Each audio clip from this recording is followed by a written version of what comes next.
black and white camera because of that.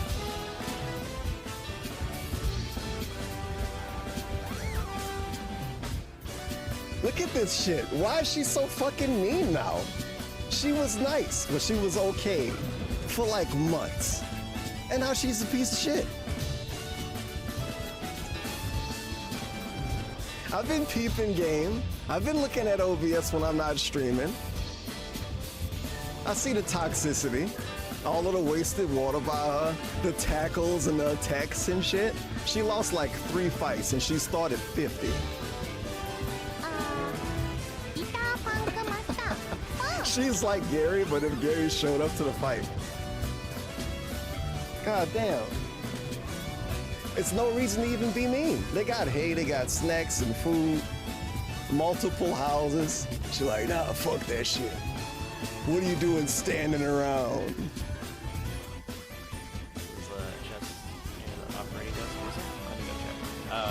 Pounding? Yeah, you're right. Ready? Go!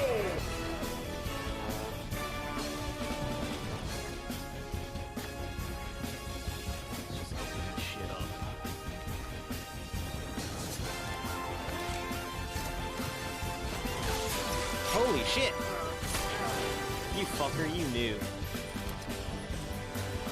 I didn't get shit out of it. Literally got fucking baited into opening a mimic. Go live like every day because I was playing Midnight Suns and I was addicted, and I still am. I kind of want to play it right now, but I just want to get this last collectible and then I'll do whatever. But yeah, I mean, come on. It's fun. I mean, as long as it's still fun to stream, I'm gonna do it. New modding tool also. Yeah, I didn't look into it. It's like Creative 2.0. Is this what you people call justice? Wow.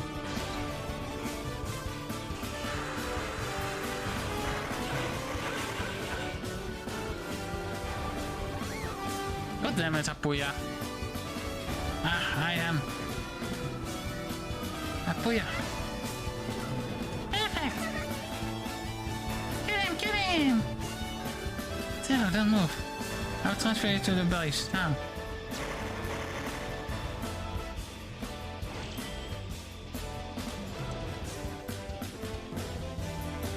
Hij jumps away and drinking. Zero, I'm sorry that you're safe. Please never do anything as crazy as that again. I will think about it. God damn it, Zero. By the way, how's Apuya? I took him to the maintenance room. He wasn't hurt very badly, but he'll have to rest and recuperate for a while. Things really have gotten horrible. We'll give it a few more minutes. You blind? No! No, I can't! Stop! Stop the car!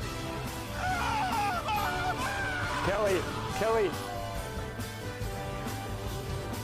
What's going on? Oh shit! Bruh.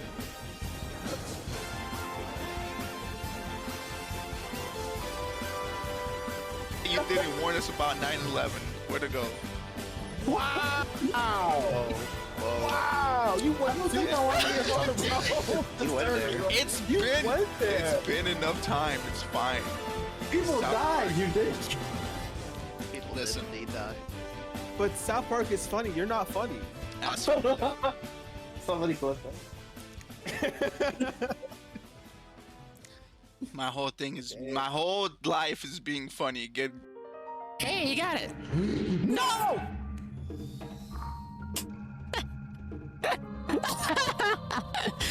See you later, Saru. Oh shit, this when we work together, it's much better. We like sunflowers, he's from. If she heads for trouble, we won't let her. But upstairs, big adventures. Laura's gone to school, let's go to our ham clubhouse. We can fix your troubles, just be quiet as a mouse. Watch out for those cats, you know they're smarter than you think. If we work together, we can make their plans sink. And Taros, who's her howdy Melody Panda. Oxnard, Bijou, Cat, Maxwell. Dexter, pause, Pashmina, jingle. Go after big adventures. Excuse me while I work out, gotta run in my wheel. Whee! Hamtaro's here to help you. Hamtaro's team is for you.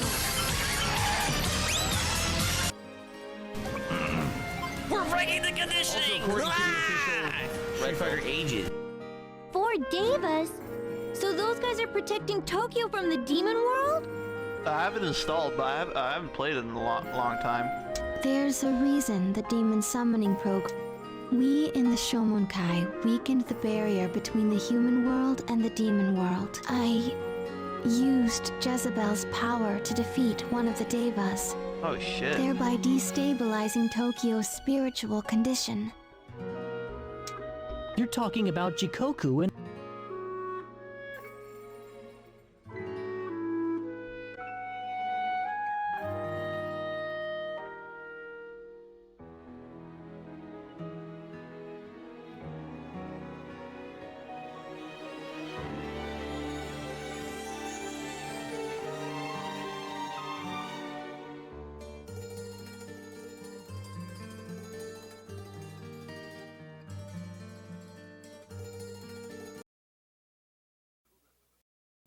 Ladies and gentlemen, Garfield and friends. We're ready to party. We're ready. I hope you bring lots of spaghetti. Come on in, come to the place where fun never ends. Come on in, it's time to party with Garfield and friends. Dancing, fiesta, romancing, siesta, samba, la bamba. Ay caramba, disguises, surprises, and pies of all sizes. Come on in, come to the place where fun never ends. Come on in, it's time to party with Garfield and friends. Come on in, it's time to party with Garfield and friends. Garfield and friends. And pay attention. There'll be a test at the end.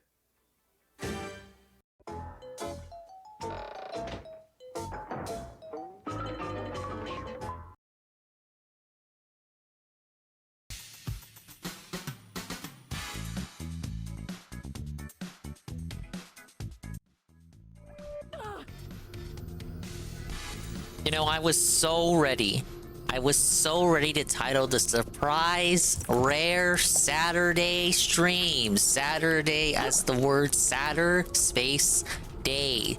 Gaming style stream. I was so excited. I was so ready to name the stream like, yes, the Crabby crustacean comeback in Climax. I was gonna name it all this fun stuff in the style that DSP would title his streams.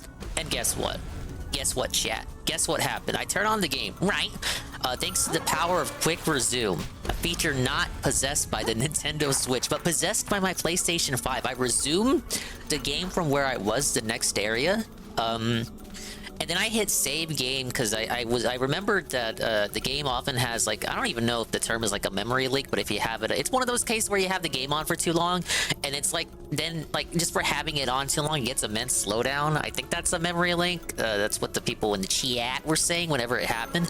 But I had that happen on like 2 or 3 occasions, so I thought, well, let me preemptively get ahead of that. Let me go ahead and save and then close the game out. So I did just that. I saved the game, closed it out, rebooted up.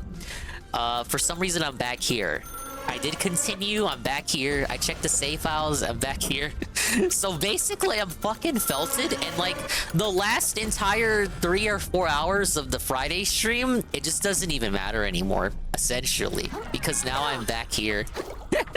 And I'm like rusty now because I didn't stream yesterday, even though I said I was gonna. But guess what, idiot? I'm streaming on Saturday, even though I said I never stream on Saturdays. So don't say I never do anything for you. But yeah, basically I'm sent back in time. Now the good thing is, past this area is like the Squidman boss, which I beat the first try.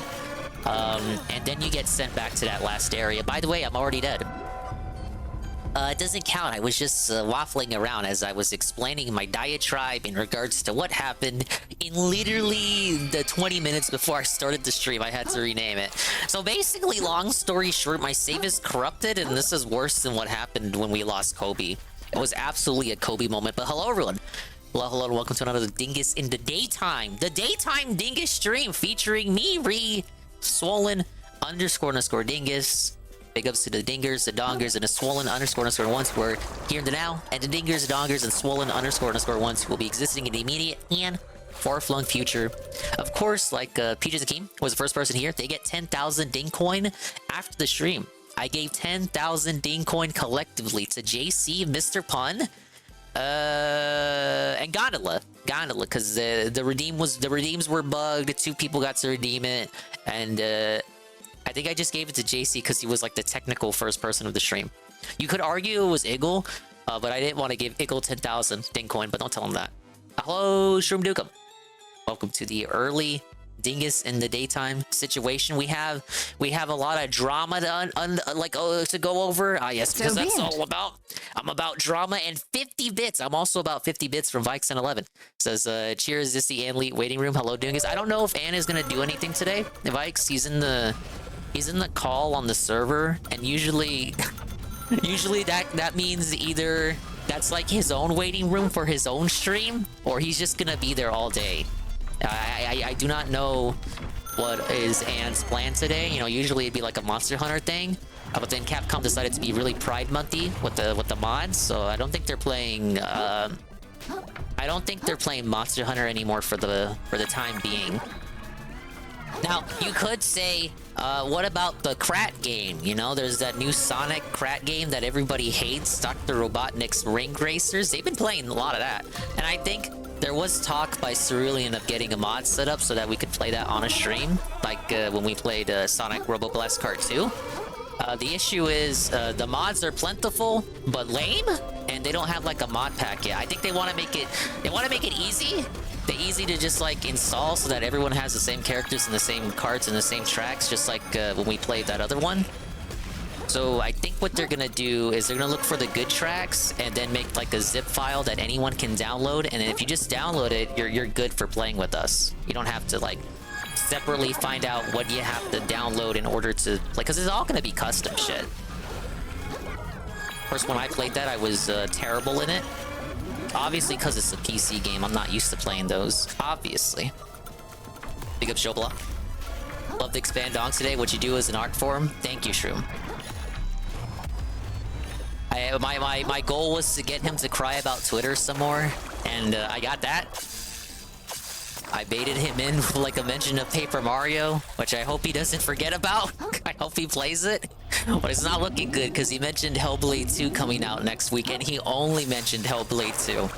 So I'm getting kind of nervous, guys. Now, guys, I really need him to play a lengthy Nintendo RPG overload style game. I can't be felted. It's his favorite GameCube game. He wouldn't lie, right? He wouldn't fuck with me for no reason, right? But that's what it's looking like for today, boys.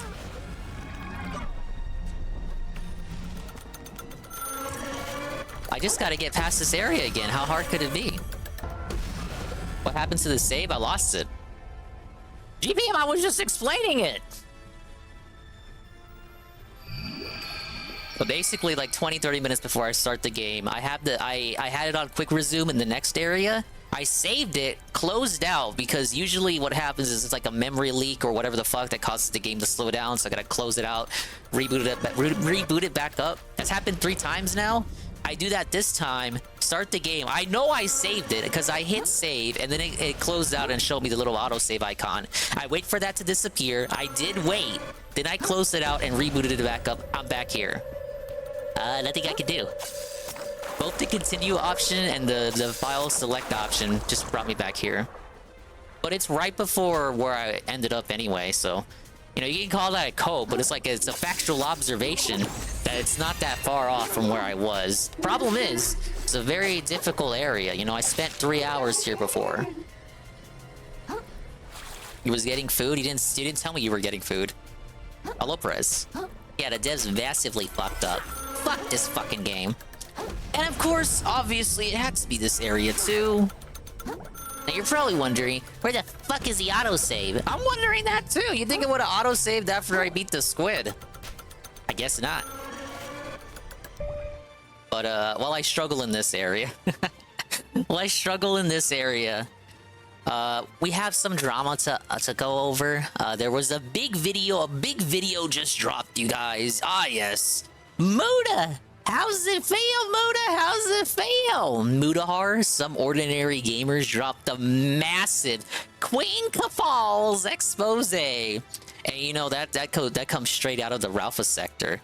The Ralpha sector, it comes from the Ralpha sector with love. So you know I have to go over that. It's like an hour, so I'm pretty sure we can go over that. And let's see what it is. I have it loaded up right now. I guess why Kuhfalls is a complete fraud. But you already knew that, and you certainly didn't need fucking Mudahar to tell you why they're a fraud. But let's go ahead and see what the video is about. If this is a good video, it could be like a good introductory to Queen Kuhfalls, because I don't know if he has even, if I don't even know if Lucas has like that many documentaries on him anyway. Aside from like, you know, they probably like news update videos or drama vids, you know, 10-minute situations. But I don't know if he has like a full hour-ish long documentary on him. And even if he does, this is still good because it's coming from a channel that has like a lot of subs and shit. Be a good starter pack video if you're diving into Lucas. The following video contains references to mature elements and controversial topics. Nothing shown in the video is endorsed by us unless explicitly stated. Viewer discretion is Anyone ever advised. find out about how I spent the GoFundMe? Big ups, Lorio. We're gonna learn about Queen Kuhfalls, your favorite transgender person. Canceled.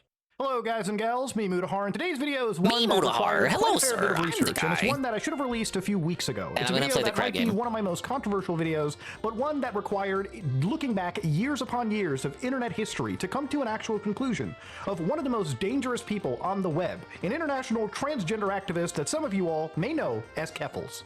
Now, Kuhfalls is Exactly, not that's why necessarily I a said popular that. activist. They're an online transgender activist known I for know what fighting you're against into. the controversial website Kuhfalls. Her What? campaign saw Kiwi mainstream attention Farms. after a highly Kiwi publicized Farms. swatting, Kiwi Farms. where she alleged You wanna talk mistreatment about by the Kiwi Canadian Police Farms? Services. The online harassment escalated until she was forced to flee her home country to escape. With the media and an entire community she just went backing to her, she raised Ireland. over $100,000 on I shouldn't even GoFundMe say to she. recoup her I losses and just pursue call legal him action Lucas. against law enforcement. This is a story the public heard all the way up in 2022. Turns out her entire career and almost everything she said is a lie. Join me as I take you down a journey that involves SWAT teams. Of course it was a lie. It was like everything he did was like almost immediately debunked by Josh on Bad at the Internet as it happened. Before we get into the real meat and All you potatoes, motherfuckers had to do was like an itty bitty little teensy weensy bit of Her name research. is Clara Sorrenti first rose to prominence in a community of another left-wing Think his political first name is streamer Lucas? named No, it's Bob, not. It's Mark. garnering a following by posting memes on Twitter. With this Why are notoriety, you she began fucking streaming video lying? games on Twitch in March of 2020. Explain Her focus yourself shifted to now. politics later that year after a wave have of to send me an anti-trans apology email legislation after the swept stream, through the United motherfucker. States. She went on to raise $200,000 for a campaign for Southern equality to protect trans youth. By the end of the year, her Twitter surpassed 10,000 followers, and while most were on board with the Yeah, activist, Gazi. others grew very critical of how she used her platform. Clara regularly We're directed her chat exposing, to brigade targets Queen by Kuhfalls at the ratioing moment. them. Ralph's favorite, Ratioing, for alphabet anybody person. who's not terminally online, is when you try to get more likes than the original post in a quote tweet or a reply.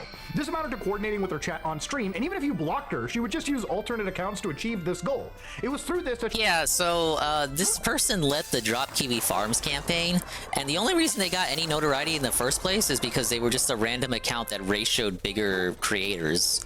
Like Keemstar, I think even Mudahar may have been ratioed at one point. I think Boogie got ratioed as well. she got into her first real internet beef in early 2022. On March 22nd, 2022, Clara had a spat Destiny. with How could I online forget notorious Destiny? agitator Ian Miles Chong. Their back and forth continued for hours as she commanded her viewers to ratio him. Then at around 4:50 Well, p.m. I Eastern definitely Standard don't Time, like her Ian chat Miles was brigaded with Chungus. hateful messages. Despite the Hateful timing, one of her mods would end up slurs. blaming someone else, another streamer named Destiny.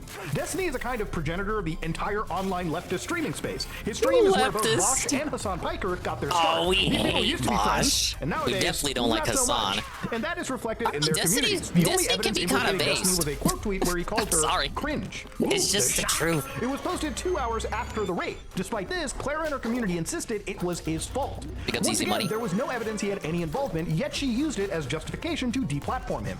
Her Yeah, Ian first Miles the response dingus. was The to dude try and makes get me his look. Twitter He mass-reported makes me and look banned. bad. She had her sights on his Twitch channel, watching what can only be described as a full-fledged character assassination. Their Pick up account was Since the examples of Croix, it's my legitimate slander and squirt. flat-out lies Went about to a Destiny. local He barbecue detailed place her work yesterday, behavior and in they an had like a extended document combo he barbecue published back in sandwich with 2022. barbecue And I'm only gonna touch sandwich on a with few examples fucking because this video is going chips to and be a as squirt. long as it A is. squirt The first soda. thing to point When the out fuck is have she you was ever successful seen a in squirt depriving him soda of one of the main anywhere? sources of income. She painted Destiny as transphobic for not supporting trans women competing in sports with cis women. Even if you disagree with this, that doesn't necessarily make Destiny transphobic. It's a fringe pressure point of a much larger, broader issue. It's a highly specific, contentious issue. And I think objectively, on the sports thing, they should either have their own category or just be with their, the biological born as gender, because it's like an objective, scientifically observed superiority that they have. It's not particularly fair, in my opinion, but I don't know much about it. Right? But yeah, hello, Since Croy. And DJ Fifth Rich. Saturday no longer a day off day. I have no other social media. I'm out of the loop. No, Easy Money. I just wasn't live yesterday. I got prepped. Like I had everything set up Easy Money, but then the Street Fighter 6 salt was getting real good, so I just said, fuck it, man. There's so like I couldn't look away. Like if you saw the stream, you know how he was. It was too good. I was like, yeah, goddamn. I really don't want to have to like. Oh, maybe I'll just lie in bed tonight. It was worth it. It was good rage. I was kind of annoyed at the start because I'm like so tired of Street Fighter 6 in general. But then by the end, like especially like the last match where he thought he was gonna get one off of Lily and then lost to that exact Lily. Like he just thinks, oh, I see a Lily, so I'm gonna win. He lost to the Lily. That was pretty good. But at the beginning, I was kind of annoyed because I just don't care for Street Fighter. I wanted to leave. It bugs me. It bugs me that he thinks this is good gameplay, and it bugs me that the reality is he will just get to Master and then just not play in Master. But I was just being a sourpuss. I got over it by the end, especially as the better matches started happening. Yeah, Anne wasn't very... Anne wasn't very happy about it either. I kind of share Anne's sentiments about Street Fighter. I've been pretty consistent on how I feel about him playing Street Fighter ever since. To me, it kind of like wore out its welcome by fall of last year. I mean, maybe I'm just not like, because I don't play the game. I don't like really understand what's going on. It was like a been there, done that. I kind of seen it all kind of thing. I've equated it to like guaranteed lulls because it is rage and it is funny. Like I can't cope. I was talking about how I thought yesterday was funny towards the end. So it's like guaranteed lulls, but by the end it's like, well, you kind of know what's gonna happen, correct?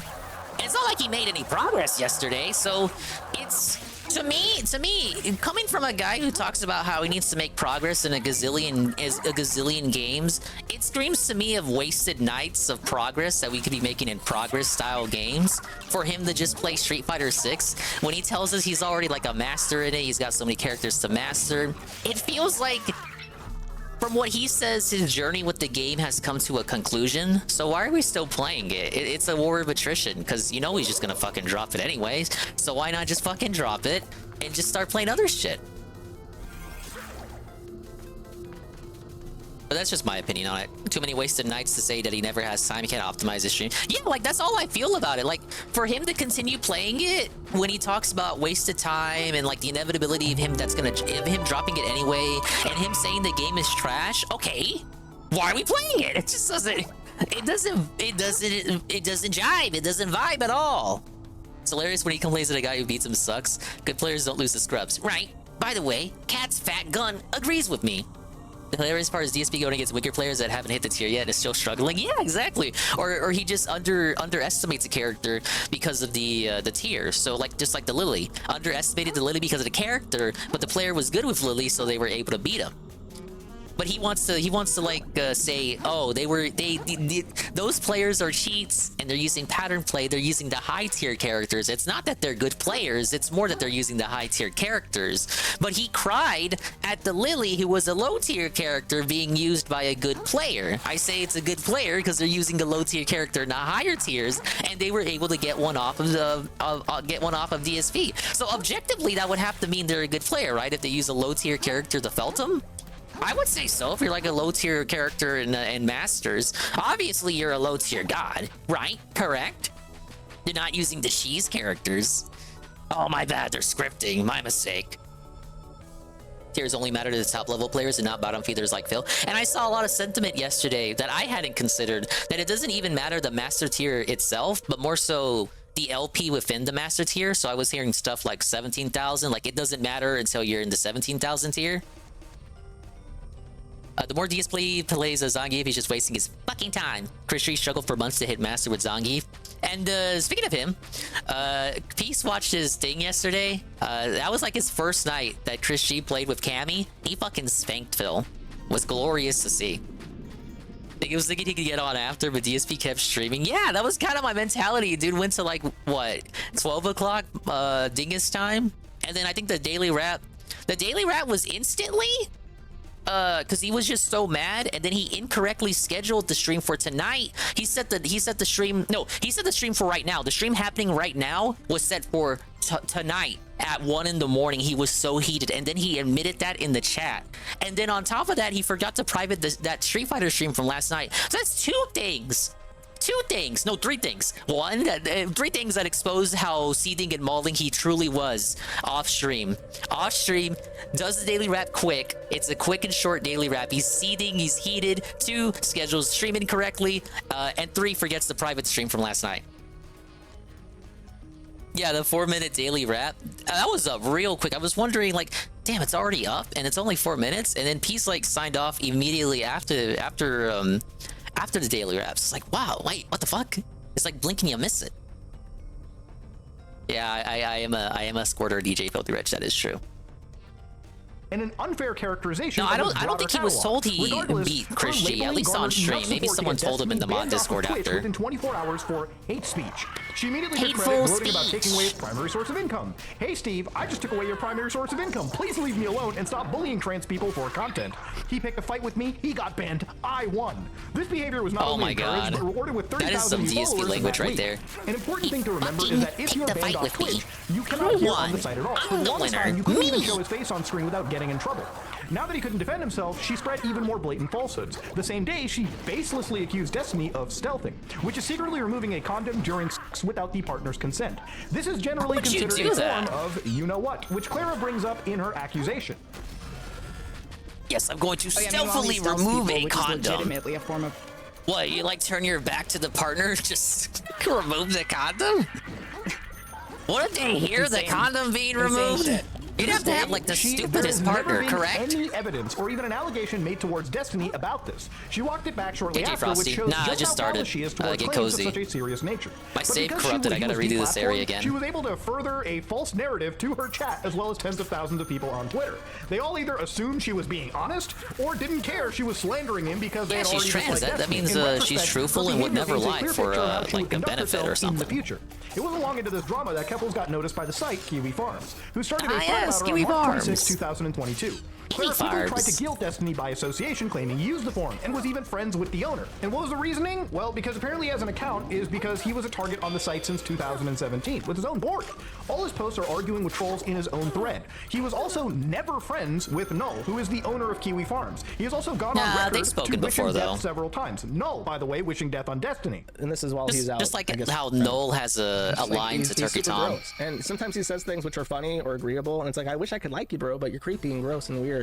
And your brain's all shoot it, Loria. And your shit's all so we can't be friends, and I kind of think the world would be better off with you.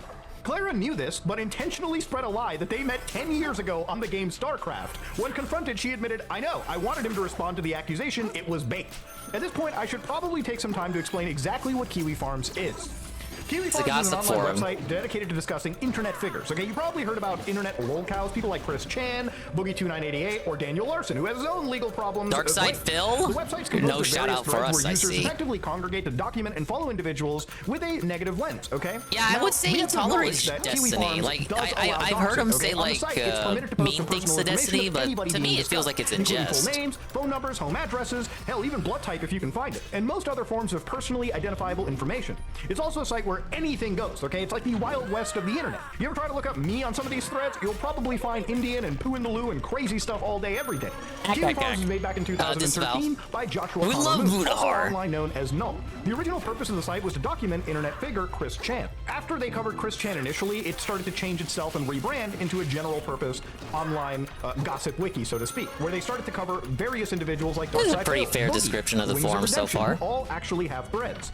And the site does have a propensity to make threads about transgender individuals. We got the Anti-trans Geordie sentiment shout-out. is banned on a lot of major platforms, and as a result, the site has become a place for those opinions to effectively congregate. Now, again, I want to start off by saying I don't endorse or support that behavior. In fact, I outright condemn it. All right, there's no reason to have any form of hate on the internet. That being said, all right, whatever goes on the Which site this does is fall under free podcast speech this. and is entirely legal. Okay, it's somewhat of a misnomer online that apparently doxing somebody is against the law. It is against the law to hack someone's account and breach their privacy to obtain their personal information, but that behavior is not encouraged by the site, and of course that behavior is punishable by law. But technically, it is not against the law to post someone's address against their will. As shitty as that sounds, most controversial internet figures have threads on this site, where they not only document their personal information, but they collect any piece of content, tweets, and documents that they post online. You just run this So one early back. on, Clara blamed the thread's creation on Destiny, saying he was the reason they found out about her. Later, she admitted it was her constant instigating that actually caught their attention. How did the Kiwi Farm stuff even start? They noticed me because I started doing Twitter ratios. And Maybe you should they not went have done from, getting mad about It's Twitter pretty lame on ratios its own. to digging up every single thing in the last 28 years of my life, looking for more reasons to be mad at me. Again, hypocrisy and You are a misstatements shitty gonna be person, rife though. in You this did- video. you did After scam Destiny your got own banned from Twitch, community. the owner of Kiwi Farms discussed their feud on their podcast. The episode was streamed live on March 25th. Clara reacted on Twitter, calling him the final boss of transphobes, and proclaiming she wouldn't back down. I've done nothing wrong, nor will I be No, going the anywhere. final boss Her thread of was created the next day, transphobes. racking up page after page scrutinizing her early life and online history. That included rumors of embezzling funds from her local Communist Party chapter for opiates, and a supposed that's Discord true. server They did called do that. the Catboy Ranch. It was posted alongside her and her family's personal information, which understandably made her very upset. Clara spoke out about this, which led many people who'd been similarly targeted to join her in solidarity. This began what eventually became #DropKiwiFarms. #DropKiwiFarms was a movement to get the site taken off the internet. They No, specifically it's a went after movement to service get providers their like thread Cloudflare, taken who off the provided site. DDoS They didn't protection care and about anyone mitigation else. services. It's They obviously argued only Kiwi ever Farms was a about stalking and Kuhfalls' harassment site that bullied information. people into taking their own lives. However, this largely picked up after her story received widespread mainstream coverage. For a while, her focus stayed on trying to bludgeon Destiny with their reputation. On July 18th, Kuhfalls announced a tell-all about Destiny's association with the site. This backfired because her thumbnail used a picture of Destiny's face, violating Twitch's policy on banned streamers. Her channel got banned before she could even start, forcing her to stream on YouTube instead. The attention only incentivized Kiwi Farms to keep prodding, and a week later, she fell victim to an attempted swatting. The incident has made public on the 9th of August in a video titled, "My Life is in Danger, I Need Your Help." Clara explained that 4 days earlier, on August 5th, she woke I up to remember when police Noel services initially pointing an covered this assault rifle video. at her face. On August 5th, I was woken up by London police services pointing an assault Does he think he rifle looks in better my making face. HRT and A subs? He letter doesn't give a emailed to fuck, every man. city council member in London, Ontario, threatening a mass. Clara was arrested, booked, and held in custody for 11 hours. They searched her apartment and confiscated several devices. They allegedly misgendered her and even booked her under her dead name. If you're unaware, dead naming refers to using a prior name for a trans person generally associated with the gender they were assigned at birth. This Dude, worsened Buddha had an like already a traumatic he experience had like a considered smug hate crime. tone when The he video was described posted that. alongside a GoFundMe with the stated intent of helping Clara doesn't believe recoup her in dead losses, naming. move immediately, and build a legal fund to protect her rights. It received widespread media attention, bringing in over $100,000 in donations. Even with their support, however, it seemed like there was no escape. Trolls kept figuring out her location as she was forced into hiding, and the battle against Kiwi Farms continued. Even after fleeing the continent, eventually she was successful in getting the site dropped by Cloudflare, who cited an imminent threat to human life. Without their protection, Kiwi Farms became vulnerable to illegal denial of service attacks and was forced to shut down. Now this is the story that the public was led to believe.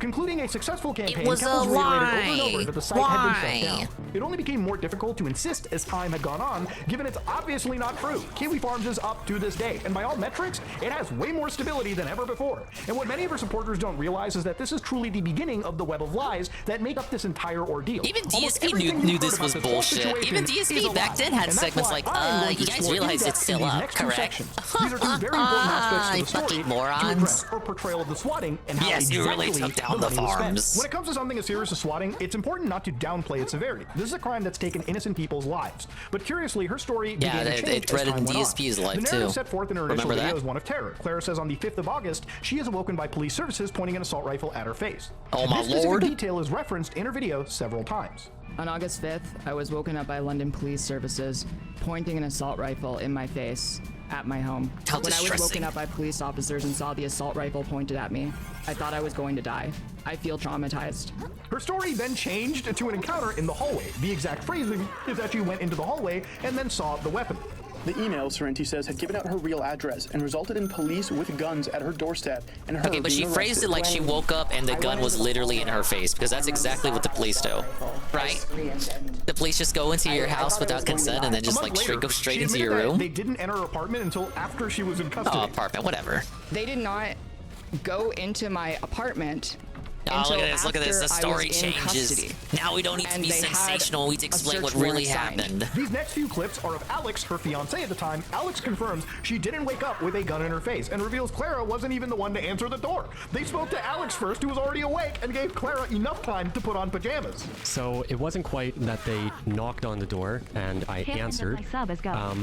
Rather, I was getting ready for the shower and there was a tremendous pounding.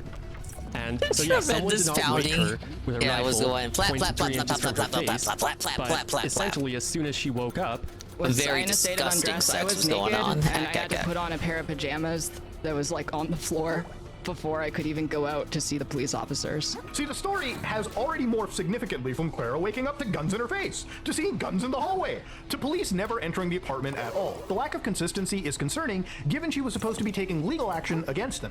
And I mean, Keppels went so far as to compare herself to a victim of police brutality. Every time I see another story involving an innocent black man being killed by the police, Was I think Chris back to Boers last gonna month talk when to I the had an spirit assault of rifle. Keppels Dog, next? whatever you think about the interaction, it is by no means comparable to what happened to Elijah McClain. And the fact that she can't keep her story straight just makes this so much more worse. Clara also claimed police were transphobic and booked her under a dead name. If you're unaware, dead naming again refers to using a prior name for a trans person generally associated with the gender they were assigned. I can't even believe I'm saying During the arrest, the police officer referred to me by my dead name. Or whatever I the was booked hell. in the I station feel bad under now. my I'm just dead gonna name. stop talking. The police, It's like I'm full when treated talking to my OIC. mother, Did he referred even to get me like the as her legal name son. change The by this fact that a point? I don't know the female timeline left for the this London shit. Police Services booking me under my dead name reveals the prejudice that many police have towards transgender people. This is despite the fact that the email contained my real name before ever even mentioning my dead name. This is one of the property bags returned to me after I was released from custody. All of the property bags returned to me have Roberts written on them. Roberts was my last name until I legally changed my name first to Kaylee Sorrenti on January 25th, 2012. On August 11th, Multiple London name Police Chief Steve Williams changes? put out a statement regarding some of her accusations. He states that all activity in the holding cells is monitored by audio and video equipment. They reviewed the footage and found no evidence of Miss Sorrenti being addressed by her dead name and gender. Williams concluded her dead name was used on property bags due to the existence of a prior police report explaining that it was literally for tracking purposes. He apologized and ensured a solution would be It's implemented to tracking prevent you. any of this in the future. Claire responded to the statement by reiterating her dead name was used during the arrest. She even speculated the timing may have been intentional so they wouldn't get caught. It's important that he said, while I cannot confirm any conversations which might have transpired during Miss Sorrenti's initial arrest, and that's when it happened, the activity in the holding cells is monitored, and I never made a statement about any bad things that happened while I was in custody. I would absolutely assume that when the police know that these things are being recorded and can be part of public record, they would be more careful with how they go about their business. I don't expect them to acknowledge how bad the situation actually was. And there's no way of verifying it besides first-person testimony because there's no body cams in the London Police Service. How convenient for you as well that there are no body cams available of this incident. Interesting. Joe alludes to unspecified misgendering. I think it's more interesting for Kuhfalls than the police. Should have been captured on recording. and they yelled at Clara while she was in bed. So she got up. They yelled at They were her? saying Clara Sorrenti. Can you believe it, guys? Like, Note they did what the not use her fuck? Where dead was name the at this point social worker either. at? As far as I know, that's. Oh my god! Is there anything I missed, Alex? I think that's really the main gist of the arrest portion, which was really the most traumatic in terms of, you know, having the guns pointed at us, the misgendering that occurred. Yeah, that whole arrest. That is how it happened. It wasn't straight up dynamic entry. They didn't. The absence of evidence means that this only remains a he said, she said scenario, but it's hard to take Clara's word at face value given her complete and total lack of credibility. Another key part of her story was that police had confiscated their devices, resulting in significant financial damages. They seized both my personal and work phone, as well as the work computer that I brought. Chloe's track DSP? No. What the fuck would the point be? They know where he is at all times, man. As well as their external drive, which motherfucker doesn't contained the go only anywhere. copy of their PhD thesis and other important university documents. Because of the negligence of the police, I agree, we were both Yukaze. left functionally unemployed. Again, this person and I have scammed their spent local thousands of Communist dollars Party replacing chapter. our computers and cell phones. And this Big is up one of her Spam Pam. justifications to Yeah, my launch the save GoFundMe, corrupted, to recoup her or it losses. was lost or I started something. a I saved GoFundMe it when I to ended move the stream immediately, last recoup time. my losses, I closed and the build a game out legal to fund to like, protect my just in rights. case another But there memory were no leak happened losses that to slowed the recoup. game The down. devices were returned I after 3 saved, close it days. out, I boot up the eventually got my game, stuff come back back in here. like 3 days That's and all got it an is. apology from the chief of police. I'm close to where I Yeah, was, it so really it really nice. doesn't matter. Not nice how they responded. And we're to looking at the situation, Kuhfalls doc but I'll take it. that Muda Now, put if we out. believe that she meant How's the 3 deal, days Muda? after the swatting, that would place it on August 8th, a day before the GoFundMe started. There's also footage of Clara picking up her belongings from the police station, where you can see this property bag. It heavily resembles the property bag seen in her initial video. A close-up of one of the labels shows us a date of August 8th, 2022. This again implies that she got her stuff back before the video and GoFundMe ever even went live, and knowingly lied about needing Feels like to they're buy a new transitioning cell to phone hide and their computer. tracks. Now, I Even if you don't wanna make think that assertion, was at best, she got her Kuhfalls' stuff back the motivation, next day, personally. because this upload is dated August 10th. There is no way to reconcile these statements. But I see and what either I way, see it where was you're going dishonest for. to never update that campaign to reflect this. Because of the negligence of the police, we were both left functionally unemployed, and I have spent thousands of Functionally? dollars replacing our computers and cell phones, so our lives aren't completely destroyed by what happened to us. Now, Kuhfalls launched her GoFundMe on August 9, 2022 with an initial goal of $20,000. The page claims Oh, I that didn't know if this Ludwig amount said was that. exceeded, the funds would be allocated to a legal fund to protect herself against ongoing and future threats to her safety. However, this was later changed to, I am keeping the GoFundMe up, but all donations are going directly to my legal fund, which I will be using to seek justice. Now, this is a very, very important distinction, because it means all the donations past the first 20 grand were explicitly for legal action. See, I think for where we are in the video, that's a bit conspiratorial. Not to dunk on his take on it. I don't know much about Kuhfalls. Probably knows more about it than me. But maybe I'll change my mind by the end of the documentary. I'm very open-minded. It makes it seem like her goal was to basically raise as much money as possible rather than afford an intentional expense. Naturally, with her effort raising over $100,000, there were questions over how the money was spent. I mean, I'm kind of like thinking Occam's razor right now, like the simplest explanation. They're just fucking psychotic. It's not like, it doesn't seem to me like a master plan. Oh, yes, I'm hiding. I'm gonna transition, conceal my crimes. Am I now allowed to ask? Ooh, that's a question we should bring up. You have to remember, this was a story that got mainstream coverage. There were over 150 articles published about the situation. That's correct. All the money was spent on coke. Noel covered that too. The Associated Press and Canadian state-funded news outlet And it wasn't CBC. even like that was exposed or anything. That was like a self-report. The NDP party took a stand by her publicly. Normies were led to believe a series of events that did not occur. And there are regular folk out there who don't have the time or capability to ensure their funds weren't misused, especially when there is a limited amount of financial support for at-risk members of the trans community.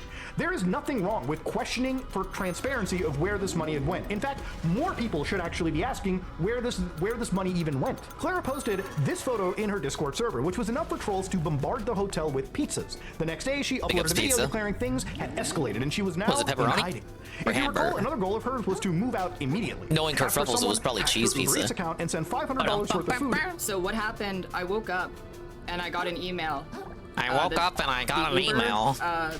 The email And from then my the guns Uber were in Eats my account face. was changed. And the police, they were And tackling me then down. They were asking, I looked outside why are the you door, a woman? and there was like Why at are you least a woman? You're not a real $500 woman. worth They of said, food you will ordered never with my be a hacked woman. Uber account. They spray So I got painted doxxed on my again. bedroom wall, Except this time I also got hacked. She YNBAW. expedited an You guys know what that trip to means, York. correct? Her rationale was that London police didn't have the resources to stop online trolls. And then she went live to provide further details.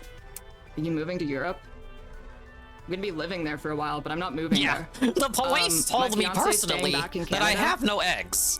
and I must scream. I'm gonna be in the UK on my own for a while. I think that Oh, she should go the collab with current Mark plan 1 and is Eddie that V. in 2-3 weeks of my stay, my fiance is going to be coming over. AB, and we'll stay no, together not AB. for a while. Marked one could have taken On Monday, I Kuhfalls find to the out if I gym. got approved or not for the new place that I want to live at, which will give us a really good time frame of what we're gonna do. Her fans begged her to stop giving out information. Stop giving Yeah, out details. please keep Stop it to your telling me what fucking to do. Discord. Why do you, this is another thing they do. They feel like they have to like air everything out there. Why do you give them your address while you're at it? So, I'm okay. I am Yeah, Pim, currently it's in an Ireland. hour. It's an hour-long video. I am It staying just with a came friend. out. I'm safe. Things are good. Don't tell people what country. It is completely fine. Do you know how My info on dense Kuhfalls is limited Ireland to is? the Ralph stuff, Very and dense whenever country. Noel did a segment on him. I do not think it's going to be a problem. She was staying with a friend So most of this I'm familiar with, but like the actual, like actually watching the streams and the videos myself that they've done, I've not done that. Found within 24 hours. So the specifics I'm not too good on. Their building. They were able to find her location just by using a doorknob. To be clear, I'm not endorsing any of this behavior or doing it, or even saying if you're careless, you deserve that this happens to you. My argument is that if you're willing to leave a continent to another continent to escape trolls, there is a lot you could do for less to mitigate the risk of doxing. For example, not buying equipment specifically for IRL streaming and announcing. Yeah, like this part, I knew about this part. It screamed, in Belfast. if not disingenuous and like really regarded, because they were like bragging about them doing all this stuff and they're gonna do IRL streams in Ireland, and they took pictures of their hotel room, and it's like, dude, they're like. They're pictures, like publicly accessible pictures up for these hotels that show you what the rooms look like, and you're already telling people like that you're in Ireland. And you took photos where people backtraced it. I'm not saying that's cool to do that, but like the people that want to do that will do that. And if you're literally fearing for your life, you are genuinely fearful, you're sincerely fearful, and you want to convince not just me, but everyone that you're fearful for your life, that Kiwi Farms is personally going to come over there and knock down your door and say like YNBAW to your face and then like stab you with a shiv. You have to not do this. Like don't even consider doing IRL. Don't do streaming at all. Don't take pictures of your hotel room, and don't even tell people what country you went to. If you like, because it comes off as them like wanting to say that, but then you go ahead and do all this other shit. It doesn't make any sense. Even DSP would call you stupid for doing that. Hello, right, Drake. Hello. The owner received bomb just a big threats, which attention Claire whore, used that's to all it tease is. an IRL stream on Twitter. Hey, maybe it's a one-off mistake, right? A day later, Ellen publicly fielded suggestions for future IRL stream locations in Ireland. I want to reiterate, if you are in hiding, why would you buy new streaming equipment specifically for streaming in the public? And then also share where you plan on going in advance? By her own admission, Phil she gave me wanted to attention stoke with the my flames bait. in I just order wanted to maximize publicity. By Because intentionally. he did like a Twitter segment where like he talked about Nintendo, so I was like, wow, it's very curious that you're not actually blaming Nintendo like you always do. And then it got him to egged him on in a Twitter thing and made him complain about it a little bit more. Making myself a lightning rod so I could make Kiwi Farms more vicious and attack me to the point where Cloudflare had no choice, because every time they attacked me, I publicized it. One of the things that I did intentionally for the success of the campaign was make myself a lightning rod. I egged them on. I egged Kiwi Farms on. You should never do that. You should never egg them on. Because by doing Definitely that, don't brag I was able about to egging show them the on world either. How fucking vile they are. In the past, streamers have been punished for similar behavior. Ice Poseidon was notorious for being a constant target of swatting. We He know was that ultimately guy. banned after streaming and getting swatted inside an airport. And while it wasn't his fault, at a certain point, he was clearly feigning ignorance and enabling his troll's behavior for content. What makes Clara's behavior different, and what actually Wonder what prevented her happened from to Ice staying in Poseidon. Canada? Well, if you think it's fucked up for me to question it, The don't people worry, that like because Kepler's has since admitted the people this that entire revolve cover around story Ice was Poseidon all are more a lie. known now than Nowadays, Ice her Poseidon explanation himself. for leaving the continent was not to escape online harassment, but to escape her Why does she talk so ex-fiancé, dramatically Alex, who to she now gaslight you accuses of into being giving a abusive. fuck about anything To they not have to get say? too deep into it, this is after her ex-fiancé called her out for leaving to cheat on her with Ellen. This is where I need to admit something. Last year, I was in the papers. This was on CBC, Canada's biggest media outlet. Twitch streamer and trans activist says she's leaving Canada for a while due to harassment. Earlier this month, Clara Sorrenti was the target of a swatting incident. and has been doxxed and hacked. And there was a criticism that I frequently got throughout that time. How does moving to a different country help you with online harassment? And as we found out, it didn't, because once I landed in Belfast, I had people showing up, making threats outside of where I was staying. And I knew that no matter where I went in the world, I would not escape online harassment as long as I was an online figure. And the truth is, I left the country because of my ex and because I was scared of my ex. So why weren't you upfront about that? You tried to make it look like trolls made you run away. Yelled at me and consistently coerced me into sex. That's why I left. But I couldn't tell anyone. I didn't want it to be a big thing. I didn't want it to be in the papers while all the journalists were circling around and writing their stories. I didn't want that to be known. I says didn't gay want any stuff of with this to Gwen ever right be now on out in Kick. public. What? So here's her escape We've basically never amounted talked to about a this paid-for before. vacation across Europe, evident by a leaked post from her closed Twitter circle on Crouching in the September corner 14th. recording his porn Clear idea, revealed she was which was to staying have a in girl Ireland until the fuck a doll with 27th, camera then attached, heading like to Spain Shadows until the fucking her. 11th, before moving into her apartment on the 12th. Yeah, Ice now, the Poseidon's dates fans imply probably that she had into that. already just bought tickets, but she ended up in London instead to watch a play. Claire then briefly Action returned to Man? Ireland I've before heard the name, flying but to I the don't know United anything States about him. to attend Hey, I don't know anything about it. Not only did she stream the event IRL, but she even antagonized Destiny's ex-wife for being married to him. Kevels went to go, and she Wait, went up is to this the Melina, guy? And she was like, It's the guy. She was shaking. This is the Like, it was guy like she that was so anxious or so angry she was shaking. Dark right? Viper's feuding with. And she said, "Tell your husband, if he doesn't stop coming for me, I'm the guy. I'm gonna get his YouTube I'm the channel." chuddiest chud guy ever. Yes, No I'm the one. Memes. I burst on May 1st. Okay. Ah, So yes. Kessels moved into her new apartment on October 12th and used some of the GoFundMe money to pay for a full year's worth of rent in advance. So just a quick update. I have an apartment for October. I'm moving Whoa, in. I have thank you for the kitty. Already paid. I'm putting it, I'm using the GoFundMe money to pay an entire year in advance. Now, which is not something she ever said she was going to do, and a huge departure from just moving. Clara moves into a luxury apartment, and with a low approximation amounting to $28,000.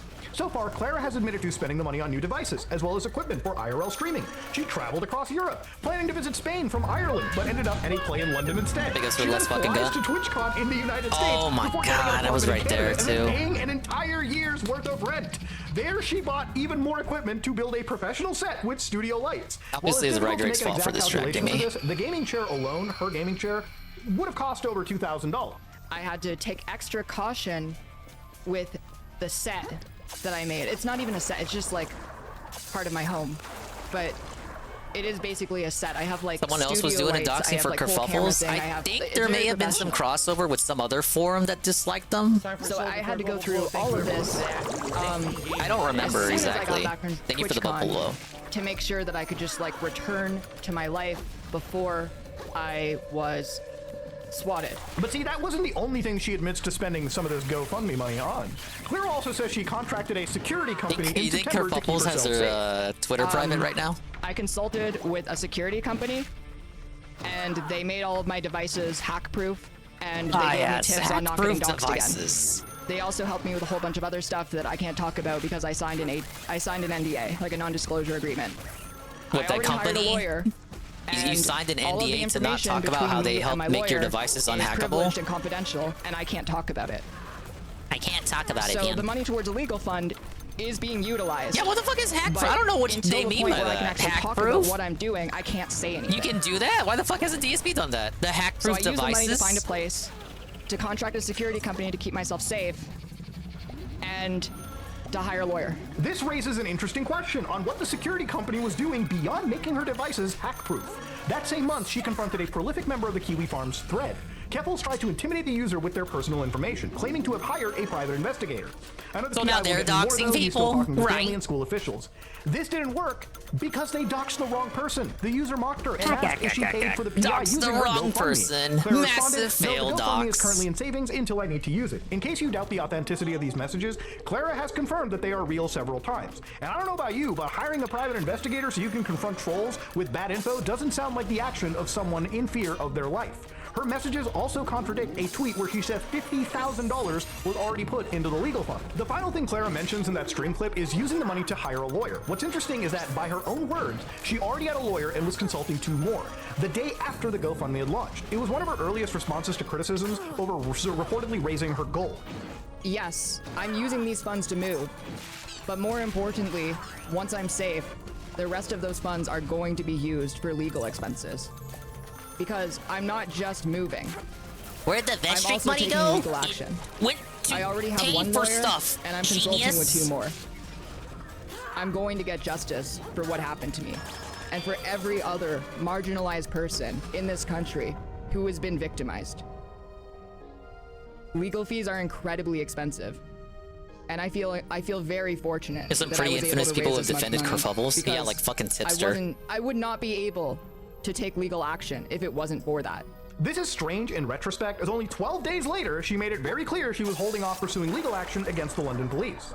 After it first happened, I was very mad at the police, and I wanted to hold their feet to the fire as much as possible. I wanted to even potentially pursue legal action against them, but they've taken the threat against my life very seriously, and I want to see justice. You realize you do need the police's help after all? Actually be able to catch the person who Pretty swatted me. counterintuitive to be against the police And when they're helping with you what is out with going this on and the perceived connections threat to of Kiwi violence Farms, knowing against that your they're life. monitoring the thread, Maybe the police isn't your we enemy, might and they're like actually one of the see few something happen. motherfuckers who have to like Now, around the same unconditionally time, give a she fuck told about the your Kiwi Farms existence and user the money identity. was in savings. She claimed she never said she was going to sue the police. Yeah, that's all I said. I never Big up said that I was Cypher for the going 3 to stream sue streak. the police. And big up GPN for their streak earlier. I don't recall if I said it or not. Because I don't know exactly what the plan is.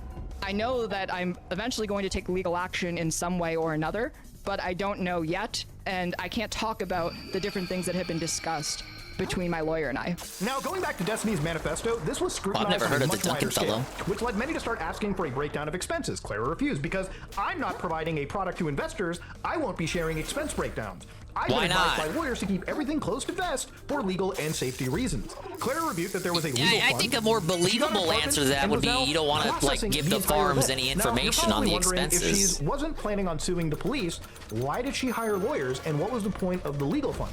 Well, if you read between the lines, some of you might be able to infer what actually happened. On October 2nd, 2022, Clara posted a client engagement agreement to prove legal action was underway. If you look at the bottom, you can see the document reads, "We have concluded a review of our records, and we confirm that we have not identified a conflicting interest in representing you in this matter. We searched the following names that you provided to us as being relevant. The terms they searched for were Clara Sorrenti, Kiwi Farms, and KiwiFarms.net. Now, this proves she was paying money to consult lawyers about a lawsuit against Kiwi Farms, but not the London police. It's dated August 10th, the same exact day as her stream, stating that she'd consulted a lawyer. There isn't actually even a good explanation of why she did this. Kiwi Farms was never mentioned as the intended target of her legal fund. The only entity named in the GoFundMe was the London police. So this took place around the same time she claimed she never intended to sue the police, and if you're wondering why it didn't go anywhere, for as much as people hate Kiwi Farms, the website is entirely legal.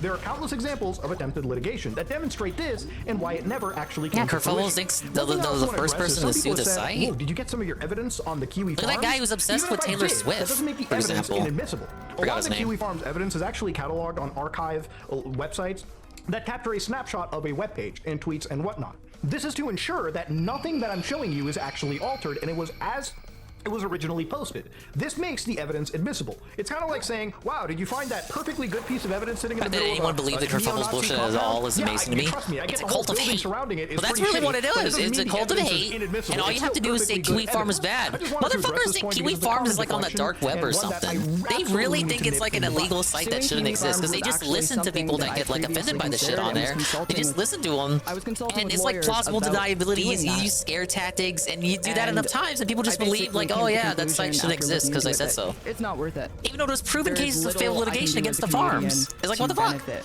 Huh? from doing a lawsuit against Kiwi Farms. The only possible lawsuit being a defamation lawsuit, which there is little to no benefit for me to do. 3 days after posting There's that no letter, positive Clara admitted on a benefit. private stream that she hadn't even started yet. Her unnecessary traveling is blamed for keeping her busy, which to me is an admission that she wasn't all that interested in consulting her lawyers. But now I'm going to be focusing more on the legal things because I'm settled down, I'm back in Canada, and I have time to work on this now. Consulted quite a bit with my lawyers, but we, at the time, were, especially during the campaign, basically unsure of how to go forward, especially because my availability was kind of all over the place. And that's because this will be a very important issue later. She was still in the process of collecting evidence. But The problem Most information is is public knowledge. Oh my god. Is that I'm still in the process of I have to collect all the evidence. What am I doing? One of the first steps that you need to I was do still looking at the chat. is collect evidence. And if you announce Why do you even like prematurely who you are respawn taking me that legal close to action the against, edge? it gives that party an opportunity to try and destroy as much evidence as possible. I'm not even going to publicly comment on the party either. Now, for this to make sense, you kind of have to assume she wasn't talking about the police. In that case, we already know what proof does or does not exist. Her recount can't be proven, and even if we're to believe her, it's hard to argue the police acted out of prejudice. This is brought up by Nicholas Diorio, who got some interesting answers out of her on stream. The first clip is Clara stating she was still engaged in legal action against the police. I wasn't aware you were still engaged in legal action of the police. I am. It's just like... I'm still engaged in legal action against the police for telling me that I will not be a woman. After, like, getting back from everything, I had to move, and I like just got unpacked like 2 weeks ago. Oh, I agree, Claire describes a specific incident in which he was dead-named while being put in handcuffs. However, she admits it could have been an honest mistake. All this kerfuffle, to turn a phrase, all this kerfuffle over being dead-named by the police. They claim they have and no in the footage same breath, of you you being cry about how dead-named you need once you get back to the the police's help you claim there was to protect you dead-naming. from the only deadly time that could kiwi have happened farms. is during the swatting itself. It just doesn't make any sense. Is that like, still something parse it. All you have to do is parse it. What are the aims of this individual? Like when I was actually being put in handcuffs. Look, I don't have a problem with spicing up the story a little bit, but and I understand the like how this upset you and your family, but it really does sound like you kind of slandered those cops. Like, I don't think I slandered them. I mean, like taking them at face value, right? For that they thought when they were going into your house that they were like potentially dealing with somebody who was planning to shoot up a like public office building or something like that with like politicians. Then like it's totally possible that they thought that was your name, like that you went by that name. So I know because the email. Did you read the email? Yes, I did read. The first sentence of the email is "My name is Clara Sorrenti," but then it was signed with your dead name. It said, "My name is Clara Sorrenti," and then my dead name is. Yeah, you ignored what Nick said. It was signed with the dead name. So they made a decision at that point that they thought that my name wasn't actually my name and dead name was a real name. The officer that the decision made was that the name it was signed with at the end of the letter was the real name. Hey, Barry Lyndon. We're looking at Muda's documentary on Queen Kuhfalls, baby. But yeah, like that's like a very. You notice how he just skips over what Nick said about how the letter is signed with the dead name. When you sign a letter, you sign it with the name that you want to be referred to, right? So if the letter opens with "My name is so and so," but then it's ended later with a different name and it's signed, I think it's reasonable to assume that that is like the preferred name. Like maybe the beginning of the letter is like a bit, or maybe they thought it was a nickname or something. I don't know. Like if I was a Mr. Policeman, that would be my assumption. I go, okay, that's like, I don't know. You know how like people who do crazy shit, mass shooters or bombers, they have like a nickname for themselves. Like maybe they thought the first name was like the nickname, and the name they signed with was the real name. Hey, Pancake Mix.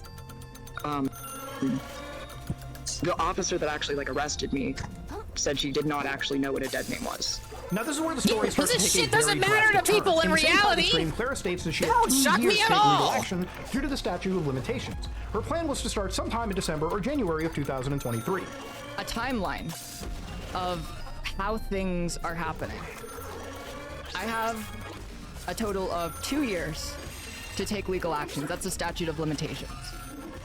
I want to start before this year ends, ideally. Like if I can kick things off in December or in January in the new year, that would be ideal. That's what I want. I talked to my lawyer today, and most people don't, Barry. Most of this shit they cry about, it just has no bearing on reality at all. Once the like I hate to be a Phil about it because he's always talking about shit like that, but this shit does not matter, man. I've already been told that the case that I'm about to start could take up to 5 years. This never came to fruition, with the activist drifting away from politics and stoking the flames of online drama. It's like Jay Frosty said, I can't believe anyone fell for this. To the point that Drop Kiwi Farms officially denounced her. Her self-destructive behavior It was so obviously a self-motivated self-motivated thing. Discover that she'd actually relapsed into addiction. It was leaked publicly on February 19, 2023, and a few days later that Clara admitted herself to inpatient rehab. Now, I'm not here to shame Kuhfalls about her addiction. It's important for people to take recovery very seriously. But the timeline of events also can't be ignored. The relapse occurred after the attempt at swatting. Clara says after settling into her new apartment in October, she began drinking excessively. And at the start of 2023, she started doing drinking gin. Colombian. And I'm not talking drinking about Hulk Hogan's I got really depressed.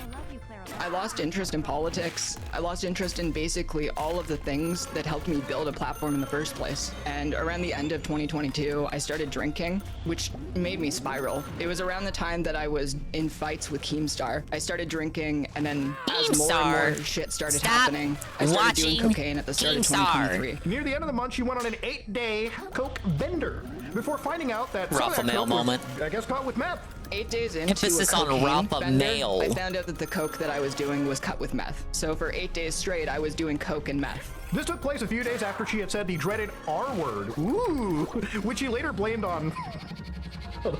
I had a relapse, man. Withdrawals, apparently. I blame on withdrawals. She started doing coke, meth, benzos, while attempting to... Joe.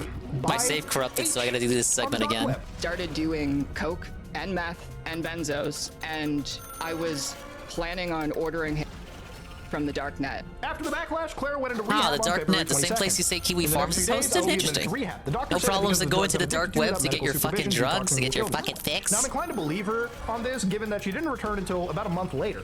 Clara later admitted that she spent more money going to rehab than she ever had on actual drugs. I was in rehab for 34 days before I discharged. I went to the Addiction Rehabilitation Toronto facility, and it was one of the best decisions I think I've ever made. While Addiction Rehab Toronto doesn't have prices listed on their sites, aggregators like Recovery.com price a 30-day stay at the facility at 20,000 Canadian dollars. And that is a fourth of the entire dollar amount. It's hard to believe that expense, on top of buying enough drugs to end up there in the first place, had no bearing on how that GoFundMe money was used. One of her mods admitted the habit went a bit into the fund money at the end. However much a bit is, we might never know. Her relapse began right as she was supposed to initiate legal action. That, by her own admission, hadn't even started. Remember, she was apparently collecting evidence to beat the statute of limitations. And after a vacation across Europe, new stream equipment, TwitchCon, hiring a private firm, security firm, and private investigator, consulting lawyers about Kiwi totally Farms, did all this on their own funds. Because fuck it, why not? She spiraled, necessitating a month-long stay at a rehab facility that cost approximately $20K USD. Sorry, hold on a minute. I'm having a little brain fart. Canadian dollars, okay? Big difference. With the latter beginning in the exact time frame she claimed to finally take action against London police. Now, of course, there is one last hope for the GoFundMe money going towards anything vaguely resembling those initial stated goals. In April of 2024, Kuhfalls' lawyer, Justin Anisman, filed a complaint against London Police Services with the Canadian Human Rights Tribunal. The application hereby argues she is the victim of discrimination by London Police Services, referred to henceforth as LPS. Now, the 5 examples given, 3 of them discuss her dead name being used in their records. This is true, and acknowledged by London Police in their first statement. The complaint further alleges LPS officers used her dead name and gender. During the arrest, this cannot be proven as no body cam footage exists. In a private conversation, she explained again, very convenient that there's no body cam footage. If I could get one thing from all of this, it would be body cams, since the police didn't even have them in my hometown. There is no evidence where she is well aware of, hence why her last point is actually kind of bizarre. The complaint introduces an entirely new accusation and has somehow gone unmentioned so far. Clara alleges that an officer groped her breast and said, yeah, it's a she. What? The fact that we haven't heard about this before is insane. It completely changes the narrative. This realistically should have been her leading story, since it's also at gunpoint, apparently. If true, the interaction recontextualizes every claim of dead naming. It also makes her behavior afterward much stranger, given that she seemed to forgive LPS in favor of pursuing action against Kiwi Farms. Lawyers. Yeah, that's all I said. I never said that I was going to sue the police. They groped you? I basically had to make peace with it. Like, after it first happened, I was very mad at the police. Oh, Mandy. I wanted to hold their feet to the fire as much as possible. I don't remember the rest of the song Rikita sang. Potentially pursue legal action against them, but they've taken the threat against my life very seriously, and I want to see justice. Now, this is in stark contrast to the reduced feelings and security described by Clara as a result of her inability to trust LPS. This impacted her ability to earn a living. In the 6 months since the events at issue in this application, Ms. Sorrenti has seen a reduction in income of more than 25%. That document further alleges that their treatment of Clara left her unable to leave her home. By the way of example, she feels incapable of leaving her home or socializing productively with friends and family out in the community because of a fear that LPS will continue to discriminate against her. This is patently untrue, given that the time frame is when she traveled across the world. It also doesn't make any sense to blame London police for that reduced income. And it only gets crazier when you realize the complaint seeks $125,000 in damages. Accordingly, the applicant seeks the following remedies: a declaration that the LPS discriminated against the applicant contrary to Section 1 of the Code. In order for damages dead school. Yeah, it's a dinger in the injury daylight. to applicant's dignity, feelings, and self-respect in the total amount We of have $75,000. Queen Kuhfalls And in order that exposed LPS by compensate the Muda. applicant for the loss of income suffered and other special damages incurred as a result of the discriminatory plus interest therein in the amount of $50,000. Now, I can't claim Dude, to this know is the a banger intricacies expose. behind I the have to get actual on top lawsuit of over this. here and the Human Rights Tribunal. To be honest, I've tried researching this and I've called around as much as I can, but obviously information on a case, if it's pending and ongoing, isn't going to be shared, nor is the status really something to be handed out about. But at the end of the day, I'm not a lawyer, so me digging into this isn't necessarily going to do much more than you would expect. But that being said, okay, with all of Which this best is brought up, podcast this best? is, I guess, the only last Hail Mary that we have. And if you Hail ask Mary Keppels, super. the reason they decided to go with the Human Rights Tribunal rather than a lawsuit is because the Human Rights Tribunal has unique powers that a civil suit does not. In Canada, if they were simply to do a lawsuit, all they would get is money. They are apparently pushing for police body cams, which is the complete goal right there. And papers have been processed and they're awaiting dates to appear in the tribunal. And I'm told this could take a minimum of 2 years at best, and 6 years at worst, depending on if this gets escalated to a higher judicial body. So again, I'm not an expert in the HRTO, and this section might be pending, and because Keppels is, I guess, quiet these days, I'm blocked so I wouldn't really know. There might be updates to this, there might not be, okay? But to end the section off, to recap, Keppels deliberately tried to raise as much money as possible. None of her reasons make any sense. She didn't need to move, and used the money for a vacation in Europe, it seems. She didn't just use the fund for moving expenses, but a full year's worth of rent. He didn't Something vacation she in never said Europe. that He she was gonna running do. for his and fucking as far as we life. can tell, she Right. had no tangible losses. All of her Obviously. possessions were returned within days, and the legal fund was for a nebulous lawsuit that has changed targets twice. The closest we saw to any actual legal action was that HRTO complaint, which doesn't even require a lawyer and is completely free. It's unlikely to go anywhere since she apparently has no evidence, no credibility, and seemingly no actual legal standing. Okay, so now that we've covered the swatting and her GoFundMe, let's talk about her campaign to drop Kiwi Farms. An important thing to recognize is that this is a public discussion forum. Does You can Muda see what people operate are a saying, and it household? also means I it's difficult to believe prove so. something was their fault if they didn't brag about it on the site. To be clear, they're not innocent whatsoever. They're not entirely innocent. They collect and organize personal information, and I would never argue that they don't harass people. We can prove Don't Kiwi know what Farms their living users doxed situation her own is. house and one of the hotel rooms. However, they weren't the main culprit. There is a completely different site that actually took credit for the harassment that veered into actual Oh, this is what criminality. Pimp Pam mentioned For the sake of earlier. not Yeah, there promoting was a it, we're different going to be site referring to involved. this website as Website Zero, like others have before who covered this topic. If you've read the thread closely, you'll discover Kiwi Farms users don't find out about the swatting until after her GoFundMe. On August 21st, Claire's Uber Eats account was hacked and she blamed Kiwi Farms. The next day, a post was made on Website Zero taking credit.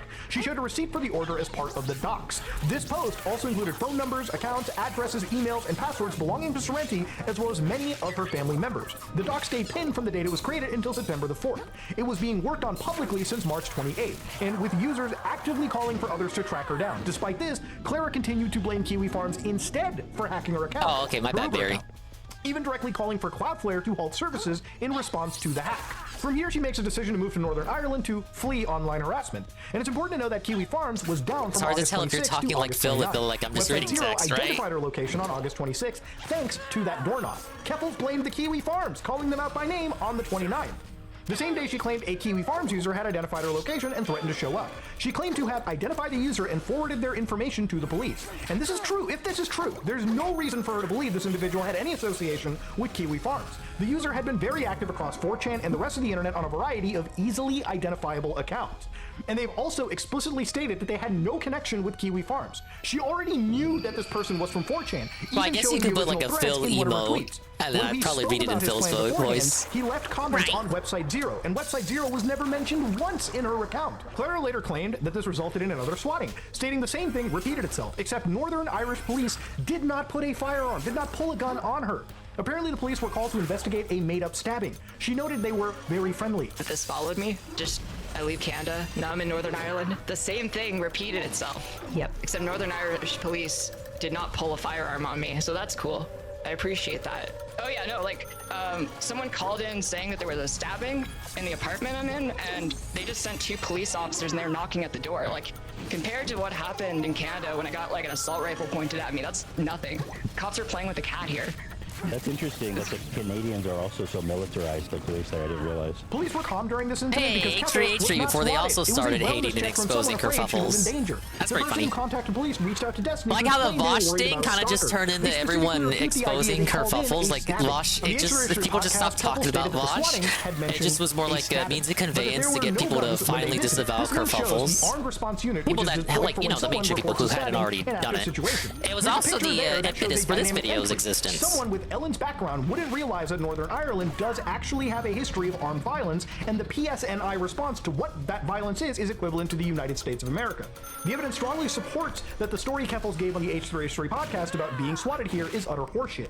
And if you recall, law enforcement began actively investigating the people harassing her. As it turns out, they actually caught them. The harassment was largely perpetrated by a now defunct group on Website Zero known as Vile. Vile docked several people related to #DropKiwiFarms, including Kuhfalls and the owner of the DIY HRT directory. This is easily proven as their signature is present in the pastes themselves. Some of their known techniques include using fake emergency data requests to impersonate government officials. They also use stolen passwords from law enforcement officers to subpoena companies into sharing private information. That info was then used for extortion. This criminal activity is only known because 2 members were arrested and charged in March of 2023.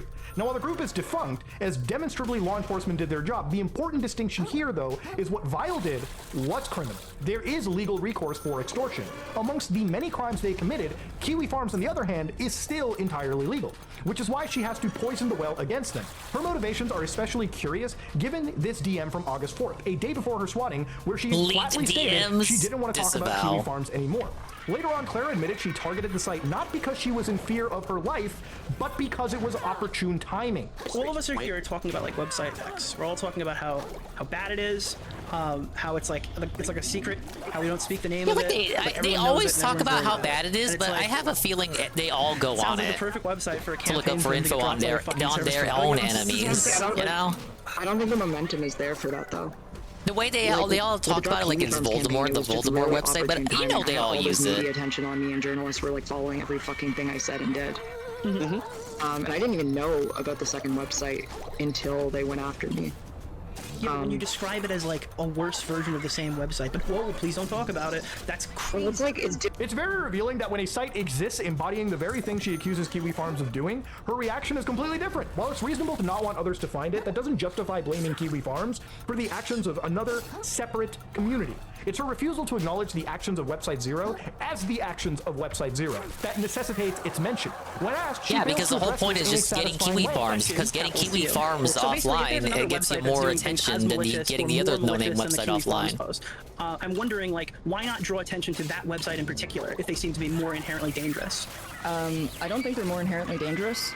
Why? They literally doxed you. They took credit for it. Kiwifarms didn't do that. They didn't send pizzas to your house. The other website did. They're more technically skilled in what they do, but also because they had more extensive. It's a good point to underscore here. The difference in reactions between the other website doing something that nobody knows about, that's like on a dark web and shit, versus Kiwifarms doing something.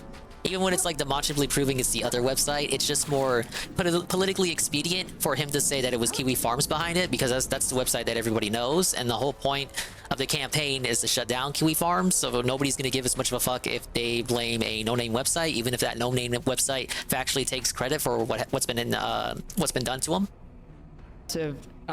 Documentation of my family. Cases, no? I didn't want to put that out there. They absolutely used information for that. Right? I think Kuhfalls has even been exposed for doing that.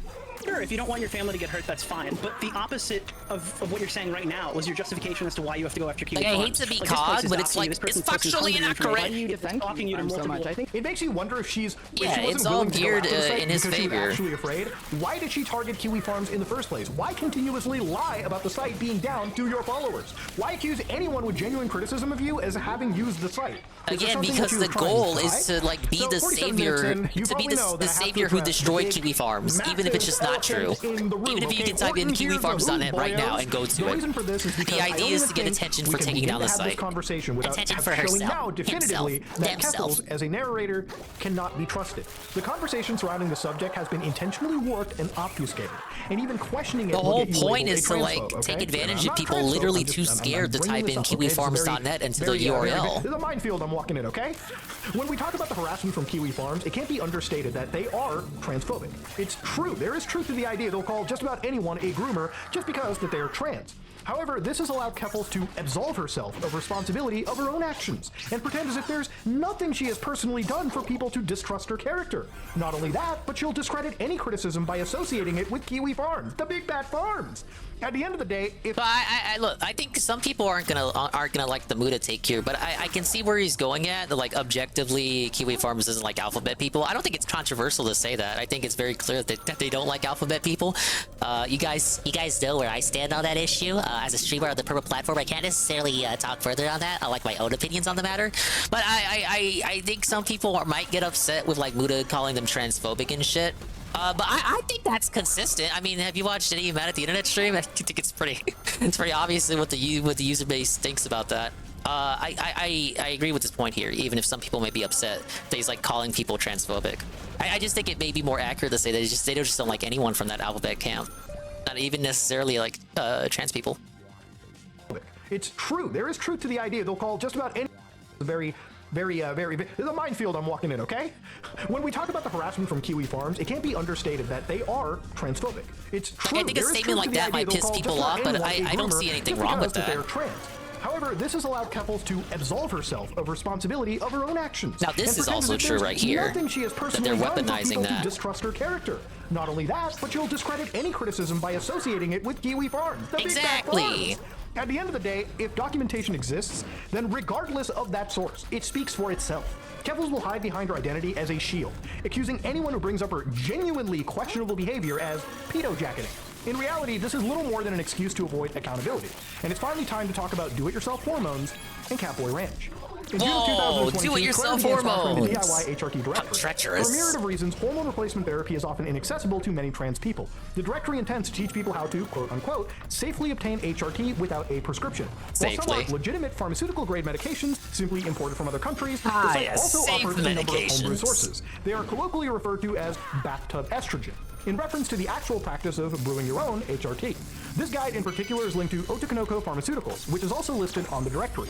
Otokonoko Pharmaceuticals is extremely controversial, for reasons that will become very self-apparent. The packaging is covered in sexualized depictions of young boys cross-dressing. Again, I have to blur this out because it is actually a violation of YouTube's TOS, with text on the box that reads, "Keep out of reach of parents." It's this right here. This right here makes me like, what I'm more curious of is what went on in those discords that they were a part of. Because, you know, if this is the stuff that's like on the HRT packaging, what the fuck was being posted in the Discord? You know what I'm saying? Like, it's not always about like what's on the public side of it, but what was going on behind the curtain. Disgusting. What the fuck happened in that Catboy Ranch? Lowly, which Kuhfalls has given her own opinion Muda uses the site to get its information, just makes them a hypocrite. Yeah, that's what I was saying earlier. Like, I feel like they all use the site, Muda included, but I don't think Muda hides it. Turkey Tom, I know for a fact Turkey Tom doesn't hide it. Turkey Tom, he has like an account on there. He posts it all the time. Noel has like a direct line to Tom. No, Turkey Tom will just straight up admit that he uses the site. And Noel has stated in the past that like it's fine to use the site for like reference when you're making your documentaries, but like all he wants is just a credit at the end of the day. Medicare would always credit farms too. Back when Ralph wasn't actively being hounded by the farms, he would credit them as well. We have a quote of Ralph saying, "Oh, the Kiwi Farms, yeah, that's like one of the most important sites like to exist, man. We need the farms." Before his big downfall. Yeah, I think Nola's fine with it if you're just honest that you use the site for reference. But people like Kerfuffles don't, because if people like Kerfuffles admit they use the farms, that's hypocritical, and then it attacks the argument that they want to use that the site is like on a dark web and it's so dangerous to go to, and if you go there you're gonna get an instant virus and everyone's gonna like know your information. Tom kind of strikes me as a no-lifer. I haven't seen too many Tom docs. Actually, the first real thing that I saw the whole way through was like him exposing the furry at the furry convention. I didn't even see like all of his DSP documentary. I just heard opinion from people who did watch it, who said it was a good introductory documentary and much more updated than Down the Rabbit Hole. to explicitly advocate for their use by minors. Keffels bragged I feel like about I've been donating saying a lot of $thousands I a haven't year to seen the it, I don't site know to help anything people about it. get access to HRT I don't know before the anything age of about 18. it. Like, I She literally said, I do don't. not give a single shit what you think. I am doing nothing wrong, nor will I ever back down. The directory was even added as a link All my to her reference website, for with an these accompanying chat situations command. here is just By like then, straight up she just was the null marketing her streams. community as a safe space for That's why I'm teens. watching this As a video. former trans kid who is now a trans adult, I want to say to all the young trans people who follow me, I love you. I care about you and I will fight for you. We will win. There is hope for people like us in this world. They cannot and will not keep us down. I have no opposition to providing safe access to HRT for trans people who need them, right? That's just a thing. If doctors can come in and there's a way to safely do it 100%, get the proper people involved, not me, not Keffels Need to the see the activist, Andy both of us Worski are and Tickets clearly Club. not That shit doctors, ain't ever sure, gonna happen. But it is dangerous to condone questionable individuals. I don't even with think I shady would do it histories even if like it was Keffels offered. What the into fuck would we deceitful talk messaging about? to illicitly offer these treatments online, especially to minors. The directory was created by an individual known as Bob Posting, or Chloe. Chloe and Clara have a long history of friendship together. Chloe thanked Keffels for her sponsorship and even got brought on stream to promote the site. She would reply to Clara on Twitter, 1,000 minors on HRT. Her association sparked backlash after people began to notice her bizarre fixation on secretly sending HRT to minors. I've unironically helped like a half a dozen minors acquire bathtub estrogen. I know No one Noel tell them covered I help this more one than when it minor happened. order. I don't groom children. I just show dozens of kids every week how to buy bathtub estrogen with cryptocurrency and how to hide it from their parents. What are you talking about? The directory does, in fact, take cryptocurrency, and at one point even instructed minors on how to buy Bitcoin. If you're a minor, get a trusted adult to purchase Get the Bitcoin check mark for you, help or from the go to your Keno local Casino. BTC ATM. Chloe Brian has also did give me a referenced shout out minors in their chat, relation so to an thank you act for known that, as Brian. pink-pilling. But he's The not act here of right now. convincing someone that they are trans on multiple occasions. Yeah, this is Pink-pilling minors objectively is great. grooming, just straight up Actually, if they sending reach out them and express a stuff desire for unsolicited, HRT. unsolicited I have unironically HRT, pink-pilled, like, and then like half a dozen gaslighting minors, them and by about how they pink-pilled, I mean oh, you want to be a posted sussy resources femboy after they catboy? reach out. It's So when this absolutely was over brought the to line. public's attention, several changes to the site were made. They removed Otokonoko Pharmaceuticals and implemented a site-wide age warning. This seems to contradict their explicit advocacy for minors. They were to an use the associate site. of Kuhfalls 2 days later, Blah. Chloe announced she would no longer be involved in the directory. Keppel similarly distanced herself and her sponsorship vanished. She has tried to Sure, if downplay they her were accusation DMing ever people, since, then and yeah, this is what she had they to would say get them earlier this invites year to when that questioned about the server. directory. I gave a wiki site $500 a month and they put my website link in the banner. This was the extent of my involvement. I have never produced or distributed or even purchased DIY hormones. I didn't sell anything to trans minors and I wasn't involved in production or distribution. Claire didn't just endorse it, she was friends with the creator who openly gloated about pink-pilling minors. She even joked about it with Clara on stream. I wanted you on the stream because I have a lot of trans youth who watch the stream, so you gotta like chill your Are you playing pink-pilling Star stuff. Fox 64? Wow, I have the perfect I want to play that game again. So I am pretty well known for those who don't know. People know me for like.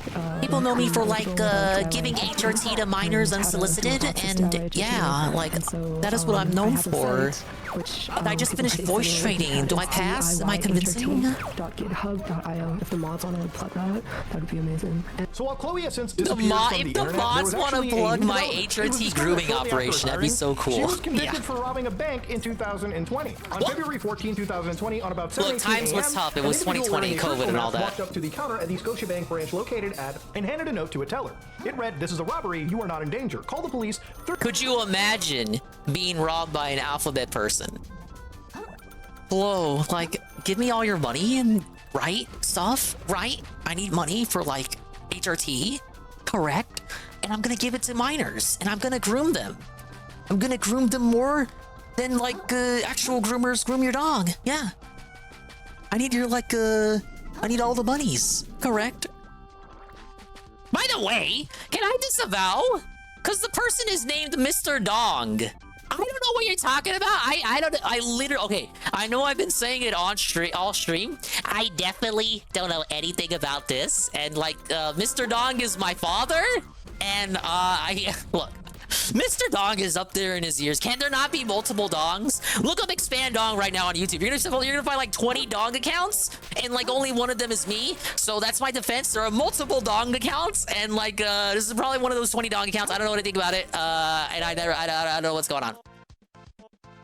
30 seconds after I leave the door. Give me all your money, no bug money, The robber handed the teller a box. Imagine Dingus the robbing a teller bank. placed cash in the box, Give me all and the your robber then fucking left the money, bank right? with the box of I'm gonna cash. The dominate teller you. locked the door and told her manager what happened. The police were called. I'll leave This if you beat individual me in was Mario identified Kart. by police as Chloe. The teller placed a GPS tracker device hidden between four for $20 bills. Exposed dog. And when she discovered this, she tried to hide it That's beneath what some Mood is snow. gonna name the It was quickly documentary found after before the me. police, and they retrieved $5,190 in cash, and Chloe was convicted in 2023. Though currently her sentence is unclear, the Criminal Notebook, a free resource on Damn, they Canadian just straight criminal up went law, to says jail. the average sentence in Guess who's Alberta for going this to exact jail type of crime tonight? is 4 years and possibly a fine.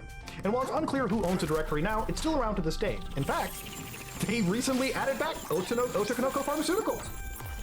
In fact, they even added back that filthy Otokonoko Pharmaceuticals, clearly waiting for that public backlash to die down.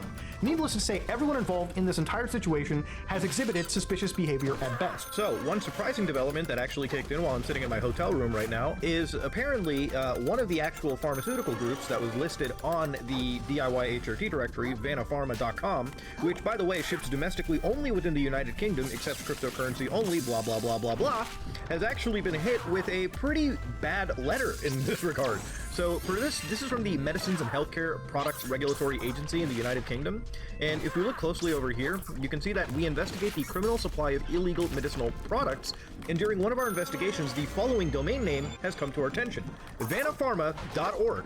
Internationally, every jurisdiction has its own law, blah, blah, blah, blah, blah. So what they actually were hit with over here, the violations, is Regulation 46, where a person may not sell or supply, or offer to sell or supply a medicinal product otherwise than in accordance with the terms, okay? And of course, Regulation 214, which is a person may not sell or supply a prescription-only medicine except in accordance with a prescription given by an appropriate practitioner. And of course, Regulation 279, which is a person may not publish an advertisement for a medicinal product unless one of the following is in force of the product. So yeah, they got hit with something, and again, before anybody in their camp says whatever they were doing with the DIY HRT directory was legal, this is a clear example of how what they were doing was actually not, and it required governmental intervention, and this is a clear example of government regulation kicking in and proving that what they were doing wasn't exactly above board. And it's understandable why many would be dubious of their intentions. They also say, I guess one of their problems is that you Expanded and exposed. That's the Turkey Tom Doc title right there. Access to I agree. You are telling them how to make homemade hormones. Oh my gosh. No, I don't know how to make homemade hormones. I know it's the new thing. You know people who know how to make homemade hormones. Bathtub, which just sounds insane. Kuhfalls calls anyone who questions her behavior, past or present, Yeah, well, you are insane, so I bet you're all over that. And groomer libel. When even Klein called her out for defending Bosch's horse folder, she poisoned the well. You had me on your show and called me a hero for fighting against a far-right stalking forum that made multiple people themselves. But yeah, Now like I you are was using saying earlier, the out-of-context Vosh clips from the stuff same stopped website being you're about attacking. Vosh. It turned into What's everyone truly like disgusting talking about how much this they is hate something like Kuhfalls. jacketing actually can be a real problem. It would be dishonest to act like baseless accusations of pedophilia against the LGBT community don't actually exist. But once again, Clara uses all of this to avoid accountability for her own actions. Clara, Kuhfalls, your identity is not a shield from criticism, okay? Every time you do this, you actually throw the entire community you're supposed to be advocating for under the fucking bus. And that takes us to the tale of Catboy Ranch. For the longest time, Kuhfalls used to block anyone who referenced Catboy Ranch. It was actually mentioned in the letter that caused her initial swatting. But journalists declined to include it. Clara later used this to justify why no one should look into it. When I was swatted, the swatters mentioned Catboy Ranch and giving children Catboy collars in an email where they impersonated me and said that they were going to shoot up City Hall. It was all Kiwi Farms misinformation. Now H3H3 fans are regurgitating it. The problem with this argument is that ultimately the documentation Oh, I skipped speaks this for area itself. last time. Nothing on Kiwi Farms should actually be taken big at face ups. value. Which is why they find it so important to archive everything. That ensures that the original source exists and allows you to verify the information for yourself. With how much misinformation and perhaps disinformation has been spreading about what Catboy Ranch really is, it's about time we look at the facts and try to understand what it actually was. When I first mentioned the subject on Twitter, she posted a link to the supposed Discord in question. By the way, the server is still up. That is not the original Catboy Ranch server. In fact, it was created in response long after in June of 2023. The story of the actual There were two servers? I only knew there was a private Catboy Ranch and then a public server that was just like just a public Kuhfalls Discord unaffiliated with the name Catboy Ranch. It was somewhat gimmicky with close ties to Vosh's community. Most of the posts were submissions made by either Clara, her friends, or people in her DMs. And the page was overtly sexual, and she did public calls for submissions and invitations. Like this tweet if you want to be added to the Catboy Ranch group chat. It was by any metric an adult space, with pornographic art posted on the account and used as the Discord banner. There are endless, and I mean endless, tweets that are very explicit in nature. For example, my biggest regret about getting bottom surgery is that I never had the chance to in a catboy. I'm coming out as someone who likes to get their prostate slammed and or slamming someone else's prostate. I really wish I was a catboy until he starts crying right about now. The account reached 8,000. Hey, now, wait a minute, you guys. Name. It was created in 2020. The plan? To create a Twitter meme page directed at femboys so I can herd them all into my ranch. You mean grooming? Ties to Vosh's community. Most of the posts were submissions made by either Clara, her friends, or people in her DMs. And the page was overtly sexual, and she did public calls for submissions and invitations. Like this tweet if you want to be added to the Catboy Ranch group chat. It was by any metric and definitely a adult Fuentes space, moment. with pornographic art posted on the account and used as the Discord banner. There are endless, and I mean endless, tweets that are very explicit in nature. For example, my biggest this is regret all about out in the getting open. bottom How surgery can is they that I say never it had the didn't chance to exist? I'm in a looking right catboy. at it. I'm coming out as someone who likes to get their prostate slammed and or slamming someone else's prostate. I really wish I was a catboy until he starts crying right about now. The account reached 8,000 followers by early 2021. It was around this time her page got marked as being adults only. A recurring theme throughout her posts was the idea of ownership, which is when things get really strange as we approach the Discord server. Grooming? The Discord was created in December of 2020. A lot of synonyms for grooming being used on this account. Members, partially because she promoted it under her viral tweets. While it doesn't appear any archives of the chat exist, what is public has raised a lot of eyebrows. At one point, Clara shared photos of 2 callers given to members of the Discord. There's a lot out there like this right now for the Fuentes people, the Groypers. Noel talks about it from time to time on his most recent shows. Clearly, like they all have snowflakes in their name and just talk about lolicon out in the open. Not even like the debatable, yes, we're going to argue for 2 hours over the ethics of whether or not this is anime or whether this is lolly. Just no, like out and out, like you can't even cope about it, lolicon. It's just like out there in the fucking open on Twitter.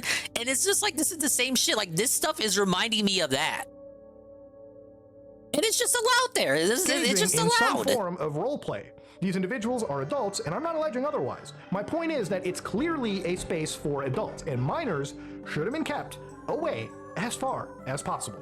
Kuhfalls has reiterated that the server has explicitly 18+ and required photo ID to join. Oh great, However, you she want also my stated that docs photo ID too was for being only a cat required boy? for the not safe for work sections. These are 2 very contradicting You join the server, they go to your house to like physically turn you into a cat boy. Kween, also known as @femgirlvr, You're gonna transition you forcibly. On September 28, 2021, Clara replied to Wynn calling her very cute. A month later, Wynn tweeted at Clara complaining she couldn't post nudes because she was 15. Then in November, Catboy Ranch replied to Wynn acknowledging her age. You are 15, your skull hasn't even fully developed. Wynn later proclaimed herself a proud member of the cult of Kuhfalls. I just can't get over how much hope you give me. I should be able to start HRT before I'm 16 or once I'm 16. So just knowing that there's the potential I could pass like you does give me hope to keep going. Thank you. Maya, or Femboy Mats, is another minor Clara interacted with on Twitter. Maya claimed to have been a member of the Catboy Ranch Discord whilst underage. Hey, Bearded Biscuit. Maya said, hey, I'm the person involved, there was no grooming. Someone replied, that's true. That's the saddest part of it. Again, I talk about it too whenever we talk about Fuentes. But there are a lot of, young men out there who feel like disavowed or disowned by society, or they're lost boys. They don't have a clique. Maybe they didn't have any friends growing up. They didn't have any pals in school. They're looking for like a clique to fit in. And that's like the exact kind of person that's vulnerable to this kind of stuff, whether it's the Catboy Ranch or Nick Fuentes' like Groyper political movement. It's just like they're the prime people to be literally groomed and baited into joining these fucking like cults. Like that's what it is. I'm sorry, it's literally a cult. It's sad. Because, like, again, you're totally right, Bearded Biscuit. The real reality, we don't even know the extent. We won't even know the extent of the damage until these people who have already been, like, hypnotized until they grow up. Like, the people who transitioned and became, like, cat boys, are they going to regret it when they grow up? There's a whole Reddit for people who like, transition and then regret it later. And they got to, like, deal and cope with the circumstances, the results of their decision. Because that shit is life-changing. And never mind the physical changes, like the mental changes, you're not going to be the same. And then, of course, there's like extraneous, the extraneous effects, like how this affects you and your family, or how other people in reality view you. You can't take that shit back. It's a shame. Maya then confirms that only the NSFW sections did. Maya was 16 years old when she began interacting with Kuhfalls. 5 days after she turned 17, Clara replied to her selfie with a meme. It's very dangerous. Then you asked Fat, what's your pronouns? Clara later tweeted a meme at Maya about taking estrogen and getting erections. In one thread, Catboy Ranch interacts with both Maya and Princess Emily, who was 15 years old. Now, these are highly inappropriate interactions for someone to engage in on their adults-only account at the age Yeah, of if all the people being 27. targeted right now And are this like is in their only late what we're able to teens see or early publicly. 20s or It's something also like worth that, noting you're right. Maya About has since 10 to 15 argued in years, we favor may of get underage people who have like, lying because about by their then, age you know, they say like your brain, you're finally fully mature, like your brain is fully mature by like mid to late 20s or something. Once these people mature and get to that age range, they're gonna think about what they've done and like the choices they've made, and it's gonna be sad. Sad. Pathetic. Turned 18th in January of 2022 and made an NSFW account to post nudes 3 months later. Now this is where the story gets even darker, because we have to look at Maya's interaction with another user named Danny. Username is Simp is here. Danny publicly bragged about getting Maya on DIY HRT when she was a minor. About to start bragging that I got Maya on HRT when she was a minor, Maya began ordering from Otokonoko Pharmaceuticals a month after turning 17. I'm about to take the pink pill, still cis though. This all was with assistance from the DIY HRT directory. A year later, she was so unhappy with her results, she actually called out and blocked Chloe on Twitter. What happened? She got pissed about her hormone results? I mean, that wouldn't be Bring Chloe's fault Danny in because here. that's not something she can control. Danny's like Forrest Everyone Gump. How the fuck reacts does he differently to keep that stuff. appearing Also, everywhere? there's different dosages. The two would end up having an argument about the specifics of HRT. Chloe calls Maya an idiot, and Maya says this: fuck DIY, fuck all of this, I don't know how this happened, my regimen didn't change since my last test, I'm so done with listening to these quacks online who pretend that they're better than actual doctors. As Maya herself stated, these people are not doctors, and someone like Chloe should not be allowed to posture herself as some kind of authority on the subject. No one without any proper credentials should. Not me, not Chloe, not Kuhfalls, not anyone.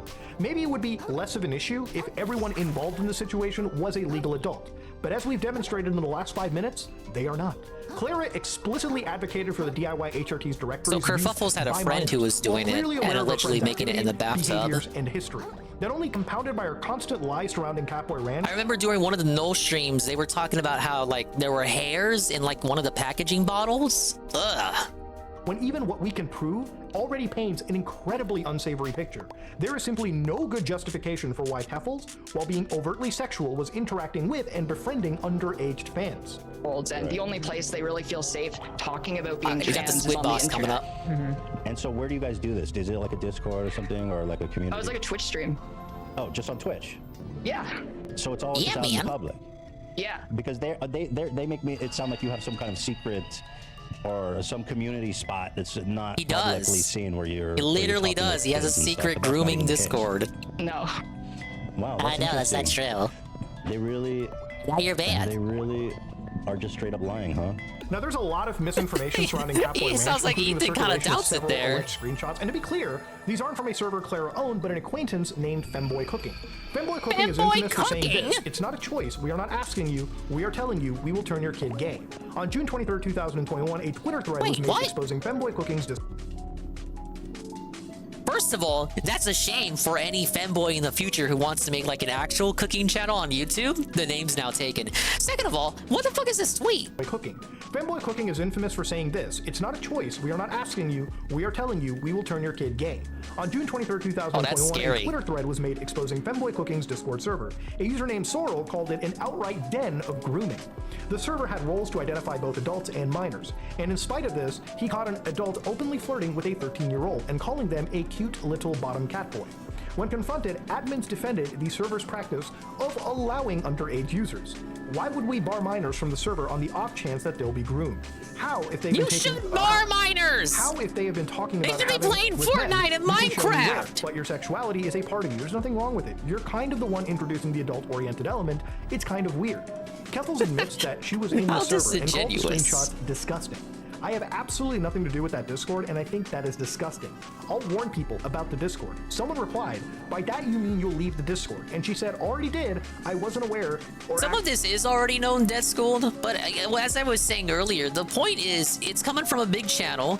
Kuhfalls was scared of this documentary coming out. They blocked Muda. I think it's important to have a video like this out there so that it reaches the mainstream. You know, not everyone's paying attention to the sector all the time.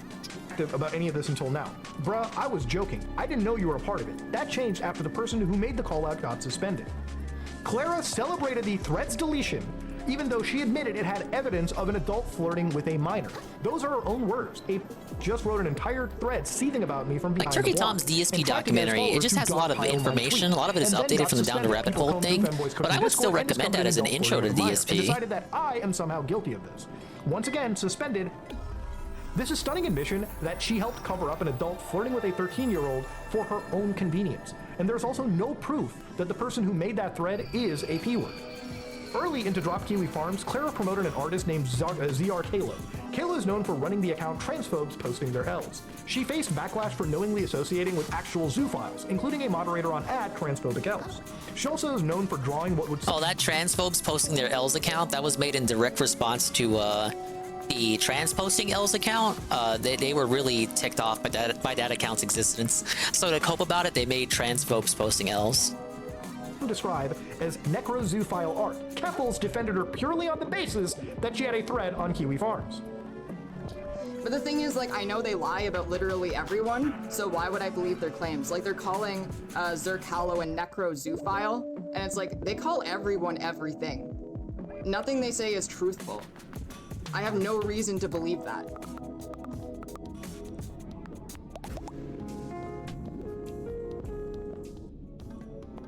You do furry gore? Look, I personally think that that's kind of weird.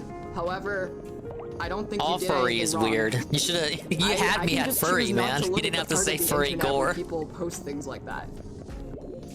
As long as no one's getting hurt, I do not care. Then she calls I bet the stench of matted furry fur drenched by blood, I bet that really gets you off, right? Put actual criminals there. Most recently putting a prolific animal abuser behind bars. I'm not saying every user or thread is virtuous. Yeah, when Kuhfalls is the one calling you weird, that's how you know it's over. To have their actions exposed. Kuhfalls' campaign eventually took her to Chris Chan, who she brought on for an interview right after Chris got out of jail for allegedly having relations with their mom. Hilariously, she had to keep up the lie that Kiwi Farms was still down. Wait, did I do something? Alright, okay, good. God, mate, you really are sicko. Take my special technique and get out of here, freak! Is that what you wanted? Did that make it all worth it? Find all sorts of types in the lower crust, but you really take the crab cake, mate. Whoa! Throw an urchin at 6 enemies before exploding, and I got a trophy. Well, learn all adaptations. I got 52% trophies right now. What is this? Oh, I do like mind style abilities. I'll probably keep that one.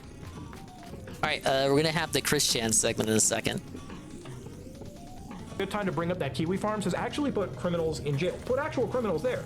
Most recently putting a prolific animal abuser behind bars. I'm not saying every user or thread is virtuous. Even if you hate the site, you gotta admit, some people deserve to have their actions exposed. Kuhfalls' campaign eventually took her to Chris Chan, who she brought on for an interview right after Chris got out of jail for allegedly having relations with their mom.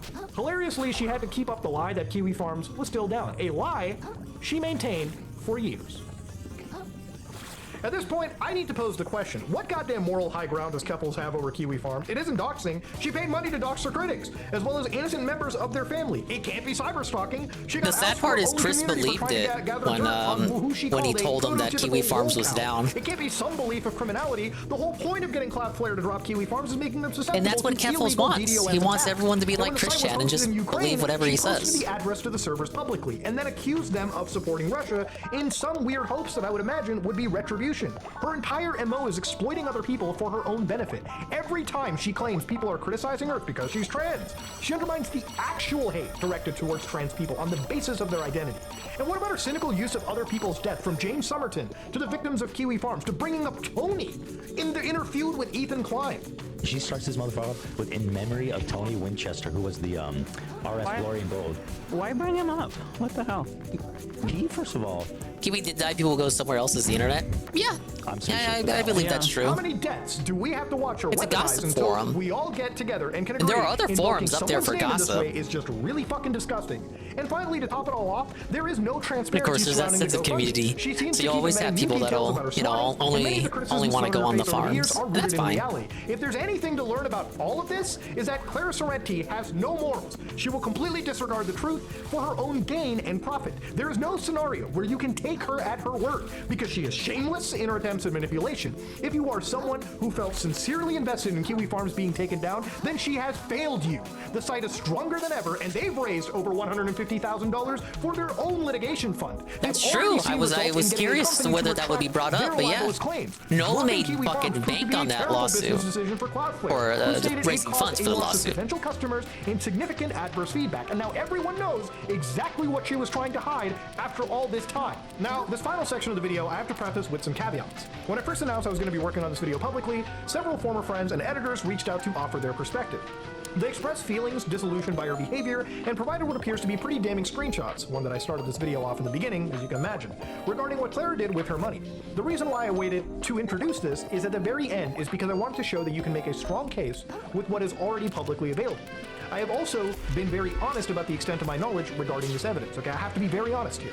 Kuhfalls has faked DMs in the past, even doing so on stream before posting them as if they're real. Kuhfalls and her camp have demonstrated being actual disinformation agents, and having to vet screenshots are actually a serious concern. This is why I say I never believe an actual message until I open up the server myself, hit refresh, and see it with my own fucking eyes. I don't just believe any screenshot thrown at me. With all that being said, this is what I was shown. The first is from a screenshot from a private group chat dated November 30th, 2022. Let's take a look at this. Feels really bad watching the GoFundMe deplete. The rest will cover a year's rent and my psych fees if I talk to a psychologist once a week for the next 11 months. Ellen tried to comfort me by reminding me that it was an emergency fund. I kept trying to think of how it depleted so fast, and it's just so many little things. Travel and replacing furniture and helping my friends out buying new streaming gear and clothes. If legitimate, this is an admission that the GoFundMe had greatly depleted after just 2 months. It also calls into question if she actually did buy new clothes and equipments for her friends. That isn't even remotely covered by any of her stated goals. Claire seems to understand this, going on to state, if anyone ever finds out about how I spent the GoFundMe, I am definitely getting canceled. And these messages were deleted, like what, 7 minutes later? If you recall, in September of 2022, Clara mentioned hiring both a private investigator and a cybersecurity firm. This conversation, dated November 12, 2023, appears to shed further insight as to why. The source first sent a tweet from YouTuber Bat Empanada, who had criticized Kuhfalls in the past. Clara responded by sharing his full name, date of birth, and home address. When asked how she obtained this information, Clara gloated she was insane before revealing the name of another YouTuber named Second Thought. Does Kiwi Farms have this info? No, I did it myself. I never published this info. It's just like a game for me. Clara continued, I'll have more soon. I paid for another information request from an Argentinian PI firm. Honestly, my dream is to retire from streaming and be a PI. Dox people professionally. The lady who wants to drop Kiwi Farms, ladies and gentlemen, used the money raised under false pretenses to indulge in her fantasy of being a professional doxer. Allegedly. Given the nature of these screenshots, we have to be very careful about their legitimacy. However, I did end up reaching out to both of the YouTubers targeted to verify if the information was legitimate. And unfortunately, I did not get a single response back, as sad as it sounds. No. And at the end of all this, the real harm that Kuhfalls has done is not necessarily just to herself, but for the yeah, people that if they didn't get no response, and yeah, it makes sense to leave this shit towards the end. Covering this video, there's a strong case against Kuhfalls without it. Not that I needed any convincing personally. Average people, and their identities are just their identities. That's it. But overall, a strong case presented by the documentary on why they're a bad person, without relying on those private messages. And they've all disliked it because, you know, as far as I can really tell, always this important to person's verify like if you're Jackson sent of shit. Trans people, okay? They will use this as a shield. They will constantly try to be an activist, and I feel that Kuhfalls' behavior has made her the perfect controlled opposition for making trans people just look terribly bad. So the end of all this, ladies and gentlemen, Kuhfalls is in fact a liar. They are evil, they are malicious, and they're a great harm to not just themselves, but the community they quote-unquote claim to represent. That said, if you like what you saw, please like, comment, and subscribe. Dislike me, dislike it. I am out. Very good video. A great intro for Kuhfalls. Some stuff I knew, a lot of stuff I didn't know, particularly in regards to specific messages and tweets that were out there. Yeah, I would recommend that. If you know anyone that does not know about Kuhfalls, go spread that video around. We need to expose Kuhfalls, baby. Now we're gonna keep watching stuff, but I'm about to head into a boss fight. Let's see. Let's do a prediction. Get your points ready. You can hear the sound of my voice. We're gonna do a prediction for the boss. Now I fought him last stream, but we lost the save, so I gotta do it again. Does Dingus beat the squid in 2 devs? 2 devs. I'm gonna be hard on myself because I already know the fight. The save corrupted, Mr. Pun. I was closing out the game because I thought it was gonna, like, you know, prevent another memory leak. Because I turned on the console, quick resume. I thought, oh, well, in case the memory leaks again, let me just close it out and open it back up before I start the stream. And then when I open it back up, and I know I saved it before I closed it out, but my save was gone. But I'm caught up now. I just have to beat the squid, and then I'll already be back to where I was. But I get your predictions in now. Does Dingus win in 2 deaths? 2 deaths, baby. So that would be die twice, and then once you die a 3rd time, then I'll end it. If I die a 3rd time. That'll be my definition of 2 deaths. Here's the current build. And let's give it a try.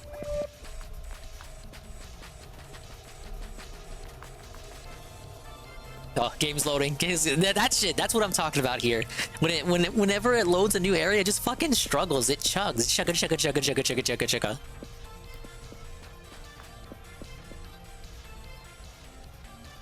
And you're certain we're going the right way? How should I know? Think I spend my weekends here, do you? Well, then what the shuck am I still paying you for? Matter of fact, we're in this mess cause you couldn't defeat a damn lobster. Good for nothing. I should have left you on the seabed where I found you. You live. Belted. I like how his face there is obscured by the bones. It's a nice technique. It's like a movie. It's you.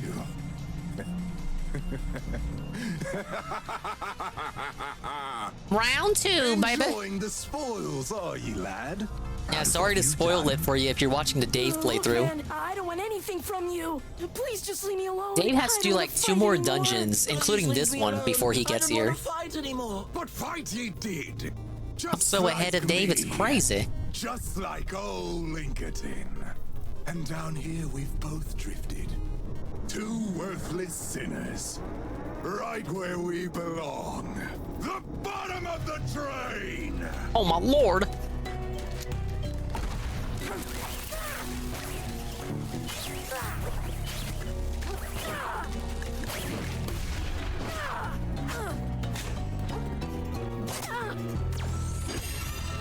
Did that still hit? Little limp.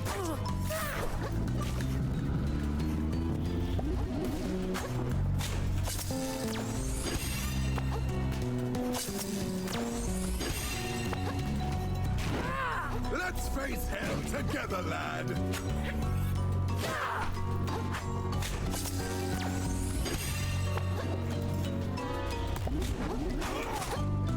Oh, I thought he was gonna tackle for that.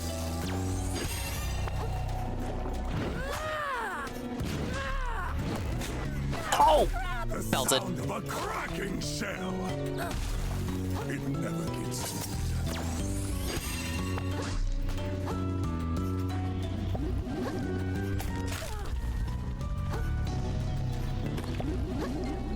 Damn, I'm not even locked on.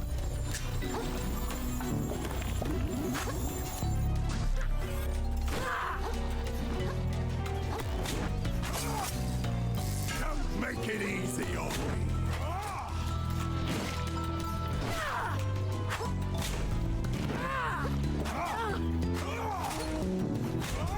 Damn it. Bit after all. Oh yeah, that's the first step. Yeah, I got little Blockachons. Alright, can I cheese it again?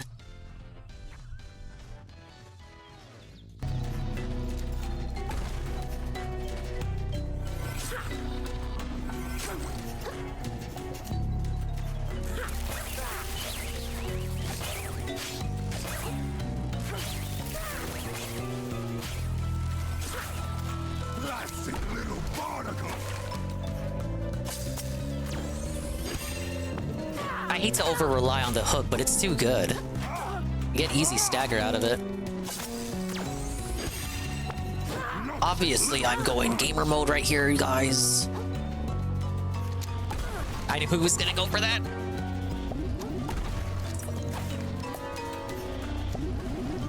Look at him, look at him. He's reaching for it. He's trying so hard. Hell together, lad.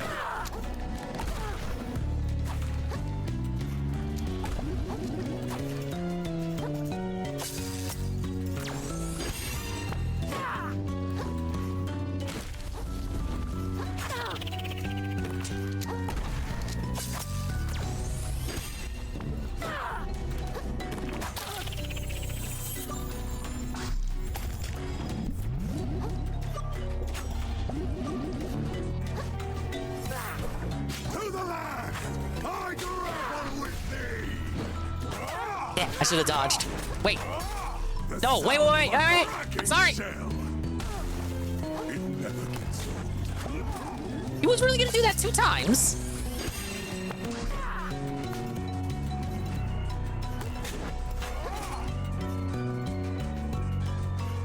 Look at him, look at him, look at him, look at him.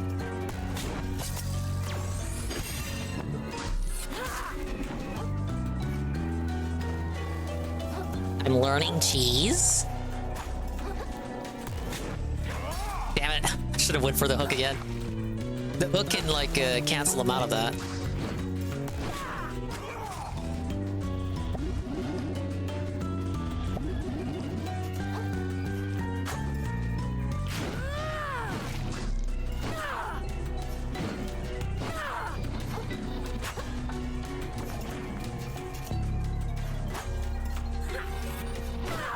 Oh, he dodged.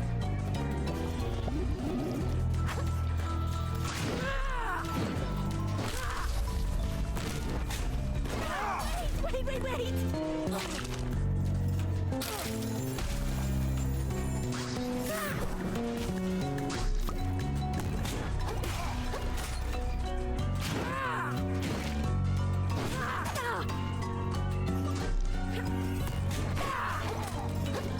Where is he?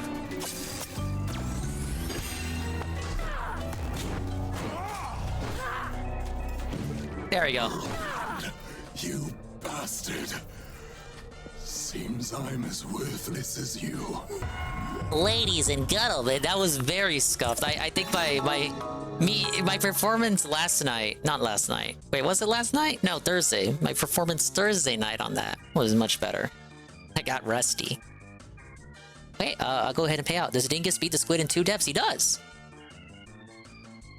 Big ups, UNFW won.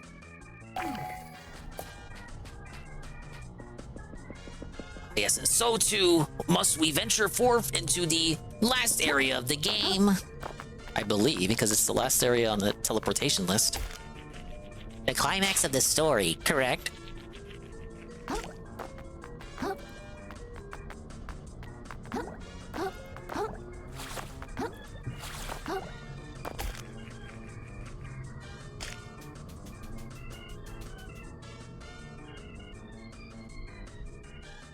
The game better fucking save this time, right? All my suffering?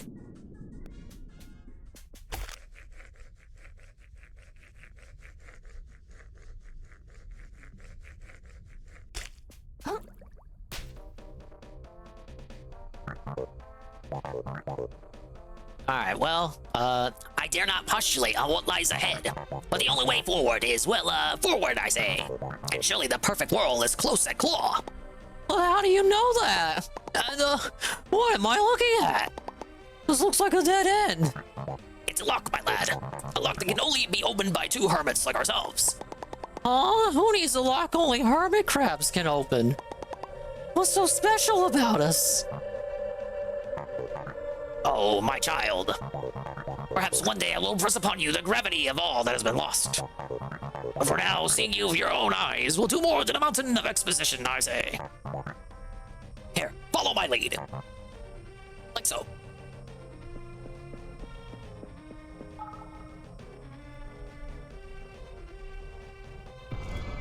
Whoa. Too bad I already seen this segment. Oh, it's still a good shot. The music kicks in.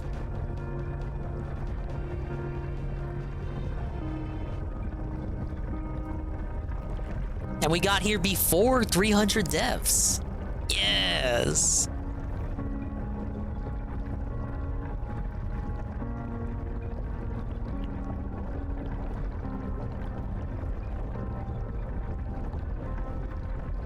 That's a long way down, huh? And then the title drops in. The old ocean.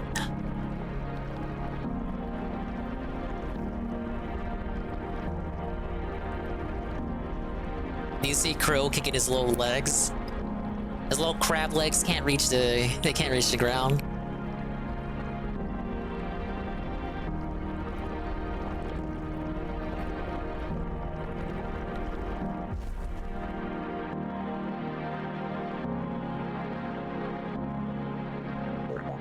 the old ocean. To think I should be honored to lay my eyes on this place.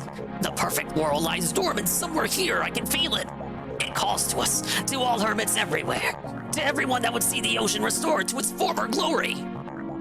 Don't lose your tempo now, I say. We're about to change the course of this world, the child. Okay, the shell that I was at when I ended the stream last time is actually right here. I didn't get much further than this. I explored a bit and then called it a night. Let me step away to refill my drink. I will play a video too. There's other things we can watch. I know there's a new Carl Jobst out, a lot of keynote clips. Oh yeah, there was a new implement as well, and then a documentary on the game dude. We'll start with a short video. Well, I step away for a second. I'll be right back.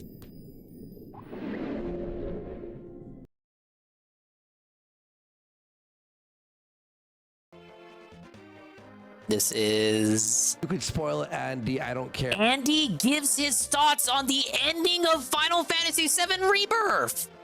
Whoa, this is a good video for UNF.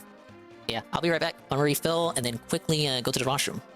I like your energy. Is everyone okay with me spoiling it? It'll take 5 seconds. Go on your rant about it. Canelo is starting real slow here. I'm starting Just do it, yes. Is anyone saying no?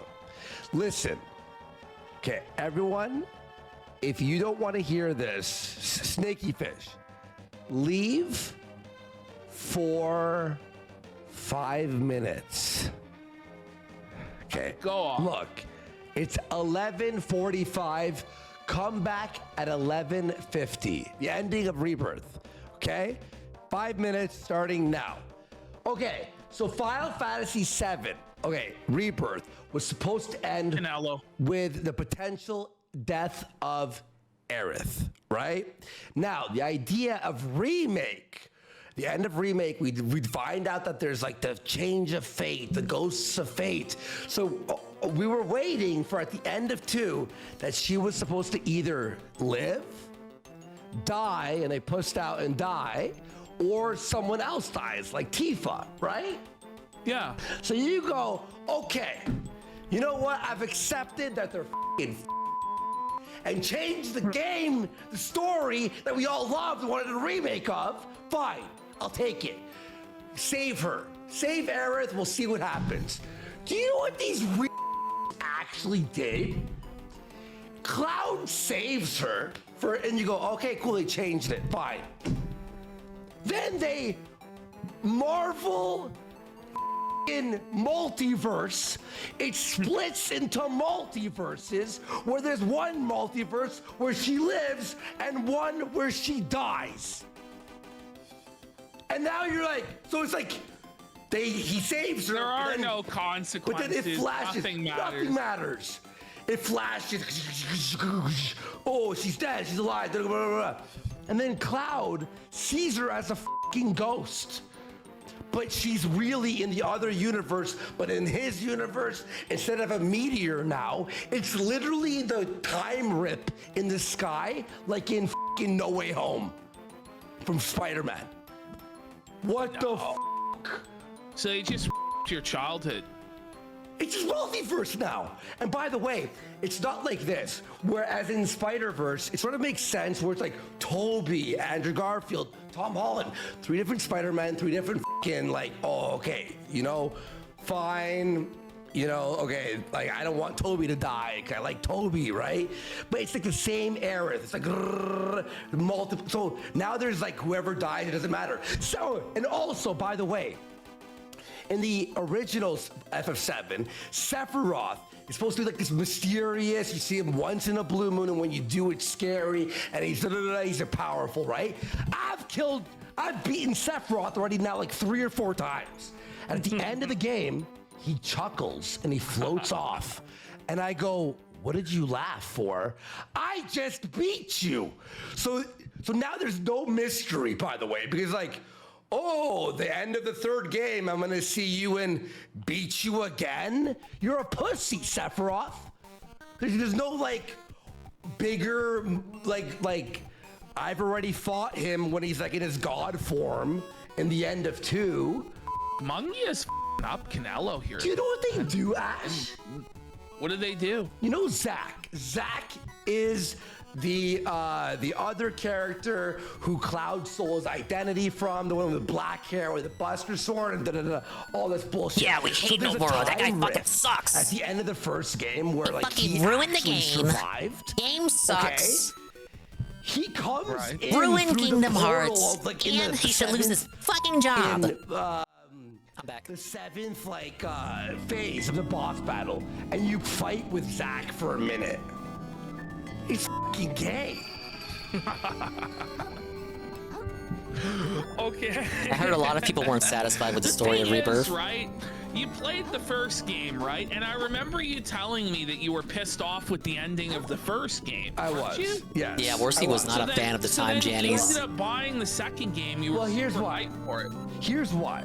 So at the end of the Why they felt like they had to make it a trilogy, and now they're eating the consequences of it. Eat it! Eat it!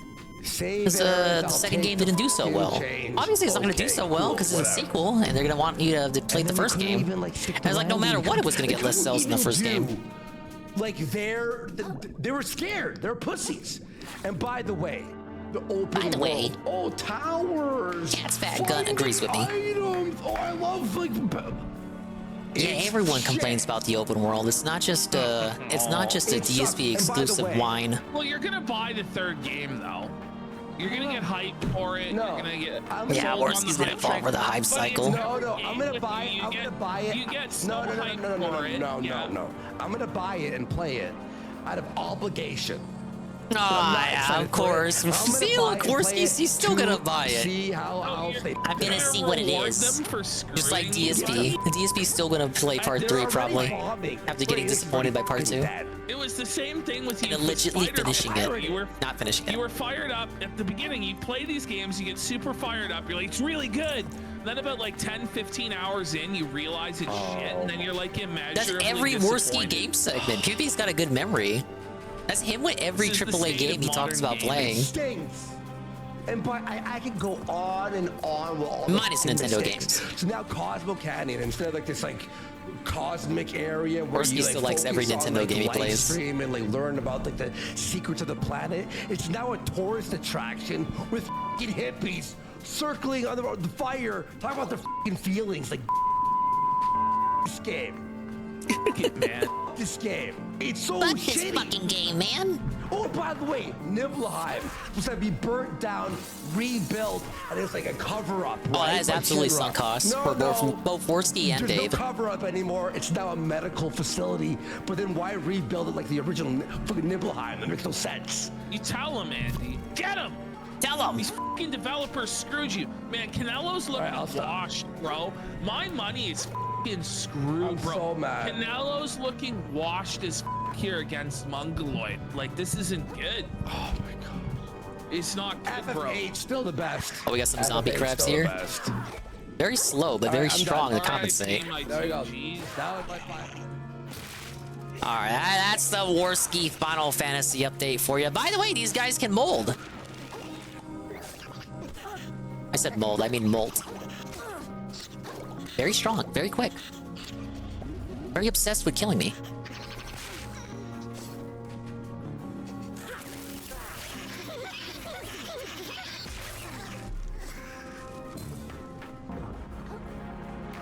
Well, I would hope they did course correct with part 3. But you think it'd be like too late by that point? Like everyone who wanted to play it will have played it already, or you know, like the people won't want to play it again because now they've been disappointed by the second entry. Why would they play the third one?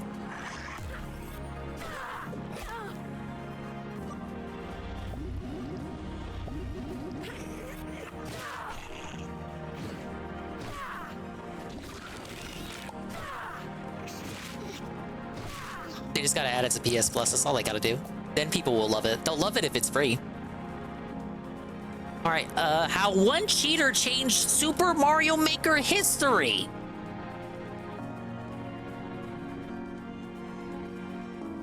Hello, you absolute legends. Hello! For the past 6.5 years, a group of dedicated gamers known as Team 0% had been on a mission, a quest, to beat every single level ever uploaded to the Nintendo servers for Super Mario Maker on the Wii U. This that was means a gargantuan task. one of the 16 people who beat my Wii U levels, it's one of those guys. Millions of levels over the course of the game's lifespan. But in November of 2023, Nintendo... Yeah, Mr. Pun, there was some campaign before the Wii U servers got shut down to play every single Super Mario Maker level, and I think archive it too, and I think they were successful.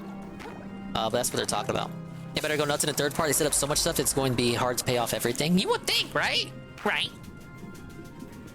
Threw a wrench into the mix when they announced that in April of 2024 it would be closing down the Super Mario Maker online servers for good. This effectively gave Team 0% a time limit. If they couldn't beat every level by April, they had failed. At first, this seemed like too great a task. There were simply too many levels to clear, but after several creators put out a rallying cry, thousands of gamers came together to help Team 0% finish the job. And by mid-March 2024, they had defied all odds. Less than a month before Nintendo would shut off the servers for good, only a single level remained unbeaten. The only problem was that this one remaining level was hard. Really, really hard. It was only 12 seconds long, but most of those 12 seconds required frame-perfect inputs. Despite being uploaded in 2017, when players weren't as good as they are now, this level was still giving all of the current top players huge problems. But it did seem fitting. What better level to be the last than the one that gave everyone the biggest challenge? Hype was building.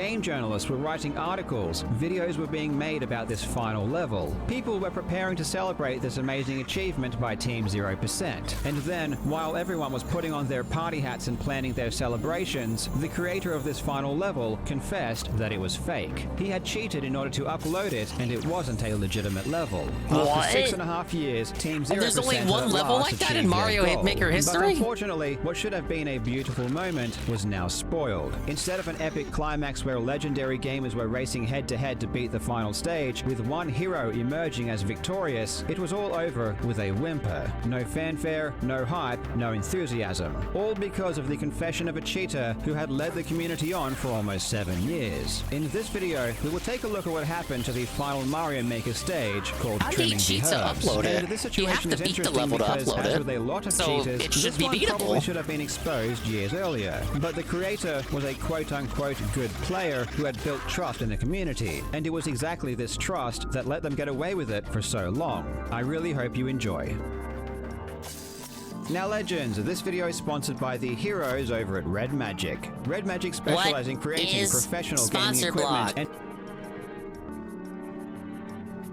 the link is in the description. Red Magic is also celebrating their 6-year anniversary with a ton of great deals, so again just click the link in the description and check them out today. In theory, it should be very difficult to upload a fake Mario Maker level. This is because you need to first clear it yourself before Nintendo will let you upload it. It is only after beating it yourself you get the option to share it with the world. This is part of where the competitive side of Mario Maker comes out. Some players will spend hundreds or even thousands of hours creating and trying to beat the hardest level they possibly can. Being able to upload a difficult stage is a badge of honor, and it's an invitation to other players to try and match your skill. In practice, however, plenty of levels that are flat out impossible to beat end up being uploaded because of hackers. I'm not a hacker myself, so I don't know the specifics, but hacking allows you to upload a level without beating it first, or by beating it in some way that isn't possible after you upload it. Thankfully, this doesn't end up causing too many problems, because if a level is impossible to beat, any good player can immediately tell. For example, if the end is completely blocked off and there is literally no way to reach it, you can safely assume this level was hacked. The best players have a good sense of what is or isn't possible, so whenever these impossible levels come up, so you guys fucking lied for attention for yourselves. You didn't actually beat every Mario Maker level, right? When it came to trimming the herbs, however, it was a perfect storm that allowed this particular level to remain undetected as fake right until the very end. This meant that Team 0% still had this level as one that needed to be cleared if they were to achieve their goal. The creator of Trimming the Herbs was a player by the name of Ahoyo, and this person was a very active player and a very active member of the Mario Maker community. Yoshi. Throughout 2017, Ahoyo would stream hundreds of hours trying to create and clear levels, the most famous of which was a level by the name of Bombs 5. At the time, it would have been considered one of, if not the hardest levels ever made. Ahoyo claimed to have spent thousands of hours on this one level alone, and because of the fact that he streamed a lot of his attempts, he proved that he was a really good player. He wasn't just a good player either, he was a great contributor to the community. Yeah, they're all in attention 2017, whores, he all created of and them. hosted a level design competition called PogChamp. This was a competition to find and PogChamp. highlight difficult or interesting levels. As part of that competition, he even submitted his own level called Trimming the I'm Herbs.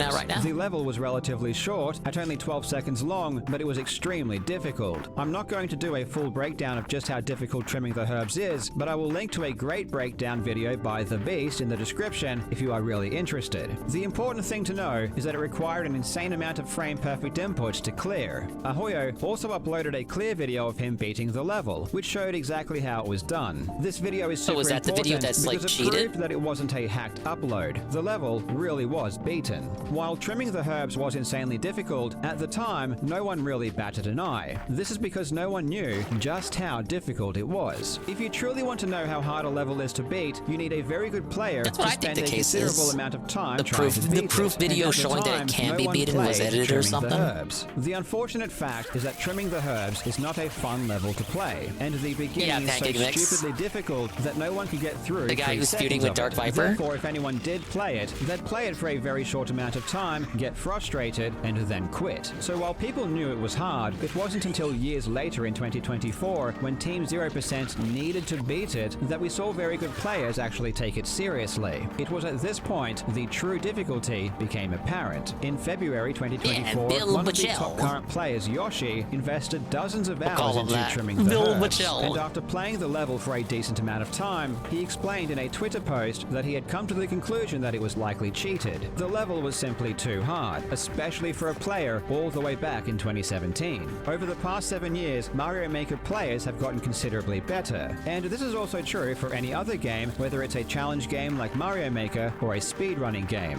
A top player from today would You take so dismantle many any L's, player you from have no other 2017. There really cope isn't a than that the believable level is reason why hacked. Ahoyo should have Like been able DSP to calling his create and opponents clear a scripted. level so I mean, he's challenging right, back but, like, then. come on. But there was even more to the story, The because level there has was to be another cheated giant because I red can't flag beat it. that indicated Ahoyo may have been cheating. Remember before how I mentioned Ahoyo had spent years trying to clear a level on stream? This was the level he called Bombs 5. Well, he never did end up beating Bombs 5, and in 2017, he stopped streaming his attempts. Then, in 2021, when Nintendo announced they would stop accepting new level uploads to their servers, Ahoyo mysteriously appeared again and uploaded Bombs 5. He claimed that he had beaten it years earlier, but just didn't feel like uploading it. He even included another clear video, again demonstrating that the level wasn't hacked. But there was a problem with the video Ahoyo uploaded, and this problem was noticed about a month later. The actual level itself in his Bombs 5 clear video was ever so slightly different to the level that Ahoyo uploaded to the Nintendo server. We are talking tiny differences that barely make any difference whatsoever. In his own clear video, there is a muncher here near the end of the stage, but in the actual level that was uploaded, this had been replaced with spikes. So this means that Ahoyo beat the stage twice. Once to beat the level he uploaded, and once to beat the level for his clear video. This obviously makes no sense. He spent hundreds, maybe even thousands of hours on stream trying to beat it, and couldn't. Then magically, after he stopped attempts, he did it not once, but twice. And for no discernible reason other than to make minor cosmetic changes to the level.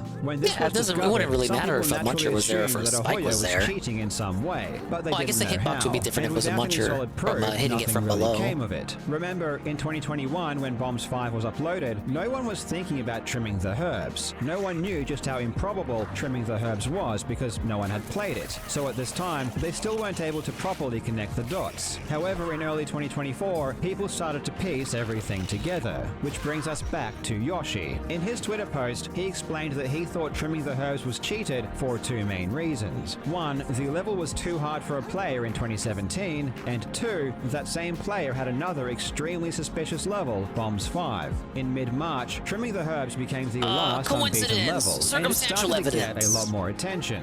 By this point, many top players had now sunk a decent amount of time into Trimming the Herbs, and everyone was still coming up short. Another top player and YouTuber, the Riley C, uploaded a video speculating that Ahoyo was cheating in some way. He stressed that not only was Trimming the Herbs too hard, but Ahoyo had beaten it far too quickly. So in 1 month, he went from not hitting the 3rd Piranha Plant to getting consistent enough to beat the full level. Given his limited time that we established just a second ago, this is again highly suspicious. Opinions were mixed, however. In a video defending Ahoyo, YouTuber Grand Pooh Bear said that in 2017, when Trimming the Herbs was uploaded, no one had the technology to cheat in this way, and therefore he simply couldn't be cheating. Because remember, Ahoyo had a video of himself allegedly beating the level. The only feasible way to cheat with a video like this was by using tools to give automated inputs to the game, i.e. a tool-assisted speedrun, or TAS. Could the clear video have been tasked? Listen. The thing with why the clear video wasn't tasked, chat, in 2017, we just didn't have the ability to do that on the Wii U. That's the #1 reason. We just simply didn't have the ability to do that on the Wii U. Secondly, this player has proven themselves over and over and over again. Like, we don't need to do this to everybody. You know what I mean? Like, we don't need to do this. I understand Carl Job's videos are fun. Like, we gotta call it out. Like, this is a legit one. It's a legit video. We've been called out and exposed by Man Carl. has enough street No! cred that I'm fully confident about it. And I'm also fully confident that it's going to get clear.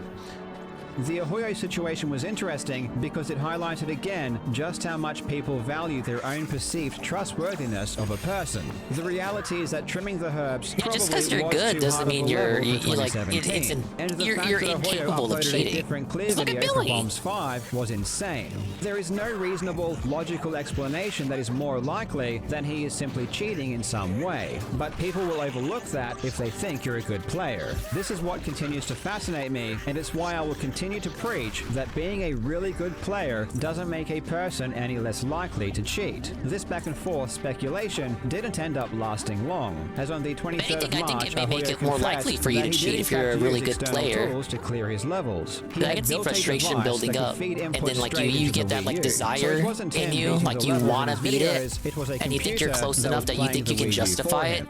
Like if this really means so much to you, I think it's more likely if you're like a successful person, if you can do it and that's your whole life, and you need the, in some cases, not all cases, but like if you need the attention from it, like maybe you would be willing to go to that extreme to actually go cheat. Because I think for a person who like all they do is cheat, it's kind of like a case of them not giving as much of a fuck about it, where it's more likely for a successful person to give a fuck about it, to want to possibly go to that extreme, especially if, like I said, you're so close, you're on the cusp of it, but you just can't do it. I think that's why Billy ultimately cheated. And and then you justify it after the fact by saying like, oh, you're a skilled player, so it ultimately doesn't matter. You could have done it if you wanted to, but you cheated just because you were just at the finish line and you couldn't really cross the finish line yourself. But you could do it if you wanted to, but it'd be like a waste of time, a futile effort. But you can do it because you have the skill. But it's okay if I cheat because I would have done it anyway eventually. But I don't want to waste the time. And it's kind of how I look at it. I think it's actually more likely that a very successful person at speedrunning would cheat. Hey, Nurgle.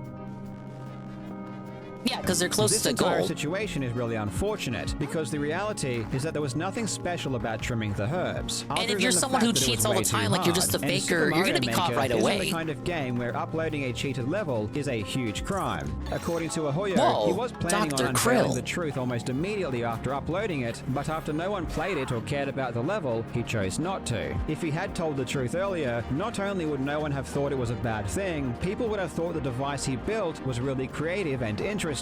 Ahoyo's fake level only became a problem because it ended up being the last level unbeaten by Team 0%. News articles were being written about it. Everyone was talking about Trimming the Herbs, and the hype surrounding it was huge. The irony is that Ahoyo chose the perfect time to confess to cause the maximum amount of damage. If he had confessed just 2 weeks earlier, or any time in the past 7 years, it would have been removed from Team 0%'s list, and therefore when they beat the level The Last Dance, which was the the actual final level, that would have been the end, and everyone would have celebrated and enjoyed that moment together. If he never confessed, or at least waited until after the server shut down, some people would have still thought it was cheated, but people would have tried to beat it. And in fact, it was beaten by the player Sanix several days before these servers shut down. And while someone many beat it people legit still anyway? did celebrate this Big ups. achievement, even though they knew it was a cheated level, if Ahoyo had never confessed, this moment would have been much bigger and much more magical than it was. At the very least, the community would have had an amazing moment to celebrate as it happened, instead of just retroactively realizing they had been Where's my successful reward? at some point in the past.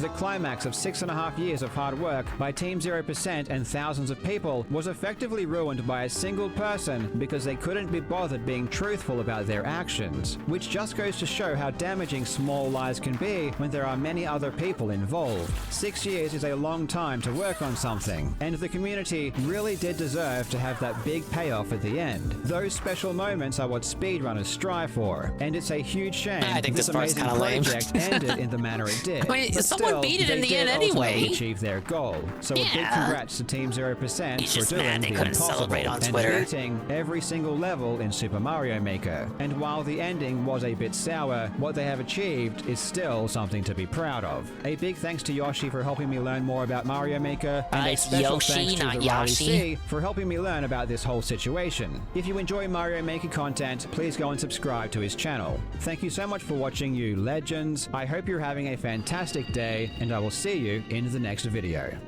Well, that was a pleasant little dive into the Mario Maker realm. We don't usually watch videos from this person, but this is Harmful Opinions. I hate extra credits. I've never seen a single extra credits video. So hopefully this video turns me off on ever watching any of their content. But I know people got after them because they put out a video about orcs and how like orcs are black people, which is very offensive, and I vehemently disagree with that. But it was like a thinly veiled political video, and people didn't want that because they're like a channel that's only supposed to be talking about video games. Apparently, they have pissed off the community again by saying that games, it's a good thing that games are $70, and in fact, they should be even more expensive. Yeah, big ups to Carl. Hey, Carl, for the Mario Maker video. I think it's a bit lame that he was like, oh, why weren't they allowed to celebrate the achievement? It doesn't matter. Like, what the fuck? The whole thing was just like a nice little fan thing to begin with. Carl acting like he got fucking robbed of this celebration. Like, bro, you weren't even beating the levels yourself anyway. I'm sure this video called Games Are Cheaper Than They've Ever Been will not make my blood explode. Did you know that right this very moment, we are paying less than anybody has ever paid for video games? That's immediately I guess if you pirate a everything. statement that you can dig into in a million ways. Do you mean the price of a video game is lower? Do you mean the amount being spent on video games is lower? Come on. They are currently cheaper than they have ever been. Now, I can hear you all being like, that. This video is 9/11 long. You're gonna have to do a lot of explaining. I'm gonna assume this is gonna be about the AAA price tag based on the thumbnail, right? Is a video game a video game? Now, that sounds like an insane statement. Are all video games equal? You can't... A video game is not like rice. You can't have exact I love rice. shrinkflation, right? You can't end up paying... Oh, look, with inflation, this $10 for this bag of rice... I think I see this argument a lot. People would post old advertisements from like Toys R Us about like PlayStation games costing $70 or Nintendo 64 games costing up to like $80-90 depending on the title. You're not considering the economy and how things have changed since then, idiot. Oh yes, games are cheaper now than they've ever been. Well, actually, sir, ... Actually cheaper than ever. But then you look at it's also less rice, and it works out to you getting screwed. How do you measure a video game like that? Absolutely cannot be right, because I had the exact same reaction. Honestly. No, you didn't. No, you didn't. For over a decade, people have talked about Yeah, the how ratio's games aren't different. actually that expensive. They've been talking about this for years and years. When James brought this up, I couldn't believe it. And at first he couldn't either. But then he told me how he found this great Ars Technica article on the subject from a few years back, and... Dude, this is Reactiception. Faber says it should I'm be about reacting to percentage of harmful, income react that to goes extra into it. credits, reacting Based to on their Ars phrasing at the Technica. start, it should be. They said we're spending less on video games. To me, streaming is so cursed, that's isn't a it? statement about your spending. So the most relevant part of that would be what percentage of our expendable income does the $70 price tag represent compared to past prices versus our expendable income? Right? That he reacted so violently. That would also be a very interesting thing to show, because guess what? You don't have to sell a video game for $70. That's you not don't. what he will say. Well, he's already leading us down the path of, oh, $70 in 1960 would have been. Just wait, okay. To it. That he spent all night digging up historical game prices and inflation data, ran those numbers, and yeah, sure enough, He wouldn't be the first person but to do it sure that. as heck does not feel true, right? So let's dive in and unpack how this could possibly be, and why, despite all the data, games costing the least they ever have is still so hard to swallow. Is it just so hard to swallow, or is it a misleading claim?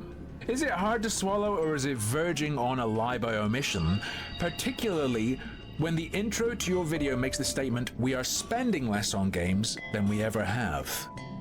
That's a very different kind of statement. Thanks so much to Factor for delivering me great meals right to my door so I could spend less. Factor those guys who sell the A goo sponsorship cubes, in a 9-minute where you just eat a video? couple of goo cubes every day. Oh, I guess it's no different than Carl. I should make a video that's like games are the cheapest they've ever been. Factor Have 5 the for video helping file me be out with the 40 video. minutes long, but it's mostly just a black screen. I start the video and I just say, people complain about the price of games, but they're actually cheaper than they've ever been. A bunch of games are actually free to play, and then the video ends. More time playing games. Okay, y'all, so who's excited to talk about inflation, huh? Wait, don't go. Because I promise you here and now 2 things. Good meme. 1, that breaking down inflation is very important to understanding our perception of the cost of games. And 2, that we're gonna have some fun images of your favorite video game characters walking y'all through it, okay? Alright. Just looking at inflation? What about people's perception of quality of games? Yeah, I was gonna say that, like the value of a game. People aren't all retards. And it's constantly thrown It in wouldn't people's just be like faces. the actual The games are value cheaper of than the they've ever game, been. Consider like inflation. That's been the thrown in our cost of faces it, for like but a like decade, the value more of the maybe game even. itself that you're Maybe paying. people are upset because they don't feel like they're getting their money's worth. More than just being Exactly. upset about the number itself. They see the Motherfuckers buy number like going up and I don't what they know get what's a being game that costs worse $70 that people than hated. what they want. Suicide Squad, Or $70 they see versus number going up 1996 along- paying like $80 for Mario 64. What did you get better value out of? Objectively, Mario 64. 85.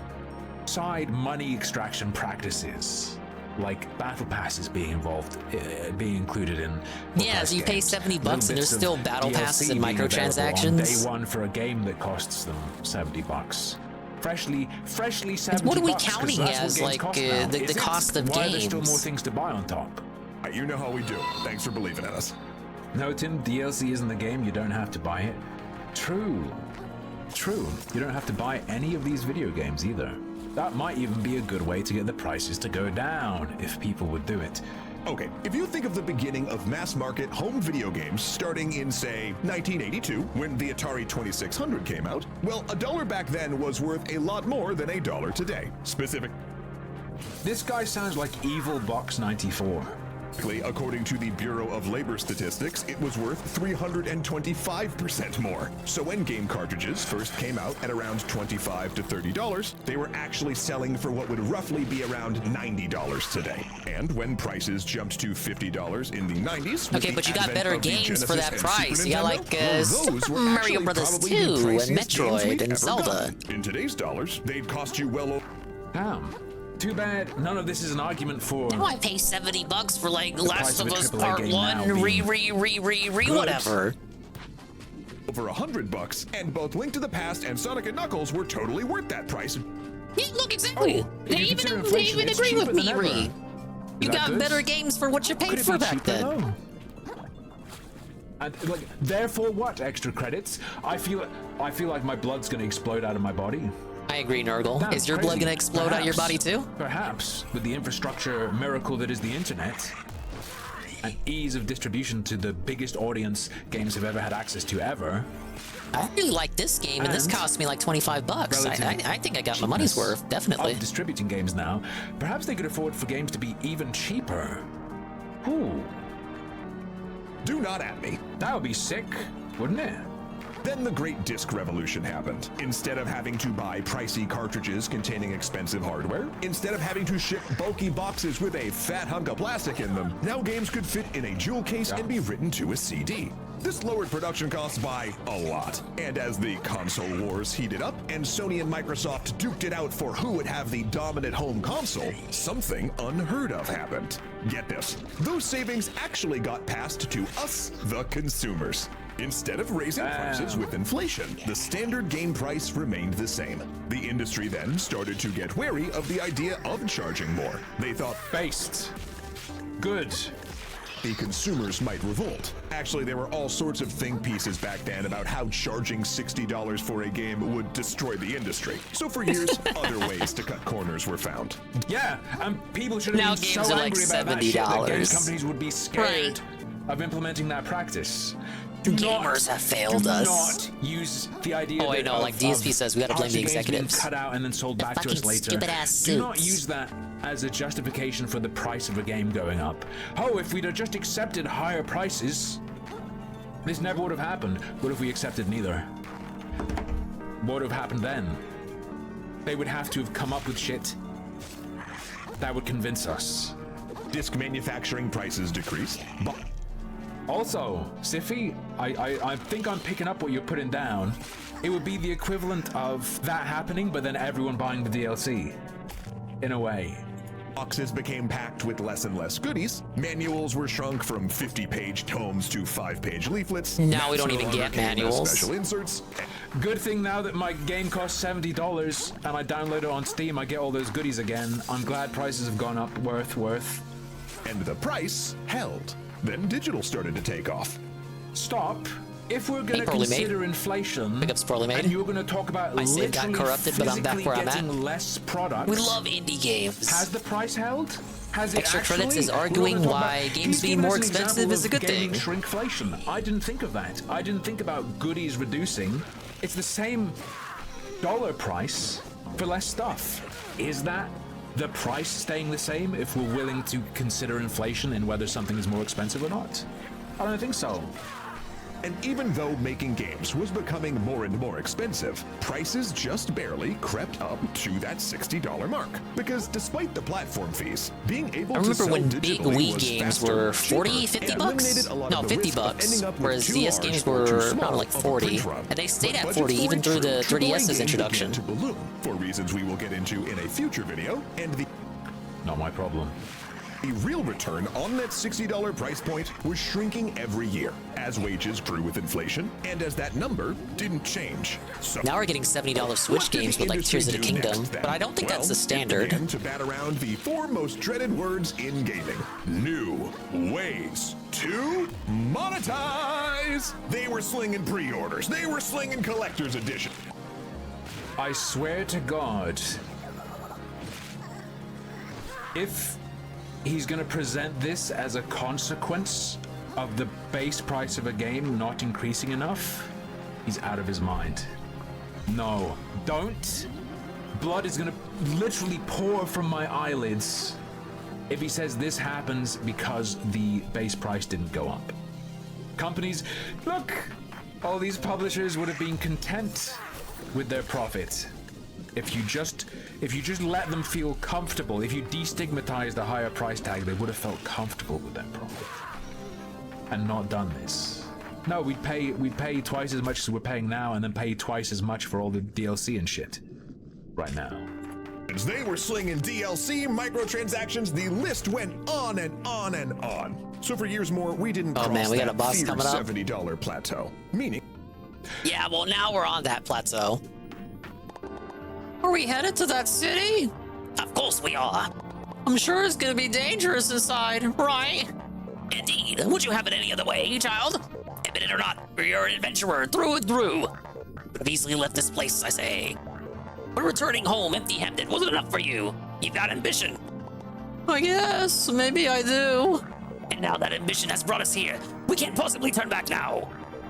If we must fight to achieve our ambition, then we must fight. And by that, you mean I'm gonna fight and you're just gonna stand back and teleport from place to place as I progress? Of course, I mean, you fucking stole the joke from me. Fuck, I should have just kept reading. I'll meet you inside once you breach the gates, I say. All right. I feel like as well, you can't... A 9-minute 11 video that tries to take this takes such a broad look and seems like it's going to make such a strong conclusion, or come to such a strong conclusion. I don't think you can cover those monetization methods being added without also looking at free-to-play games that survive purely off of those monetization methods. That by 2020, games were almost half of the price they were in the 90s in income-adjusted dollars. The percentage of a paycheck that it took to buy a game was at an all-time low. Now, we don't have great data for the last couple of years, but even though it looks like... Stop. There is not just your income and the price of a game. There's your income, price of essentials, price of a game. Unless you're insanely irresponsible, the price of a game is best weighed against your expendable income, not total income. At an all-time low. Now, we don't have great data for the last couple of years, but even... Hey, if you just don't eat, that game doesn't eat up much of your paycheck.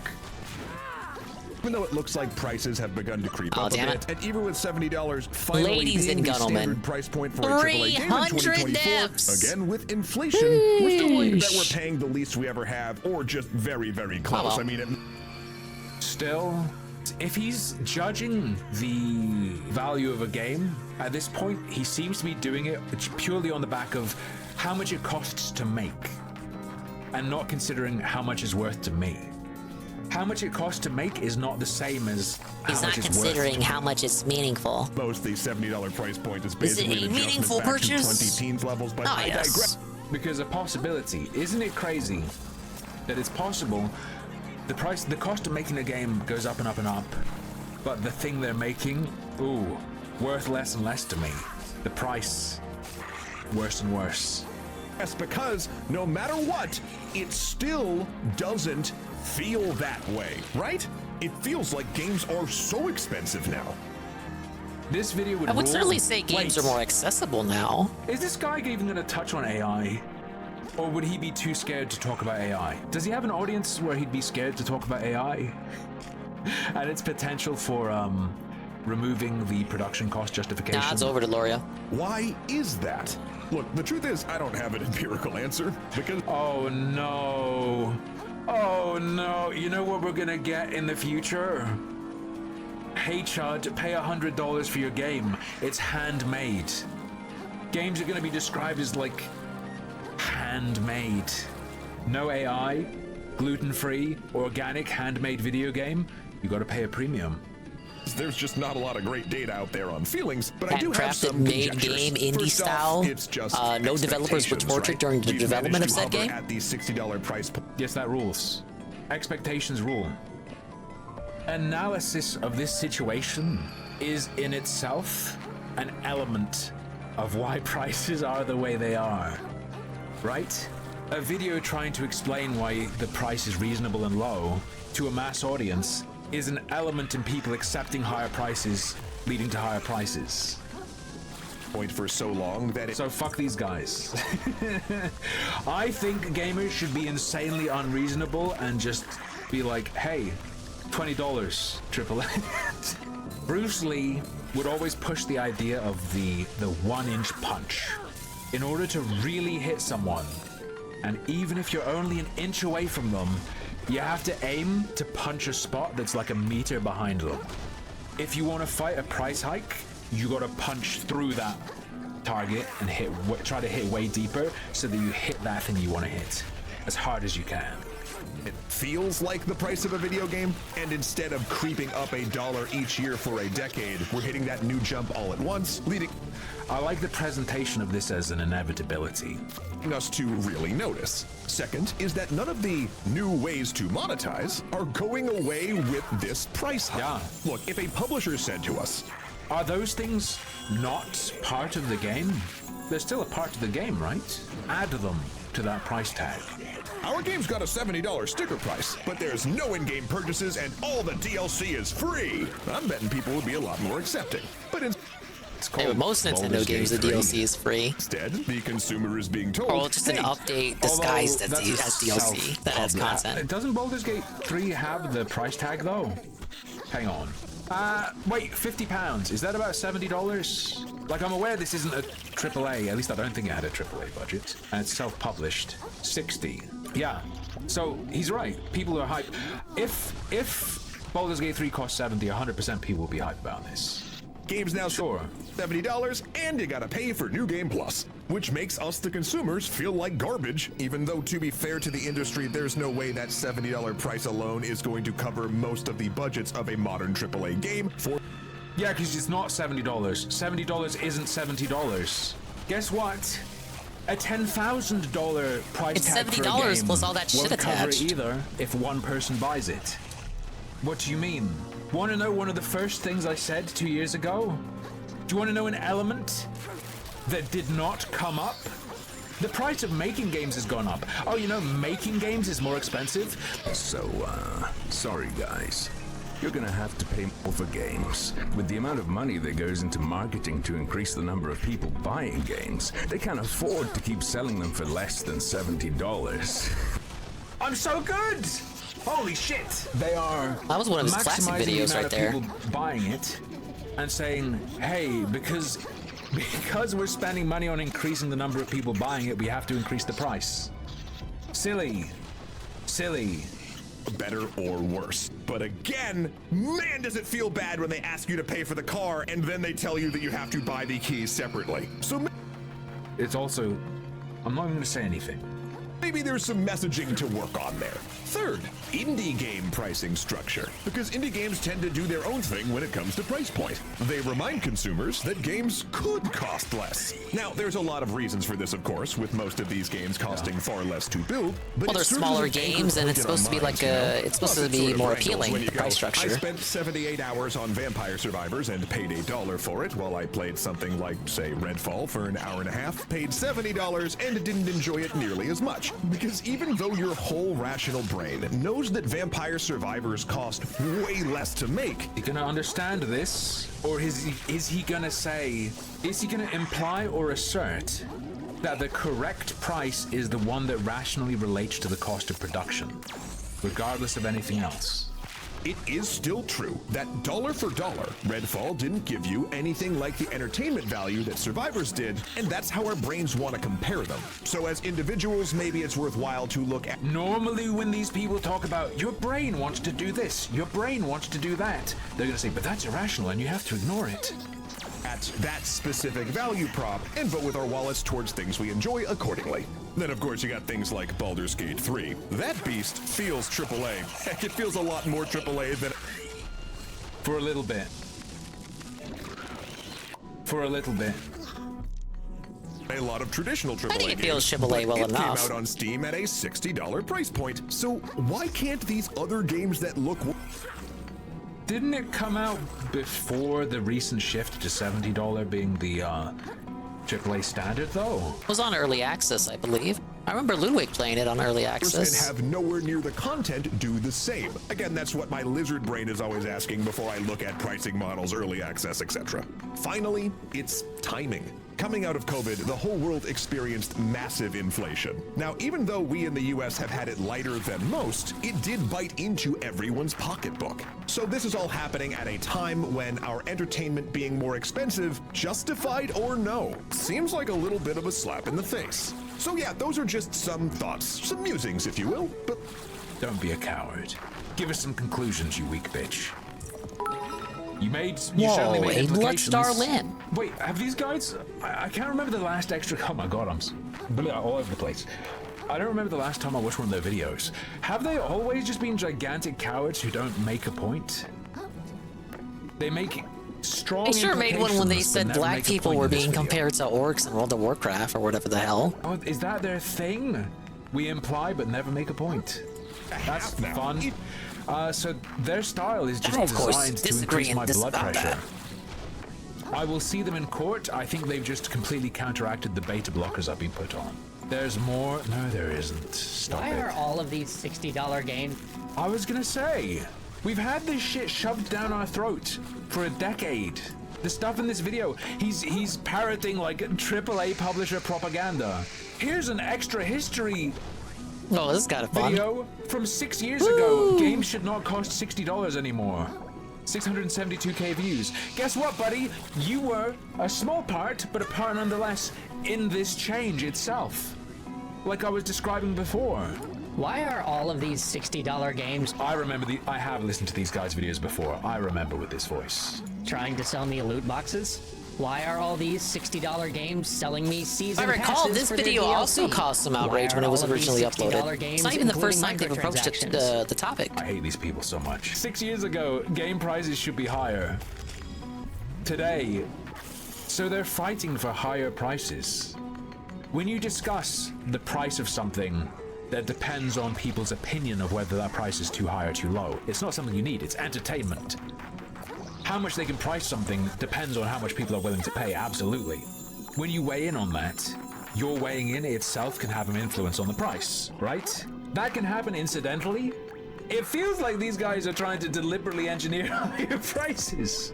I feel like I shouldn't watch these videos because I'll advocate for stuff that benefits gamers and they don't deserve it. They don't deserve it. I think gamers deserve to suffer. I agree. All gamers should suffer. Games should cost $80, not even $70. Games should be $80 now. Fuck it, just skip 70. Let's make them all $80 and give me more battle passes and more microtransactions and just ruin everything. That's the future we need. That's the future extra credit stinks you deserve. That was a good segment. I don't usually watch extra credits, but I do watch Harmful, so that was a good takedown. I saw that they had made that video, and it only reminded me of the first time they had approached that subject. I mean, I guess when you consider, oh yes, games are entertainment, so they should be able to cost like $1 gazillion, and we all just have to eat it. Don't you think people who want to play games, they just want to kick back and relax, and maybe like everyday people, blue collar people, they're not. Gaming is entertainment, but it's not like a luxury. Where's the Taco Bell version of this video? I need cheap, crispy tacos again. Just go to Jack in the Box. Yeah, $80 and early access. With battle passes, day one DLC, and the works.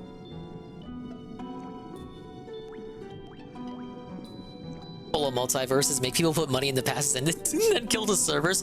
Hopefully, when the servers come back up, you'll be able to keep all your shit. I didn't pay money for it, but I know I unlocked shit. I would like to keep the shit that I unlocked. God forbid I lose it. Okay, Keemstar? You guys know Keemstar, right? Keemstar has had enough of the Locale podcast. Oh my lord. Doing this, I will watch every No, I will watch. This is like the kingly Keem that we need. Yeah. This is like the Keemstar that for whatever reason we don't get. So we talked about that. We talked about Locale podcasts here and there because we were covering the review tech. Oh god, what is he doing? You know, 8-Bit What is this Eric guy? and He's got a Jay. toothbrush? We were confused yesterday or 2 days ago. We found out that Vito, who talks again, like whether you believe or not that he's got toothpaste for his hair. It's kind of fun. He has defended maps, and he said things Hello, like, Egg Gang 1738. maps so fucking aren't He all said, what offending. did he say? Yeah, the non-offending. No, but he said we. non-offending. He said we. Yeah, he used the word we. He defended cuties, still defends fucking pedophilia. So, and then he'll be like, "Look, my jokes. I say jokes about effing kids." It's like, okay, but you defend actual pedophiles. He loves them. He had like a big debate with Well, Nina dish Infinity scrubber. on Christy Mayer's show before. It's got that broken ability DSP likes so much. Vito onto the show. Right? Evidently not even Keemstar gets onto all knows. these panels anyway, because any sort of clout that he has is completely AstroTurf bullshit. It's fake. You're not getting Agreed, any says a sort crow. of new fans or new viewers by bringing It just Vito sucks in a boxing on. thing. At least that's So fun to they- watch. You lose And they brought Vito on not to press him or anything, but to have him tell them bullshit stories about comic books. Whoa, and a suck Sponge his Plus. balls. And Keemstar is like rattled. How could you guys let this happen? Yeah, I was in my head, Ash. I was thinking in my head, I was like, why would Keem do this? Why would he put a fucking, like, why would he? Because he's a fucking This is idiot. a Like, it's like what I've been bad telling you guys for idea. They're on years. their Stop sixth editor watching now. They're on their sixth Keemstar. editor, It's and that easy. Keem It's is that losing his simple, mind. right? Keem today But you was guys on keep doing stream it. drunk. It was funny as it was great. It was awesome. Keemstar 10 out of was 10. like chugging White Claws and, And Red smoking Bull. ciggies. Yeah, going off. Why And you editors suck? Well, you it was the editors best stink. content that Lolcow Live has produced. Makes me wonder why Keem doesn't just do a solo show on live stream. Like, I don't know. Yeah. So we're watching this, and he's talking about the editors, and he's so right. He's so righteous. He goes, editing is not like you take a podcast, you clip it, and you post it. Like, what's the fucking? It's not rocket It was science. definitely an It's entertaining genius, stream. You know, If only because it was Keemstar Right? admitting Now, his why- failures. skills. So he's His talking about podcast this on fucking his show, sucks. and he's There's a lot of rattled, cope in dude. it Look too. at him. The podcast sucks, but it's also better than the competition. What is the competition for low-cal He's podcasts? like had it enough. Oh, show the end? They're about to show the editor's the previous editor's mistake, right? But watch what happens here, and it's so amazing. Okay, I didn't even see the end. I'll watch it. Keem's Carcinia, the Bleached City. This work that was turned in when he went over the We're in intro New of it, Carcinia. It was so bad. Like the hook for the show. what was the other city? What even was it? I don't even remember. It was so forgettable, so lame. Yeah. The hook that the editor put in. Talk there was about no lore, dude. music. There was no real editing. It was just totally flat, totally dead, and totally boring. Yeah. And that was all Keemstar needed to see to fire this most recent editor. He didn't even see the outro. Yeah. And the outro is just another hatchet job, just total hack job here, folks. It's bad. Watch Would this. Dad, would Dave add anything to the low-cal podcast? It's pretty terrible as it is. I think the show needed Dave to work in the way that Keemstar would have wanted it to work. Like, effectively, would Phil have added anything beyond his presence, completing the trifectum of locals? Probably not, because his DSP doesn't go anywhere. So he certainly wouldn't be able to participate in most of the conversations that they would have. Like, even Boogie and Jordy leave the house every once in a while. But Dave just doesn't, other than his day off. I think, like, in a conversation, Dave would not really matter. It's more just like Dave's presence itself matters to the concept of the show. I think he would argue with the other hosts, and that would be him giving it content. Sunday. But what matters more ultimately is Dave just being there at all, so that Keemstar can say that his show was a success. Hear Keem's fucking his chair. He's rattled because it's squeaking. Right? He's like, watch this. This is crazy.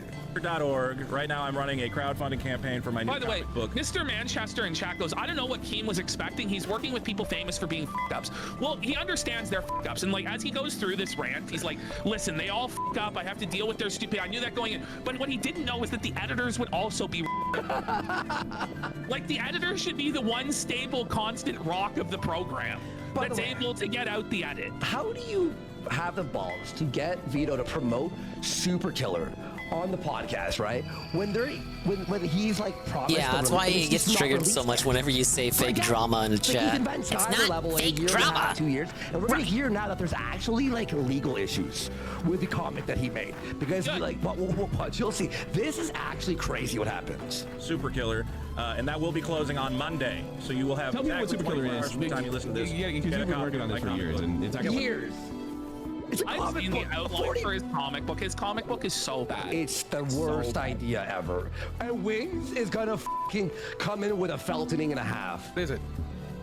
Super Killer is a really cool book that I'm working on with this great artist from Mexico, a guy named Keter LeBeau. And it's basically about the idea that... By the way, here's how you know he's a pet. Oh, we got lore coming up. I am a dream, little crab. No, I said that before the show got off the before it even aired the first episode. I was saying Phil would not have anything to add. for content-wise, effectively, it would not make they need him for the premise of the show to work. But in practice, he would not add anything content-wise other than potentially arguing with the other hosts. But I think if they were all just amicable and friendly and just very low energy with each other, that's probably what the reality of the show would be. I don't think Phil would have been arguing with people every episode. So yeah, it drives the premise, but does not drive the show ultimately in the long term. Dreamt by every mind extinguished, every rope strangled throat, every oil-filled gill. Ah, yes, the anti-pollution message. Such pained souls are caught by the currents and spin and spin. Yeah, Dick Masterson, he's allegedly gonna pop up on the podcast tomorrow, from what I hear. Until they reach the bottom of the bottom, down where all things go. You will reach it too soon enough. Wow. Oh wait, we got enemies coming up. He owns every Nintendo Switch game. I'm just kidding. I'm just kidding. You know, a multiverse exists. There's all these different worlds with different heroes.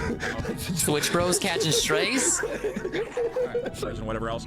But Horsky, you can only have so many of those. There's only a certain amount of energy to go around, and at some point, certain worlds have to be destroyed. And the way they're destroyed is that a guy with a gun goes and he kills Superman, and then that destroys Superman. Right, so Vito has decided to produce a comic book that contains His unofficial Superman. comic book officially And he has says that Superman in he's it. entitled to utilize Superman. And Sailor Moon. And that deserves read alert, read alert, read alert. Well, he tries to He's like gonna change crowdfund the a lawsuit superhero. after Like, DC Spider-Man tries to would be take it like down? Bugman, but it looks just like Spider-Man. And he thought it The was a grift good idea. And I watched continues, this. ladies and gentlemen. By the way, multiverse again? Hello, Gold. Again. Fucking die. So it's all about a guy with Oh my god, why did it? Okay, here's the other thing, all right? I'll watch the outro, but how the did Vito even get on the show? Whoa! Yeah. How did Keem not Why veto is he this, even though? Does he just- there? He's just not paying. He's just not paying Why did attention, Keemstar not so know he anything didn't about veto it, or is Vito? claiming to know nothing about it?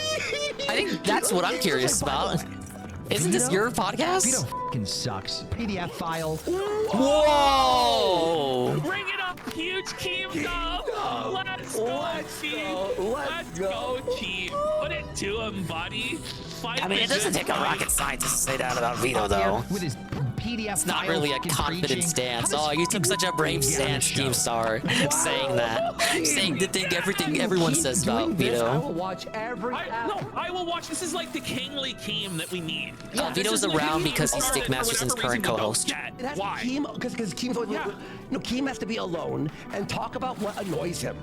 Yes. You know, like his Twitter rants? He's a good ranter. Like, he can rant and rave, and people will pay him. Like, they will. Even though he's already rich. Like, I don't know. Like, when I tuned into his show with Salvo, he was never, like, actually ranting or raving. It was always, like, very low energy and, like, depending on Salvo to carry it. And that like, sound effect. Yeah, and then when he's on Locale Live, like, he's depending on the other 4 people to contribute, but they're all worthless.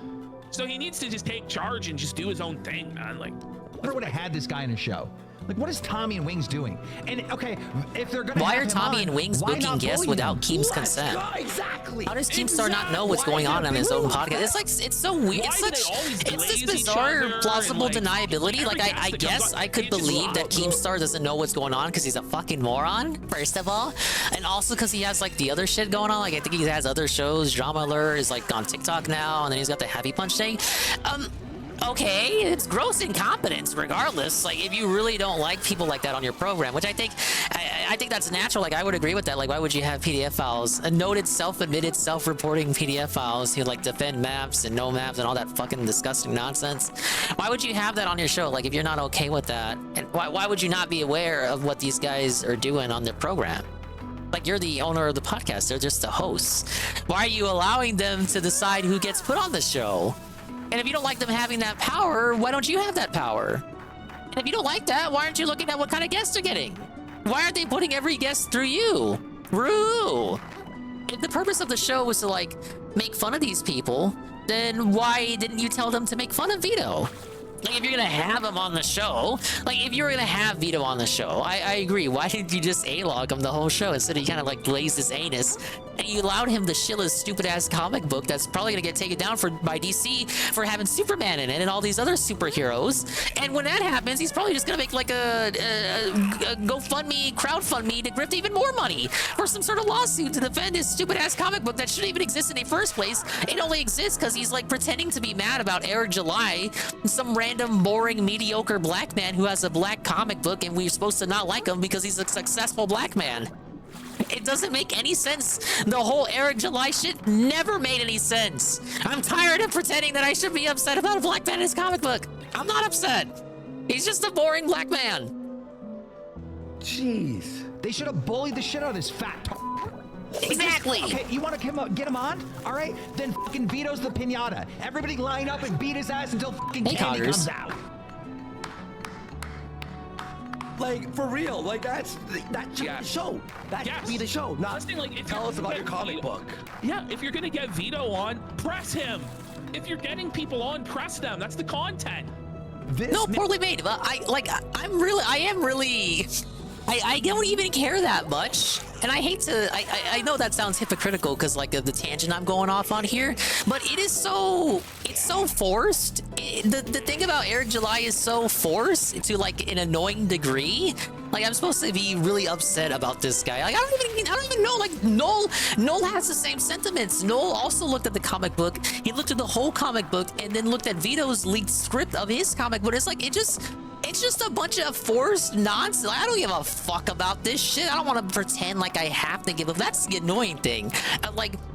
Imagine you're in that sphere, you're in that sector, and you have to hate this person because Dick Masterson told you to hate him. It's so stupid. Why should I? There's nothing in the comic book that's offensive. It's just a comic book. Yeah, Eric July's just a normal entrepreneur. I truly think it's just he's a successful black man in their sphere. Because Vito did not do anything with comic books before the Eric July stuff. Vito had no aspirations of making comic books. His whole thing was that he was... Oh my god, what the fuck? He killed himself. Nice flying, moron. But yeah, Vito was never about comic books. Never about comic books. The whole thing with Vito Guzzualdi, whatever the hell his fucking name is, was that he was just gonna be a comedian. That's why he's in the Dick Masterson sphere. Because Dick Masterson also wants to be a fucking comedian. They all want to live the Hollywood style and live in their fucking Hollywood crack shacks that they call mansions. And that's why Ethan Ralph was also drawn in by them. They wanted to be comedians. They didn't want to be comic book people. But then they saw, for some reason, because they had some entanglement with the Ricada sphere, who Eric July comes from the Ricada sphere. They had some crossover with the Ricada sphere. So they see like this guy having a successful comic book, and it's supposed to be like, whoa, we can't have successful black people, even if they're like on our side, because like it's woke or something. And they just read it and they call it unfunny and mediocre, and it is unfunny and mediocre. But the issue that I have is that it's really forced. Their hatred of it is forced to an extent to where, for me, it's not believable, and it seems to be available for like the real reason, which is just that he's a successful black man. It doesn't matter that he's on our side or anything. We just have to hate him. And I think it's very cringe. Like, I don't care about it, so your hypnosis to make me want to care about your little fucking drama, your high school drama, is not really effective on me. Not that I listen to Dick Masterson anyway. Yeah, Vito got famous for yelling at Star Wars, and now he's a co-host for Dick Masterson. He's critical of characters in comics, critical of Marvel and DC's critical of new black characters in comics, so they're painting a picture for him. It's really a nothing burger. It's an annoying burger. I don't want this fucking burger. This burger has nothing but air on it. I'm being pignatized here. So Ethan Van Sciver was on Rackets last night too. I don't know what that dude's deal with his. I don't know what his relationship chart is looking like with the current people in his sphere. Whenever I was following Comicsgate, and I've talked about it before, I only was interested in Comicsgate. I didn't give a fuck about comics at all growing up. I didn't own any. Well, besides the ones that were given out by the Navy for Military Appreciation Day. Those ones were free. But come on, that was like non-canon shit. But I liked it because the people that I watched, like Diversity in Comics, who has no part in any of this fucking drama, by the way, big ups to him. But Diversity in Comics would give me, he knew a lot about comics, so it was like getting the perspective of SJWs infiltrating into like a sector of entertainment, and it was a perspective given by someone who was knowledgeable in the field. So it was like how you watch videos about a subject you know nothing about, but the person you're watching is so knowledgeable in it that you're able to watch it and derive enjoyment from it because the person knows so much about the subject. Like when you watch videos about, I don't know, the space-time continuum and shit. You watch videos about space and all that. You know, you don't know nothing about space, but the person you're watching talk about space knows a lot about space. Therefore, you feel like you can get enjoyment out of it, maybe even learn a thing or two. And it was just interesting for me. And that guy, Diversity in Comics 2, was also able to crowdfund money for his own comics. But unlike fucking Vito, one, he always wanted to make his own comic, and two, he fucking delivered on it. I haven't seen Vito's comic yet. Have you seen Vito's comic? I haven't seen Vito's comic at all. And it seems like all he cares about is going on Lookout Live. Man, who wants to hear about his bullshit comic book, Matt? No one. Exactly. By the way, I agree, PPP. This is why Keem got popular in the first place. With drama alert, ranting, the Federal Alliance of Gamers, like shit like that. Like it's Federal Alliance of Gamers. That was true that other people wouldn't say because they were worried about their image. He would get down into the mud and rake it up and make it happen. Yeah, Alex. Like that's got it the worst. Yeah, well, this is the Keemstar. Vito was the Lightbringer. Old Keemstar. I don't know if it's as bad as the Lightbringer. Keemstar, like not this shit. Yeah. Where they go. I guess it's worse than the Lightbringer in the sense that at least the Lightbringer actually exists. Hey, you suck. Whoa. All this manufactured drama. Like, we want to see Keem going, listen. That way, he doesn't use that candy to lure in the fucking kid. Okay. That was a good. That was a good drop. That was actually really good. That was a good one. That was so good, Keem. W. Yeah, that's how we save the comics industry. We just bring Linkara back. Deserve it. It's so good. He was in a rape kid. But no, we're gonna fucking have. I laughed so hard when he did that. I did too, man. I was like, no, this is really good. Oh, we're gonna fucking have Vito on and be friends with him. Just this fucking shit episode. Dog shit. Yes. Yes. Yes. Yes, King. Yes, King. Yes. Tell him, King. Tell him, King. Oh, yeah. Look at him. By the way, there was parts where he was just silent for 5 minutes and people were still donating because he's smoking, just like, oh my god, just stewing and seething in silence. And he takes a drag. You're like, I've fucking been there. Ultimately, I think if Keem was truly like upset, it was ultimately his responsibility to see like what's going on in this fucking show. I'm fucking mad. I'm so mad. I feel so betrayed by everyone. Tell him. Crazy Raygun, who's basically a world ender, going from world to world, you know, killing Sailor Moon, killing... what did I forget all that. What did Marvel do when he... He's so right. He looks so satisfied right now, like so happy he finally gets to blow the fuck up. That he's finally like unchained. That he no longer has to round off the edges and sanitize it. He's just gonna tell it how it is here. Yeah. And like that's him in his element. Tell him, like he's not meant to be a Target Wrangler. Yeah. You understand? Like that's not really like that's what he's become. But he's actually meant to be like a ranter and raver and like a Exactly. Dog. Remember who you are. Shit episode. Fucking mad. I'm so mad. I feel so betrayed by everyone. Crazy Raygun, who's basically a world ender, going from world What's to this world, though? you know, killing Sailor Moon, killing... what did forget all that. Wait. Look at Wings while he's explaining. Watch. And it's not impressive, bro. Going from world to world. Jordy doesn't care either. But But Jordy's like, half the times you forget Jordy's even on the show. He doesn't want to talk. Point out that 3 of the 4 people on the podcast have allegations of being a pedophile. Allegation? I think for Vito, it's quite clear. Channel has pedo allegations. Like, it's not really the best look, you know. Forget all that. Used to be a mod for Keemstar, Joe Blood? I didn't know that. Whoa! Big ups. Oh no! Forget all that. What did Marvel do when they found out about your That comic sounds book? boring as Wait a minute. Keemstar talking to high schoolers? Whoa, buddy. Oh. Forget all that. What did Marvel do when they found out about your comic book? boring as You need to come out and tell your story. That's how we destroyed the Locale podcast. Joe Blood needs to tell his story. Marvel found out about my comic book and then they Oh wait, You get what you fucking deserve, Vito. No, that's what happened. Wait, is that what the new plot of the Deadpool movie is? Marvel found out that he was ripping off their IP and they felt it. Good luck, Vito, going against the legal machine at Marvel Comics. Good luck with that. So they just stole your plot? That rules. By the way, do you think that anyone knows that Marvel knows who Vito is? No. Well, apparently I think the legal department knows, if anything. If anyone at Marvel, quote unquote, has to know, it'd probably be at the legal department. Is that they heard about his comic book and stole his plot. That's another thing. Like, even if he doesn't directly get attacked by Marvel or DC, he could claim that they're going to do that and like use that as another reason for why you should support him, because it's like, oh, this isn't the mainstream, guys. My amazing, spectacular, stellar comic. You're not gonna get this from the mainstream comics people. So give me money. Make Deadpool 3. Good luck with that one. Good luck. So, Nick Rekieta right now we are scrambling to get our. Shut the fuck up! Nick Rekieta told me it was legal to rip off Deadpool 3, bitch. 3 years ago and raise money.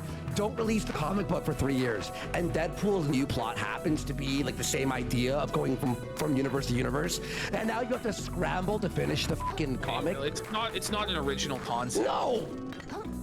No, it's not. Like 10 years ago. Marvel It's just irrelevant. Yeah, it's not auditory, like just trash. Marvel themselves have done plots about this like decades ago as well. Like Marvel had a whole multiverse, like what, back in the 80s? Vito came up with it. Yeah. And that was like I can't believe they're infringing on the great Vito Gesualdi's ideas. From different every universe, like those fucking vampires, they killed every Spider-Man, right? He's like, we're supposed to believe Vito created the multiverse. Okay. That was for you, Dick. The book's really good. It's a really funny book. All right, yeah, you can, or you can wait for the movie. Watch how the editor ends this. Now remember, this is edited. It's not like it's live and then this is how they end it. This was edited. Watch. Look how live this week, everybody. Have a great one and good night. Oh my god. There's no outro. Motherfucker, even I have an outro for my stupid ass clips. And I spent like 45 minutes or something. By the way, how funny is it? There's like no editing for my clip, but like they pay that guy. They pay that guy for locale live clips, and he doesn't even have an outro. Over children, you know. Oh my god. That's tough. Embarrassing. Great game. That is embarrassing for you. I don't know how much more. Ken's in the chat, and Ken's saying, Keem, I'm learning how to edit. So the editor is in the chat. Hey, no. I'm learning. Well, listen, buddy, you don't learn on the job. Like, maybe start editing some bullshit yourself before you try and step up to the big leagues there, son. Why did he hire this person? Did they not have like a portfolio? 101. You Big ups, Knock. I'm doing great. You render. Well, that's just common sense, wouldn't it? I hope you're doing great too. Oh, you are? You are? Because I guarantee, learning how to edit, you could do a better job than that. That was such dog shit. That was so fucking embarrassing. Like, I just... Did I hire Donger to run the locale live clip channel? What am I doing? Well, it depends. Keen claims you get 2K. You just get a flat 2K a month for doing the clips. That's pretty alright, I suppose. But like, you'd have to be on the grind because they stream every day, don't they? They only take a day or two off out of the week, and they would want clips from every episode. Yeah, it's not bad, but you would have to watch, like, you would have to listen to Keemstar, Tommy C, Jesus Christ, Boogie, Wings. You would have to actually listen. Like, you would have to be the person. You would have to be the filter that everybody else gets to watch. Like, everybody else won't have to watch the whole episode. They'll just watch your clips. You would have to be that guy making that sacrifice, watching the full episodes, and just fishing through the shit, right? For the nuggets of gold to put up on the clip chat. Like, is that worth it? 2K a month to have to watch these fat guys every single day of your life? I honestly question that. Bro, I've had a deal with fucking Boogie being Boogie and giving content. How long are to their other episodes? shows. At least 1 hour. Richard deal back. with Wings being a fucking pussy, and oh my god, people are saying mean things, so I'm gonna quit the show. I had to deal with Tommy interrupting everyone. Whoa, a stainless relic. Shit, for the first 3 I think I episodes, get the final upgrade for my fork now. Because every time he tried to talk, fucking Tommy talked over him. He would say the hard He R. is seething, And I've dude. had He's losing it. He's losing it. You know he's thinking the hard art is why he's thinking of every slur in the book here, man. He's actually so pissed. Deal with probably the worst editors ever. We watched Phil. What are you talking about? Can I at least get paid? That's one. And Phil isn't even bad. He's like a fucking ghoul goblin now. But I get your point. But like, bro, I can barely stand Phil. You guys get like whenever you watch a restream, whether it's me or Ann or Peace or fucking Tevin, you have like a filter. It's different. It's different when I'm the filter. Like, I gotta listen to him raw and then like derive commentary from that. And most of the time, he's got nothing for me. You have to be the captain of the Titanic, knowing it's gonna sink. You know. Okay, I know it's different for some people. Not everyone watches them every day. The deck chairs. But more often than not, I end up listening to them, even if I don't do a restream that particular day. I will go down with this ship. It's editors ever. And some of them have pluses, you know. That's pretty much it. Wow. What a show so That was far. good. It was a good rant from Keemstar, but again, I have to question his involvement.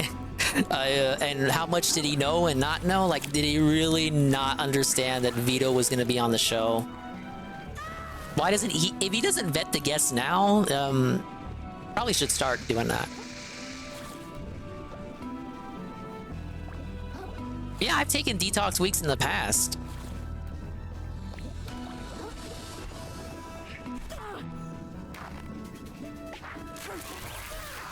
Okay, let me get this guy. I'm gonna get a quick bite, but I'll put on the next video.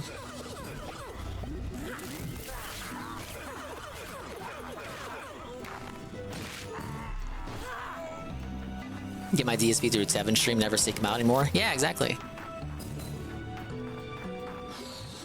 Keem needs to get rid of Tommy C and take charge of the podcast. I think that's what it is, where Keem is like the owner, but Tommy's the one who decides to be on, who gets to be on. But like that could like backfire, and we now see that it has backfired with the veto stuff.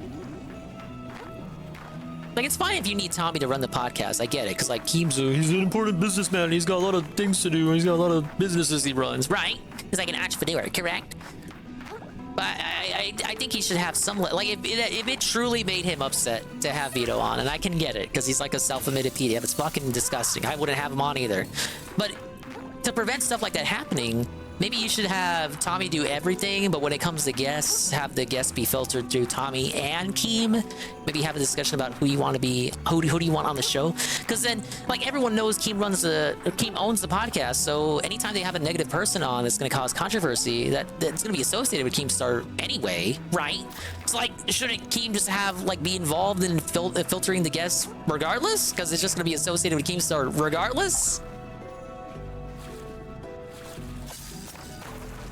Yeah, I've never liked Tommy C.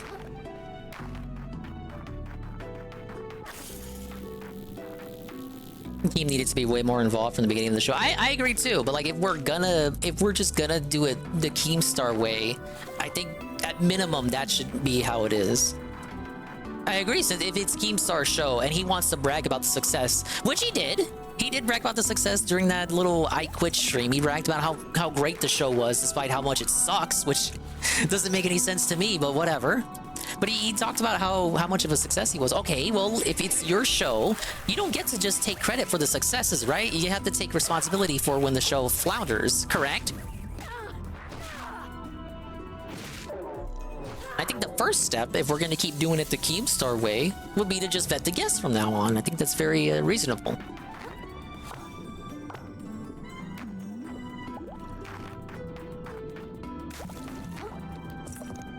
Whoa, it's a car claw. Yo. Thing is, I could see Keem... I could see Keem taking a more active role. It would be hypocritical if he didn't after a show like that. I could see him keeping a closer eye on him. from now on.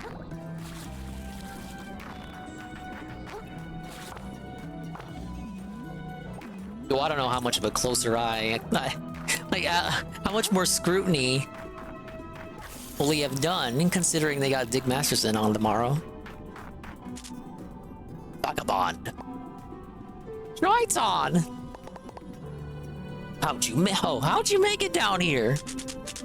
By following the call, just like you! You seek the world as well, I assume. The divine weapon of the old ocean forged by ancient claws. How is the show successful, though? I think he talked about members. For sure he talked, I didn't see the whole episode, but I saw a bit of it when Tevin was restreaming it. For sure he mentioned the member count, which I don't know how much of that can be attributed to Argentina memberships, because I know for a fact that they did get Argentina memberships, but he definitely boasted and bragged about the member count. How do you know so much about it already? And hold on, it's not a weapon, right? The old guy made it sound like just some powerful magical doodad. I knew little before I came to this place, but I have learned much in little time. Knowledge untold wraps every wall and pillar of this place if one cares to look. And make no mistake, Vagabond, an item of power and a weapon are one and the same. Just as a Brian MK, tier 1 for 10 months, is one and the same. I tried to make that work. Thank you, Brian MK, the re-up tier 1 for 10 months in a row. Thank you, sir. Oh, 10 months on a 4-month streak, rather.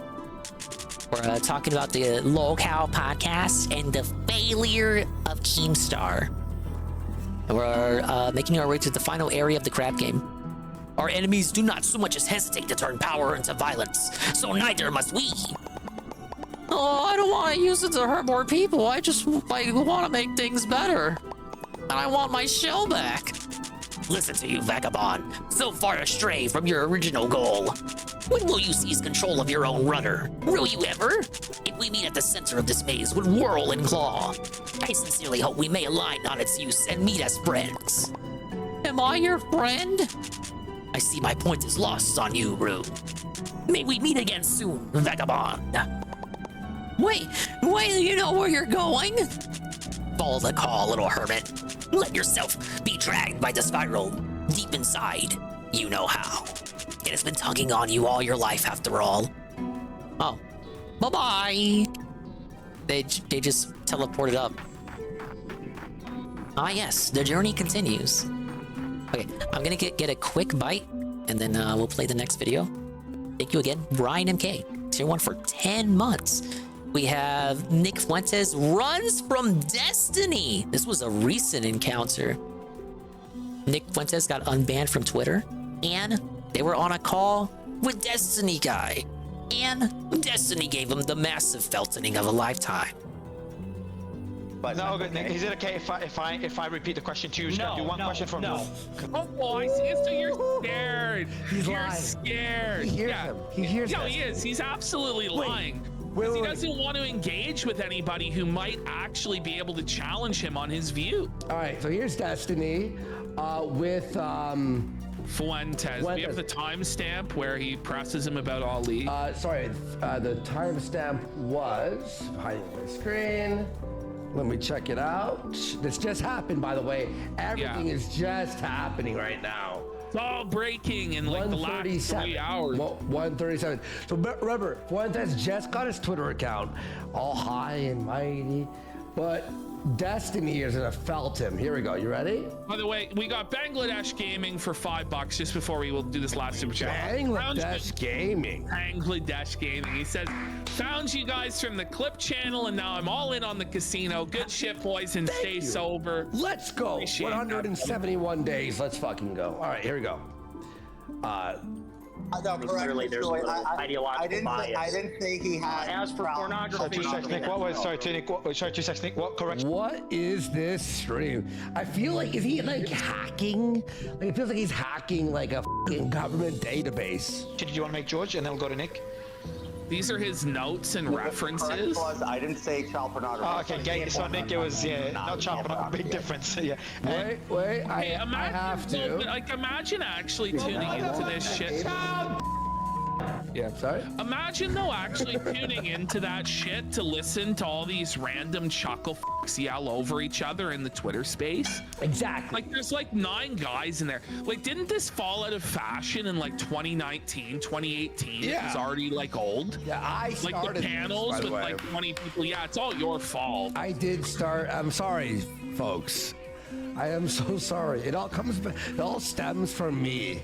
I'm the origin one. He's thinking of Abby Alexander, the guy that Nick Fuentes defends all the time. Whoa! Oh no! And Nick's there? Yeah, it didn't last much longer after this. There's only 12 more minutes. Wow. I didn't say child pornography. Okay, so Nick, it was And this is one thing I said that would happen with the All E stuff when we covered it when it first broke last year. It doesn't matter that. All right, Nick now, got his while I Twitter don't have back. It doesn't delicious matter that he's dim on sum, mainstream I am platforms. going to Everywhere he goes, this pedophile scandal will haunt him. tasty fried and he chicken. has no real explanation. Yeah, I he had has no squirt, good earlier. explanation for it. I got water right because now. he's guilty and wrong. Yeah, Nurgle, you did miss that. I don't think it was part of the clip they watched though. Yes, and he but that still did happen on that defends him, really? episode, because I We're remember still seeing on that the part. same team. So it's ridiculous. He is so f***ed. And this is the thing, guys. Like, even if you are an anti-Zionist, anti-Israel, Eat it. I am gonna eat it. I ate a few fries. I copped some fries from my own plate just this now. This is your representative. This is who they want to represent you. A guy who's like involved in pedophile shit, so that they can then smear everybody involved who has those political views as a pedophile, an Pick up some of the incel, GPM a shuffle. terrorist, all this stuff, man. The guy has so much baggage that's entirely his own fault because of his stupid decisions, and it will follow any sort of movement that he's the leader of around forever. So it makes no sense. When you can't go outside, baby Alexander, the guy that boy. Nick Fuentes defends all the time. Oh yeah, Ali Alexander. Yeah, that's yeah. Go ahead, Nick. Well, it's funny. I mean, the old Ali thing was. So the only thing he can try and do is discredit it as old news. It's funny to me. The moment It's old something news, does but the truth happen to doesn't them and it's change. fresh, it's a nothing burger. Then a week later, it's old news. Yeah. This is their classic deflection tactics, and it's like, no, this is actually a legitimate grievance. Do you understand? Like, you fucking covered for a pedophile that was fucking doing gross shit with members of your own organization who you even admitted tried to groom you. It's so bad. Ali Alexander. Milo came out and barely said, follow his "Oh, there's all this." And then you have to blame it on Milo. Oh, you gotta blame it on Milo. No, buddy. Like, it was before even Milo. Lance came to you and told you that this was happening to Okay, we him. got the next checkpoint. He checked that fork in the road over here. Smiley. Oh, shit. Lance, Sorry. Lance came forward first and told you this was happening. And most Then people only know Milo about also Smiley. came to Ali you, had multiple texted you and victims. warned you By the about way, this he's been guy, unbanned that on he was a Twitter. I groomer linked it and in all the this. server today. Then when Smiley Ali's came back, forward just like and Fuentes said, is back. It took great courage to say this, that Ali groomed Thank you, him, Ellen. that he solicited nude photos of him in exchange for political favors. You tried to smear Smiley and cover for Ali Alexander because you said it was politically expedient, because he did you political favors. Using Let's not Ralph, try and, by the way. It's just constant revision of history and counting on the ignorance of his opponent. You basically have to know the lore of this, otherwise he's just able to sweep it under the rug. Let's see how Destiny does here. Came out. There was one thing where I think it's ridiculous that he has to rely on people like Ali for political favors and all that shit. He tries to cope by saying, oh, well, we have to do this to get ahead. We have to do this because that's just how politics works. But then, like, his own group will like call out and expose liberals when they do that to people they don't like. Like they have to work with PDF files and all that. They'll cry about that. But it's like, you do the same thing. It's like, how about we just don't involve PDF files at all at any part of the process? It's that easy.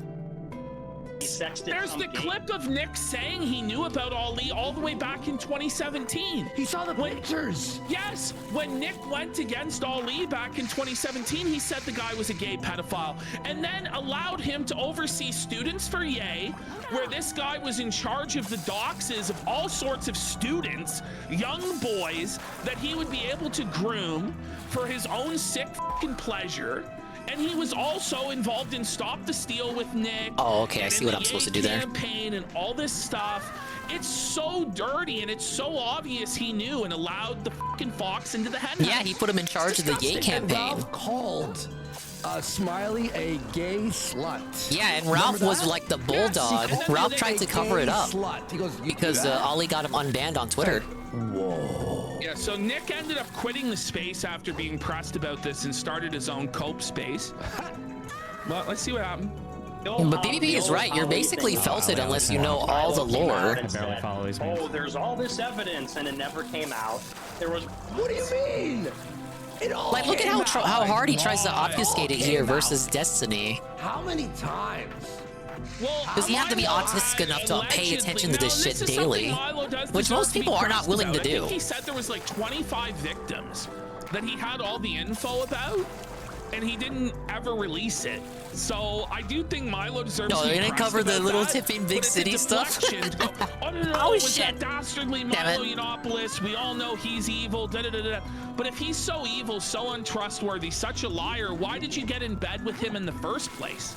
You know what I mean? Yeah. It's like, well, he's a gay Jew. Well, he was the guy that was the head Hello, man Joe. on the fucking Kanye campaign, who you also met with and ate cheese pizza with.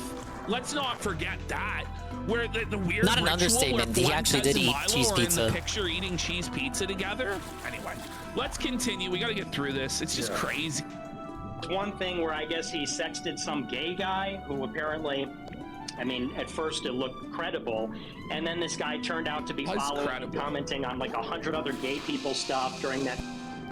Nick, shut the f up. So no, but even if the guy is a homosexual, he was still groomed when he was underage. He was a kid. By a predatory homosexual. His Yeah, lies you are can't so say easy it to doesn't disprove if count you or have it the clips. doesn't matter Where Nick 'cause he's himself said gay. Ollie tried to groom him, and where Nick 7 years ago It called doesn't the guy a change that groomer it's the and a pedophile. Let's be truth. real. This is so bullshit that he's allowed to get away with this. Period. So that whole thing got completely debunked. As for Yeah, that's Milo's current grift, poorly made. It was Whoa, publicized. a by hard news. kelp sprout. Oh my god. Anyway, I get so pissed. Surfers handler subscribe. Let's go. The whole thing got completely debunked. As for my following gay people is debunked. hatred and Islamophobia and whatever, these are meaningless words. I'm a Catholic. If you're Catholic, you believe that Jesus is God. You believe in the authority of the What a deflection. You and fucking... then right back onto his talking points. I'm a Catholic. Da, da, da, da. Nick doesn't behave like a serious Christian At all. behaves. Like, it's ridiculous. All right, let's the continue. Catholic Church, and we can't live You in support pedophiles. Shut the f up. Well, I mean, that is kind of Catholic. that is completely separate. Oh, that's a deep cut There's there. like this myth that Christians must be indifferent to their own religion and their own church. And you know, and I said to Destiny, he said, "Oh well, you know, you're the first person to say my religion is right and others are wrong." It's like, well, yeah, that's kind of the essence of religion, is that there are positive claims that contradict other people's claims about the nature of God and all that. And yes, those ideas have consequences. If you believe Jesus is God and the Catholic Church has authority, you need to live in a society that's informed by that. And so, on the other hand, liberals there's something believe up in here. pluralism. Liberals who don't believe in God, have certain religious beliefs, they think that we have to defer all these questions or avoid all these questions, and they believe in the state that's like an umpire, and they're kind of letting people do whatever it is they and they have mutually exclusive for the gay This is issue. full-on deflection. Low IQ Come on. stuff. That's anti-Semitism. What you're doing That right is- now is low IQ, Nick. This is bullshit. Yes, Why didn't you address the definition. actual And it point says he if brought you up? Oh, no, want it's to- debunked because the guy was gay himself. So, like, if somebody is gay, it's okay for them to be molested?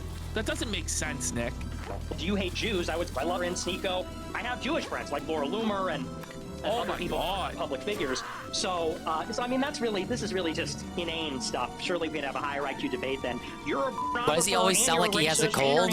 I wondered that too. This is just kind of like the same mob stupidity that you get from Nick, how does it feel that everyone in the world just f***ing hates you? And the people who do like you are like the biggest scum of the earth ever. You know what I mean? Imagine. The guy talks about being like this big-time Catholic or whatever, but the people that are involved with him are like Sneeko, who's doing now for Kanye, who did gay in the past, who got cucked at the swinger club, Zerka, the cokehead, degenerate whoremonger, like Myron and the Fresh and Fit guys who are like involved in like an abortion scandal and all. So these are the people that he's surrounding himself with as he wraps himself in the cloak of the Bible. It's like a full-on wolf in sheep's clothing, because the only thing he really wants to promote is himself. He doesn't have any genuine beliefs or views. It's all just attention-seeking bullshit. And at this point, you have to feel like it's controlled off. Because the stuff that he pushes is nonsense. Well, the thing is, too, it's funny how he pushes all these points, these like whatever, like the far right talking points, and hangs out with who was he chilling with? That guy. We took a picture with him. Jake Shields, or whatever, and all this stuff, right? And they always avoid the main criticisms that we have and we expose, right? Which are the pedophile scandal. Yeah, Laura Loomis is another crazy one I hear about. Medicare did a video on her back in the day. Like, how do people support him? Are they all paid off? Is this all just... Well, no, I mean, a lot of it is just clout chasing because they believe he has all this influence and clout, but it's not really, man. The guy doesn't have all to give. No. It's all AstroTurf. Like, when you look at the Twitter engagement that he gets, most of it is botted bots. followers. And most of the Groiper Cozy engagement TV, is all he bots. allegedly has thousands watching, but the chat is dead as fuck. First of all, it's been proven. But second of all, like, it's not a new thing. They even botted before Cozy. Botted and has been botted since the very beginning. And even before that, the America First website was botted, as Simon and Jaden revealed. So it's all just fake bullshit and a bunch of people clout chasing and engaging with an inorganic controlled op, essentially glowy, in my view, at this point. Yeah. Let's see. So I don't know why this guy was ever in conflict. Let's see what he with rates Republican. I don't know, frankly, why he's on the space. You got two disgusting degenerates between Destiny and George Santos. You got a gay drag queen who got ran out of office. All right, I gotta leave pretty soon. Can I do a final question before I leave? Marriages and a couple of abandoned children. So I mean, these people, in my view, just do not have credibility on these subjects. Nice. And you do. Why is he allowed to just ramble on and on his nonsense? Let's like, I can't believe I'm saying this, but let's let Destiny talk for a minute. Listen, do you mind? I'm gonna go to Because the person who talks more and sounds like they know what they're talking about, they're obviously the winner, right? I think it's working. I think it's working out. George, you want to try one more time? He can't hear Destiny? Why? Because he's got him blocked, or Destiny had him blocked, or like, what's going on, man? Hear me now, Nick? You can? No, I cannot. Okay. You know what? Wait, how does he not? He just. It's free for him to talk. I can't hear him. But no, he's in a. He can't hear Destiny? Why? Because he's got him blocked, or Destiny had him blocked, or like, what's going on, man? Hear me now, Nick? You can? No, I cannot. How can you not? Why? How can you not hear him? You just answered if you could hear him, or. Am I stupid? What the fuck was that? Okay.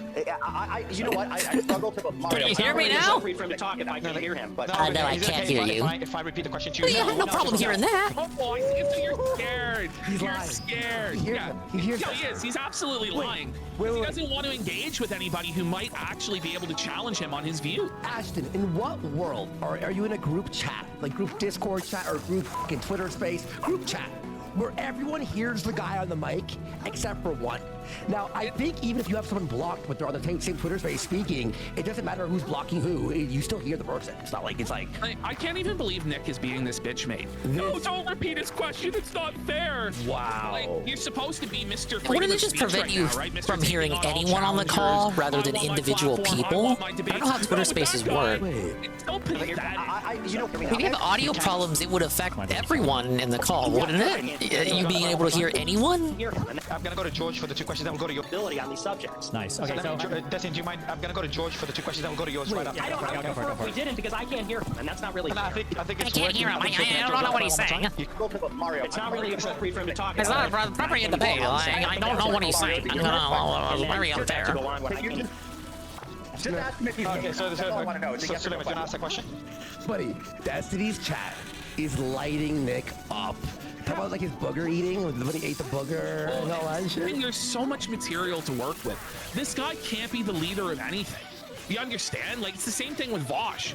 Vosh is so tarnished by the horse cock and the con on his hard drive. If Vosh tries to go out there and do stuff like this, that's why he's hiding out in his fortress. Because he can't go be the leader of all. He'll be pressed and felted about that stuff. And it's the same thing with Nick. Yeah. Oh, it's like whole pretending like he's gonna be king or president. Like, oh no, it is poorly made. Going back to IBS days, the classic audio issues. I mean, it's a bit of. Or if you were hosting the debate, you would like mute the other party. Oh my God, Keith Woods. Everyone. Or you would lower their volume, so your points would come across more loudly. I'm not sure how it's relevant. Whoa! And Nick comes from that sphere, so he's familiar with those tactics. Yes. I'll ask it just because it was asked, and then we'll go to Destiny right after. Not sure if you want to answer that question, Nick. Whoa, it's Almighty Devin! Hello, sir. I'm doing the stream I promised yesterday. What do you think, Nick? What do you think the question is? Well, I don't want to participate in this if people are going to be talking and I can't hear you. Yo, Liana says, he goes, can you hear me? And then Nick's like, no, I can't. So he's answering when the guy's ridiculous. That's right.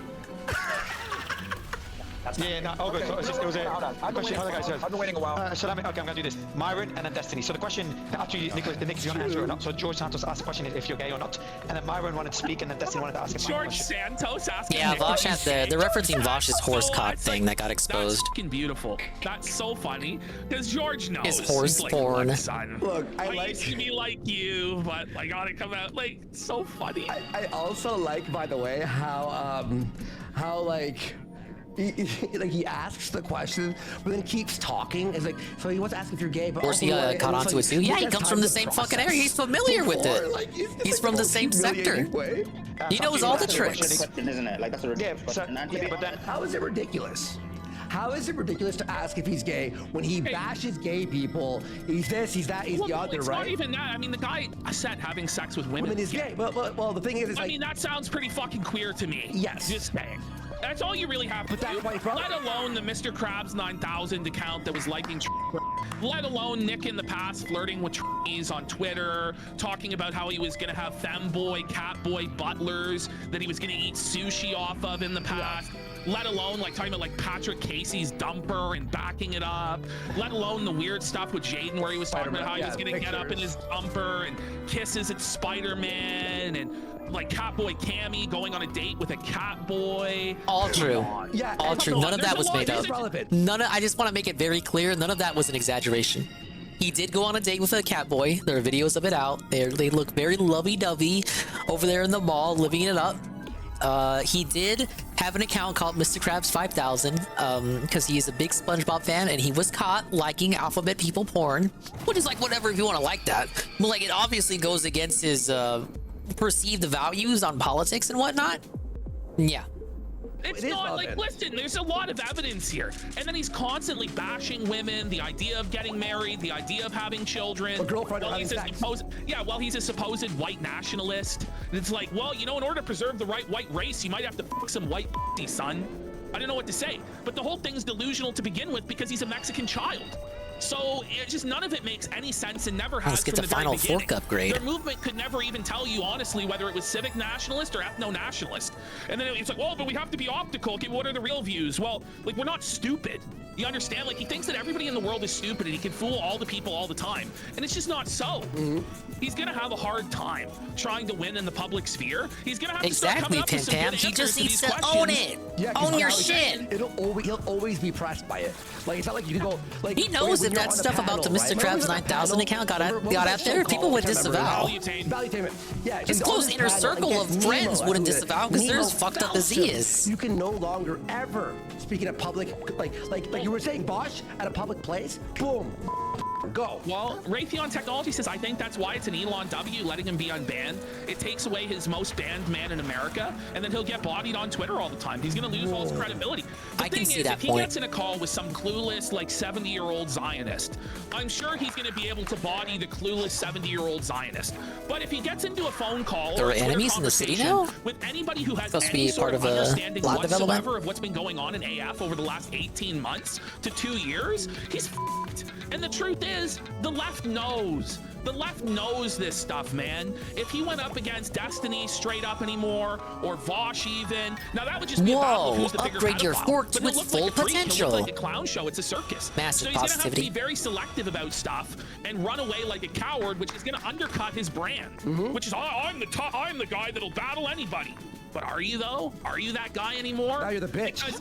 No, you don't have to be a psychologist. I think he's very insecure about himself because otherwise this stuff would be out in the open. I mean, it is inadvertently, but I think he needs to be true to himself. Suddenly confrontations don't look so appealing anymore, right? Yep. So this was on yesterday's show, I believe. That wasn't the one I restreamed, did it? It may have been the one I restreamed. He was at the party, and like they all left without him, and he just.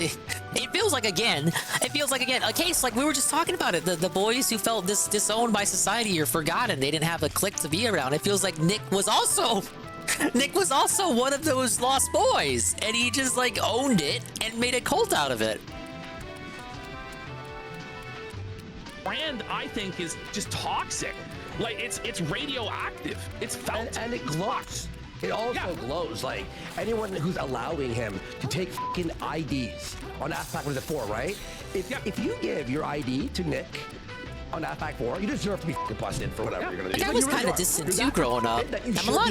Look, I'll be real talk. How I am right now on stream, I'm like this with like complete strangers who I'm pretty confident I'll never see again. And like on the internet where I'm confident I'll never see any of you guys in reality. But like when with friends or like people who I know I'll see every day, like or family, I'm a bit more quiet. You know, I'm not as rambunctious. You could say this is like I would say this is my real personality. This is not a character. But you know, when you're with different people, it could have an effect on how you behave, right? So I was kind of a loner growing up. But by the time middle school came around, high school came around, I did find a clique of friends. And I did like eventually socialize more, and I got out more. So I thankfully didn't have to. I never ended up like Nick here or any of the people who follow his cult shit. But I was close enough to that edge. And I see where they're coming from. That's why I am upset about it. And where, you know, it is jokes and shit. Like, they're never gonna get political power. But it is a shame that people who are roped into it, who feel like they have nowhere else to turn, are going to potentially make decisions that fuck them up physically and mentally and emotionally for what, the rest of their life, maybe. Especially if they do something physical, like fucking transition, because this cowboy Fuhrer, Mexican leader of the white race, told them to. Especially not before, when you didn't know. Now it's so clear as day. Yeah, I'm not gonna reference the Vortex in real life. Times. If you give him your fucking driver's license, you're a and deserve to be fucking punished. I mean, listen, we've been screaming this from the rooftops and the hills for years, and I just think, honestly, it is going to finally catch up with him very shortly. And I would not be surprised if Nick, this last election, this 2024 election, might be his last hurrah before prison.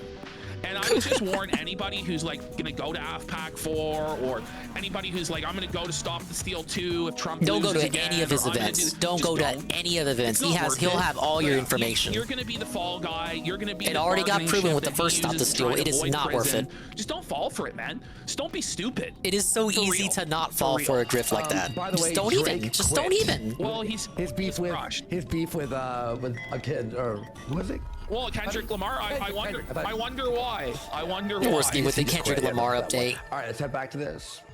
And to be honest, like George Santos, the guy was basically conducting a motorcycle. Not like rapping. I mean, like he quit that beef because he lost. No, it's ironic that you said that. I never got Nick. I think Nick is pretty good at defending himself. Go ahead, Nick. I have said it repeatedly. All right, upgraded I have Ford. no problem with hard questions, but I can't. Oh, really? You know?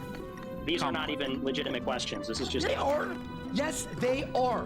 They're just questions you don't like. You dealt with a. No, but like, so the thing They're is, questions Nick's that make him feel uncomfortable. Attacks, yes. Allowed to say Destiny is a cuckold, Destiny is a loser, whatever the f his wife left him, he's beta.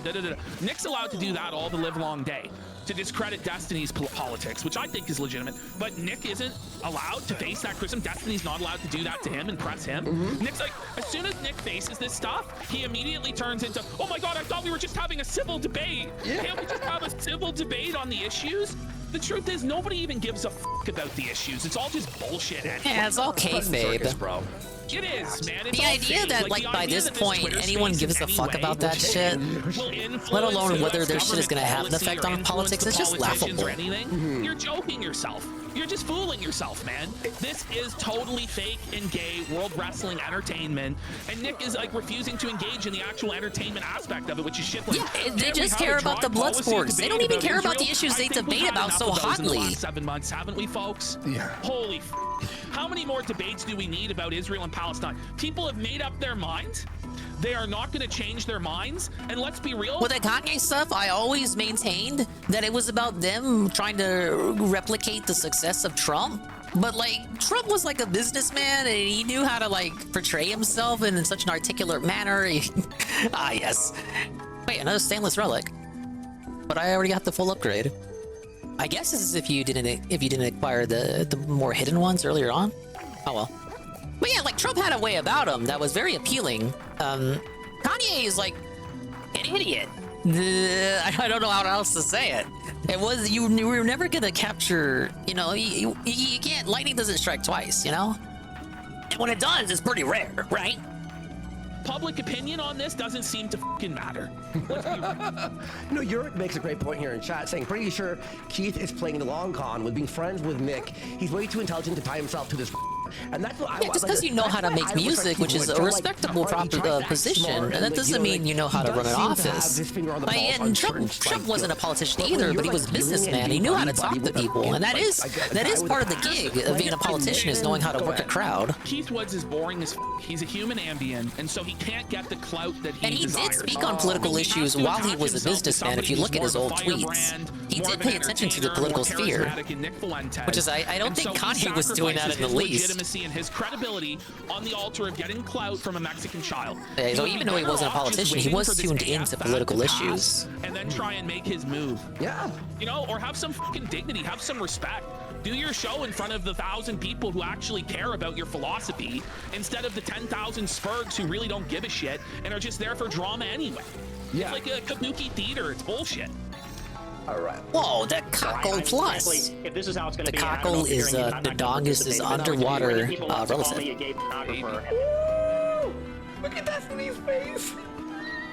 He just smiles like you're a gay photographer. And I don't even hear the question. This is ridiculous. I'll suffer even a little bit of Destiny, hard questions, but I can't even. He'll suffer a bit of suffer, yeah. Yeah, exactly, Coggers. He now believes he's at this position where he can pick and choose, and he's the king. Like the novelty. Like, of course, him announcing for his run for office would have been bewildering at first, until you consider that he already ran for office back in 2000, so there was precedent for it. Because if you were paying attention to him already, it made sense. Especially us, those of us in this audience, we have heard all this shit before. And it doesn't take very long until you get bored of it, because it's just the same shit over and over and over. It's the Jews, it's women, it's feminism, it's this, it's that. It's the same talking points that we've been hearing, and they're stale as f. These talking points are 2016, like it hasn't been updated in like a decade. And we're still sitting here like jerking. Whoa, guys, isn't it so novel? Like that Israel is genocide? Like, no, it's not novel anymore. It's not interesting. And people like have this delusional belief that Nick has something crazy new to contribute to the discourse. He does not. It is the same reheated talking points, but delivered in a disingenuous way. It's like this ironic. Reheated's a good word bullshit. for that. He's not even a true believer. And he's just not that intelligent. Like, it is what it is, folks. Yeah, Kung Fu Wang says, it'll be a gold mine of Feltonings when the tide turns against Nick. Oh, buddy, I can't wait. Oh, for sure, yeah. Kanye's always been a little kooky. Remember South Park? Remember that hurricane thing he was doing? He was on the hurricane thing? Made himself look out to be a big jackass. That relief thing. Yeah, it was for Katrina. By the way. And then it's like, oh, I'm such a Christian. I'm so righteous. Da da da. And it's like, you go on Nick's show. Where is he quoting the Bible?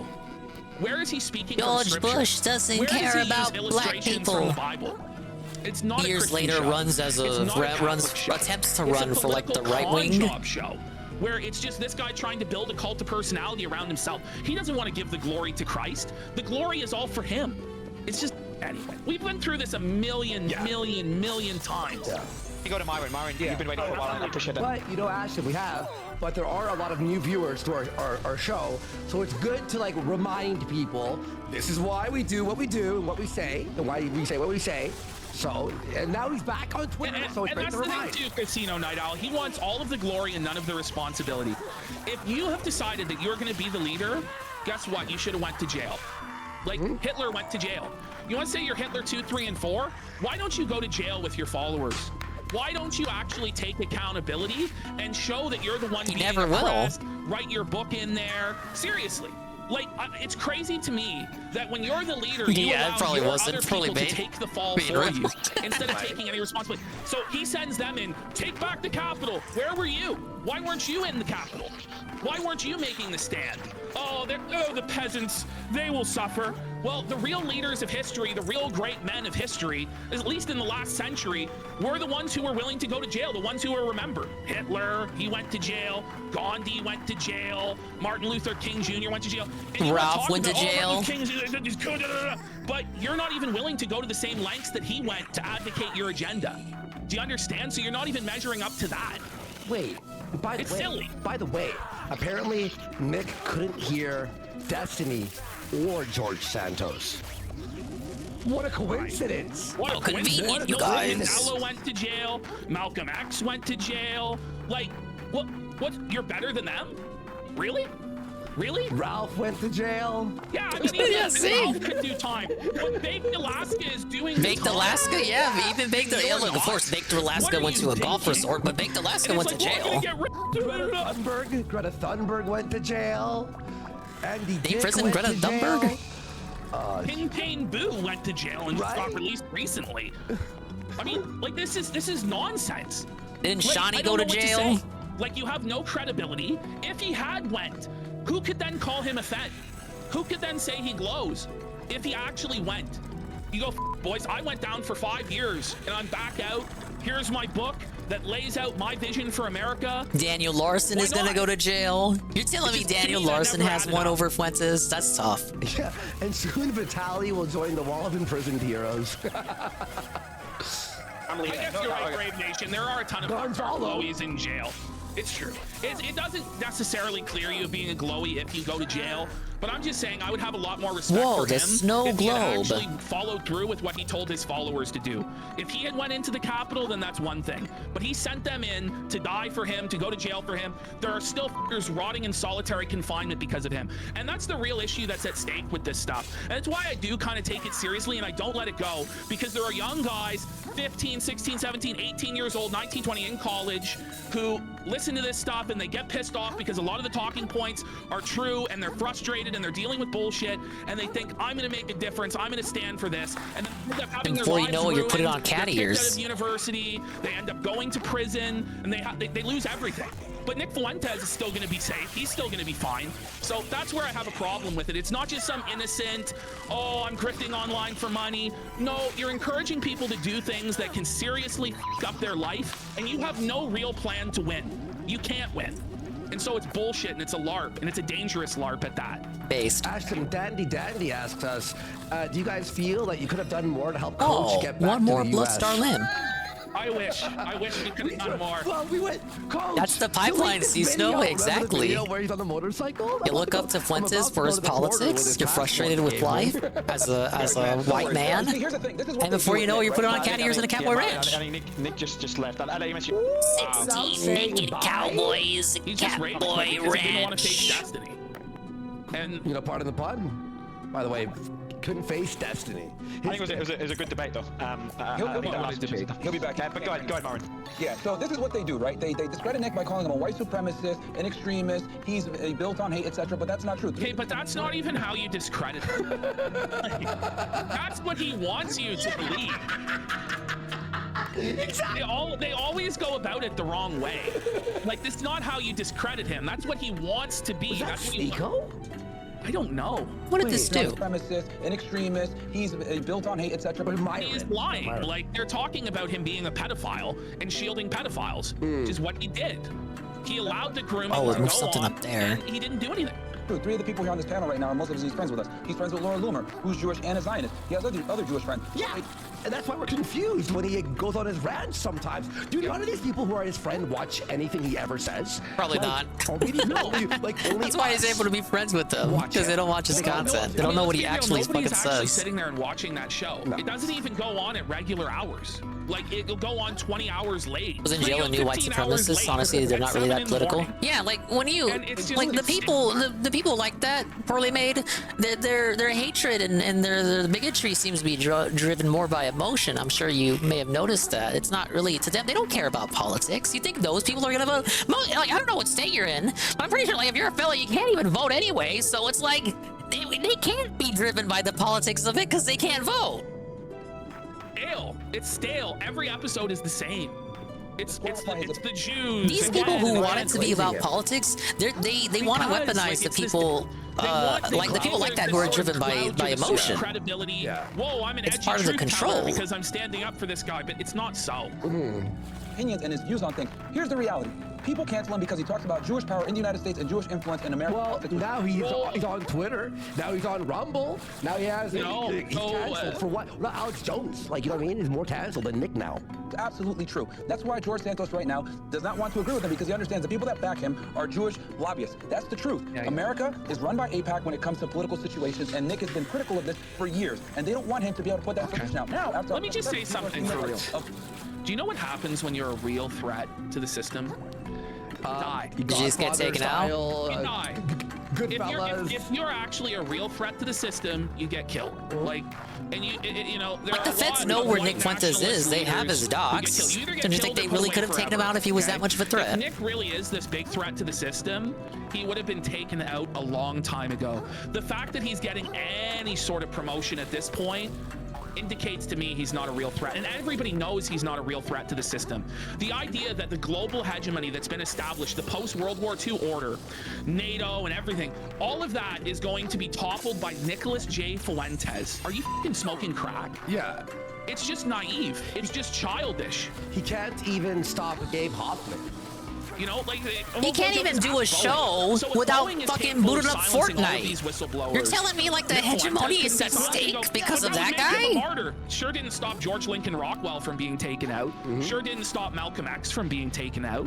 It sure didn't stop a I haven't seen Breaking Bad, leaders but throughout time from being taken out. And they can make it look like an accident. They can make it look like an illness. They could get, like, the thing is, if they wanted to get Fuentes on conspiracy charges for the Capitol, they absolutely could have, and they were investigating him for it, and then they chose not to charge him.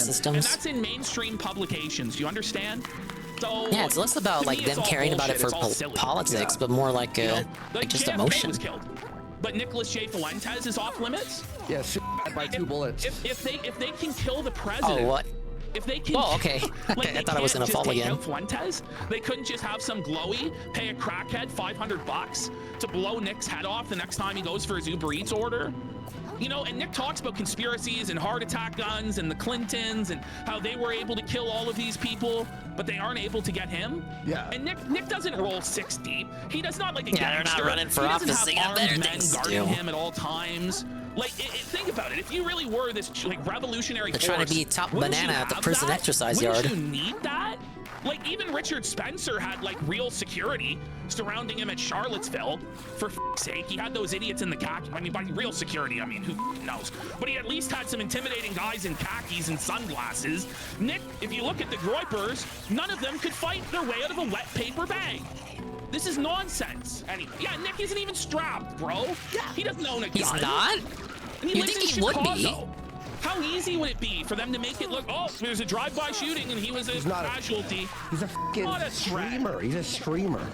And yeah, the only bodyguard. He's a streamer that hates streaming. Probably more so than Phil, because at least Phil likes to pretend like he's the happiest he's ever been. He's not even white. What doesn't even argue that? How can he be a white supremacist when he's not even white? You tell me that.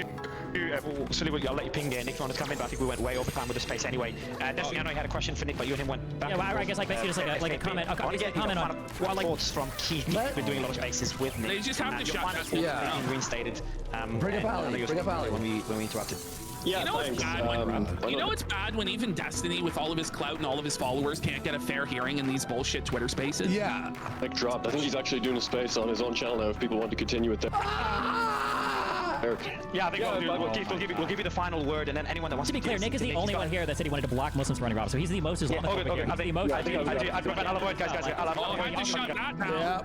Had to shut that down because the whole thing is about courting Muslims to act as a golem against Jews. Okay. All right. Just a nonsensical premise for a debate in and of itself.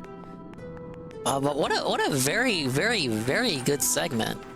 A lot of truth spat there by PPP.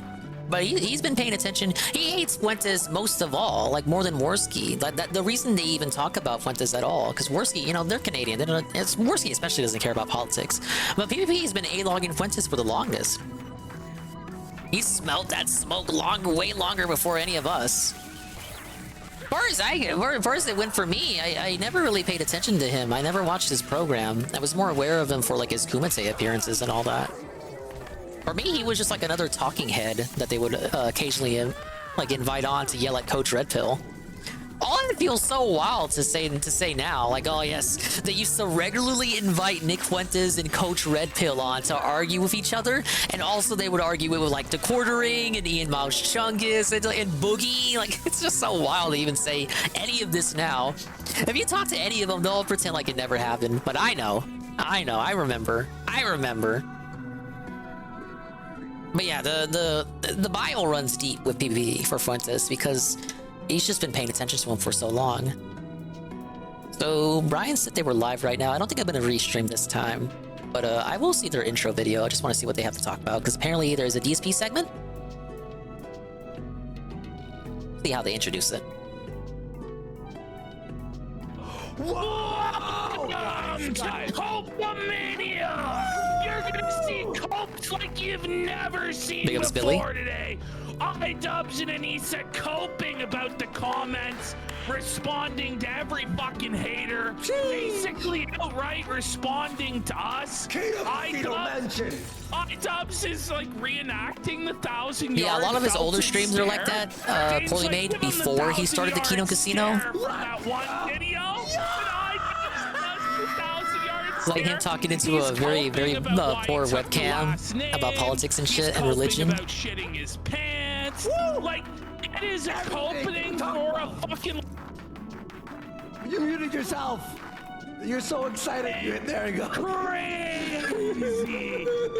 And the same thing with Dickers, although it's a lot more low energy, which is like, how the fuck can you be lower energy than current year iDubbbz? But Dickers finds a way. Oh, he wins. You know, if you slam a half dozen six-pack of edible drinks and you fucking sit there. I didn't even know edible drinks were a thing before RTU. But he's talking about his career is over. He can't make any money. He fucked it all up. Oh yeah, RTU's big cope stream from yesterday. I was watching a lot of it. Darkside's more entertaining. Well, this is the new tape. Unironically, DSP is more entertaining. Perhaps for the wrong reasons, but DSP is more of an more entertaining than Rich ever was. We're actually covering the King again today. Yes. This time though, Darkside Phil has quite a take, buddy. Oh. He's got quite a take. Let me make sure I'm getting this right. Okay. He says he has been playing the game Little Kitty Big City. Uh-oh. I did see he's fucking seething because people are saying Little Kitty Big City is for children. Oh, like, it's the rap from today. You're a fucking moron if you think it's for children. How fucking dare you? He's losing his mind about Little Kitty Big City. It's like, I can't wait to see the clip for this. Come on, Phil.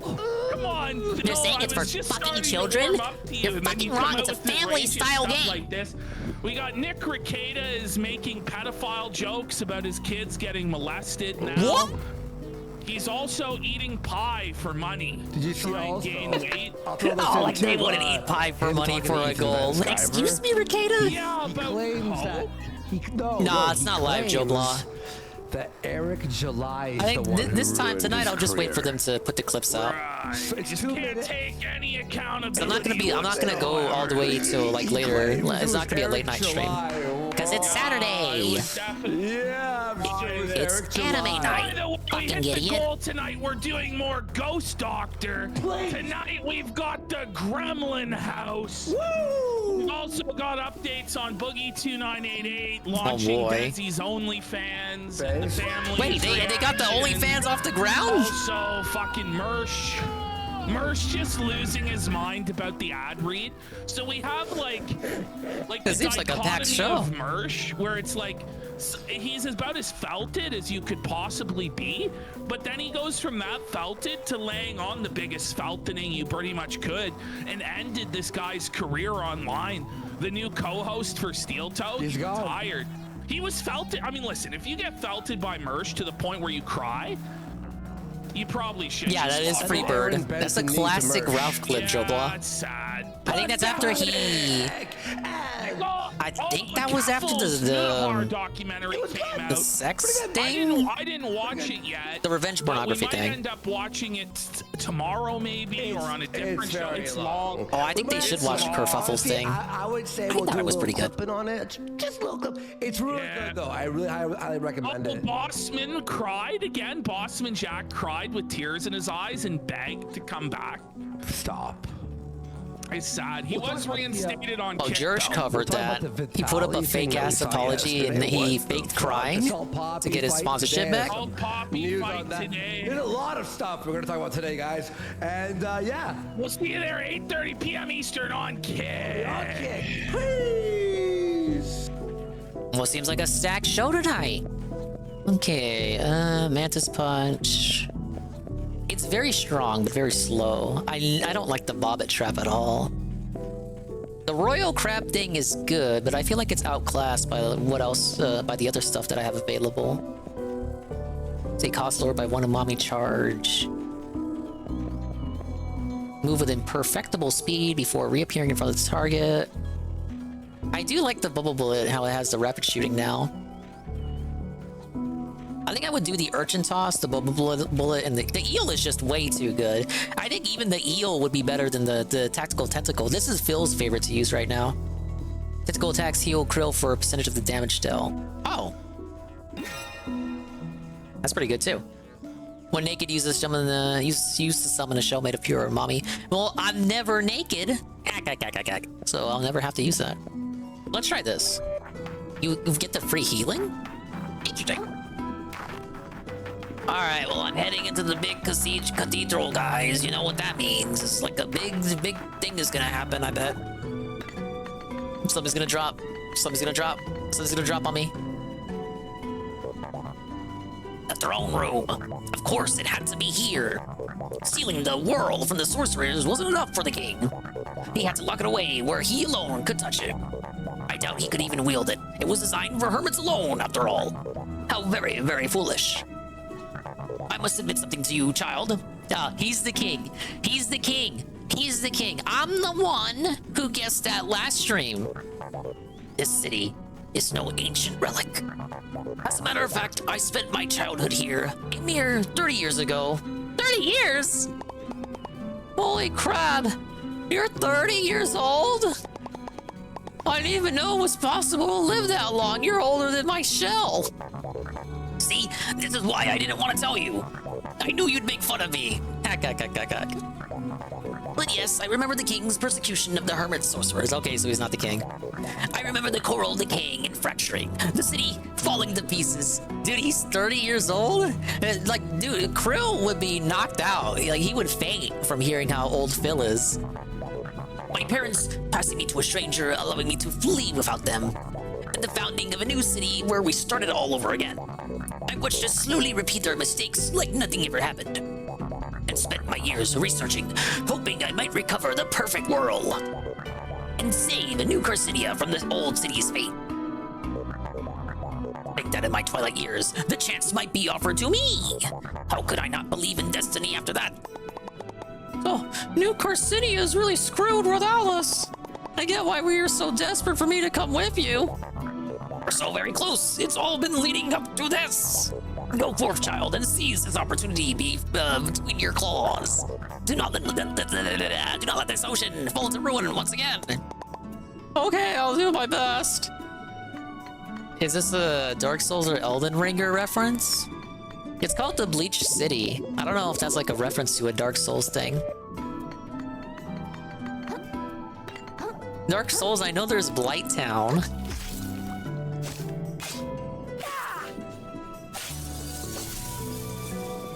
Isn't everything in Dark Souls and Elden Ring just desolate and like remnants of a past civilization? Okay, before I go up there, what's over here? Anything? There's gonna be a big boss fight, you guys. It's gonna be like a giant crab. He's gonna be like the size of the room that the battle will take place in.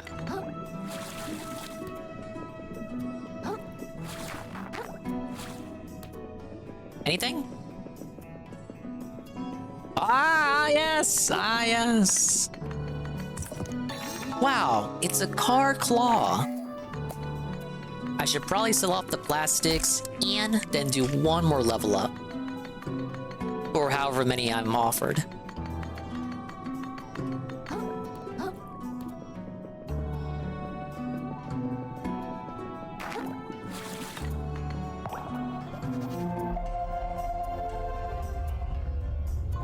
I can't wait to lose, guys. Everyone's gonna laugh at me.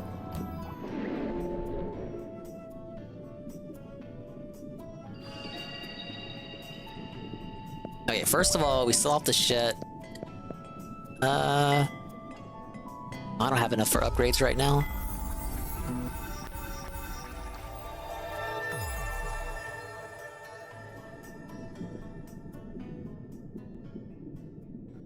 Hey Carl.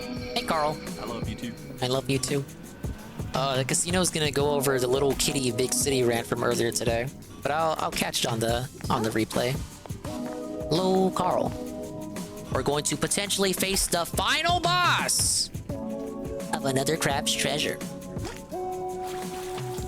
We're gonna conveyor belt another one, baby. We've been watching a lot. We watched the Kuhfalls documentary by Mudahar. Very good, very great intro to Kuhfalls if you don't know anything about what they've been up to. You probably should because they're a fucking freak. We watched, the Fuentes and Destiny debate as covered by the casino. And some Carl Jump stuff. Hey, Carl. It's been a chill dingus stream.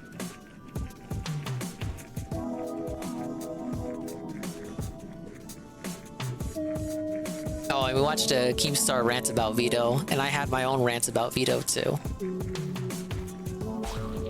Oh, and harmful opinions over going extra credits. Talk about how games are too expensive now, and they should actually be even more. No, games are cheaper than they've ever been, and actually games should be even more expensive.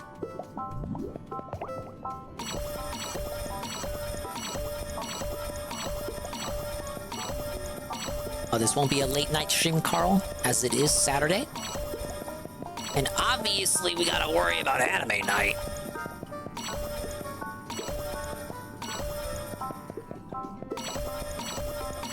I like to keep one of everything.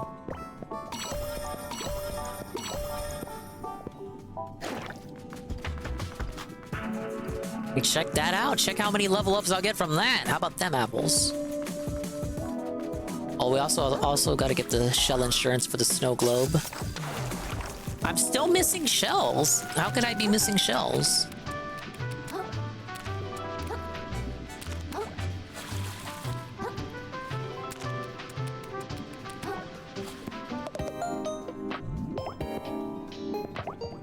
$9,000? What a fucking ripoff. Final boss, but is the game dominated?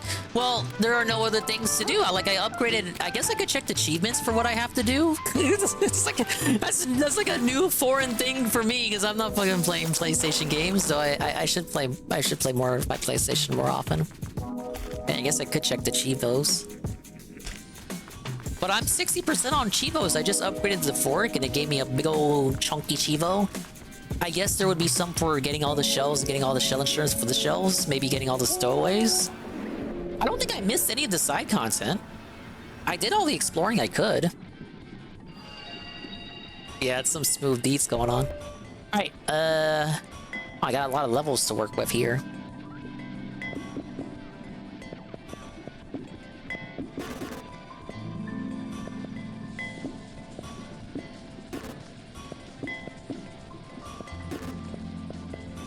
Something like that looks alright.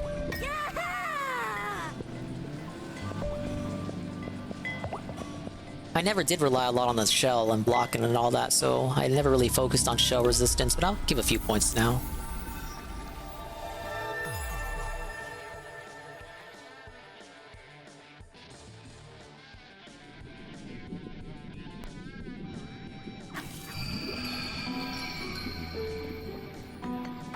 Oh boy, oh boy. What monstrosity am I gonna run into, you guys? Does this game have its own Melania?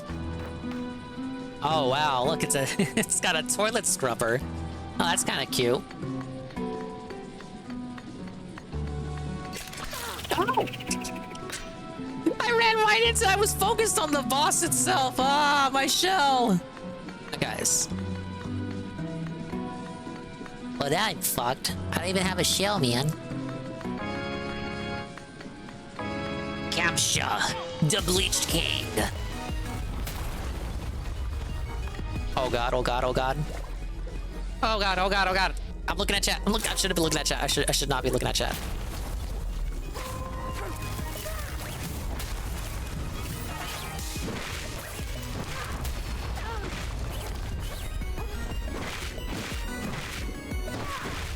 You know there's gonna be like multiple health bars to this.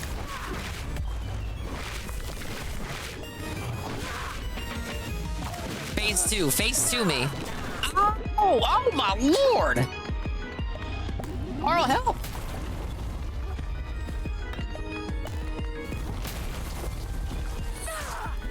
Oh, I'm too far away. My magic hook! No, it doesn't work on it. Poor Steph. Okay, how about we do another prediction? Get your points ready. Get your points ready now. Does Dingus beat the boss in 5 tries? Or in 5 deaths? So after the 6th death, I'll pay out.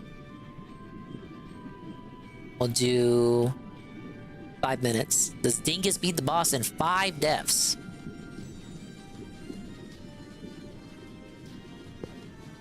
Whoa, so this will be death number 1.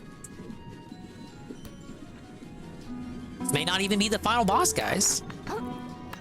There could be something even worse coming up.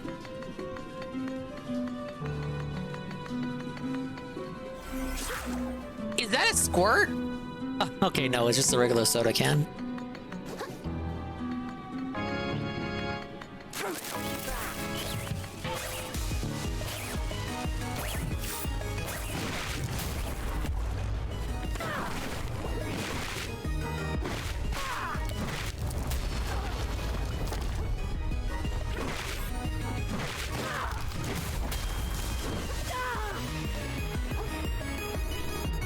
Gamer mode.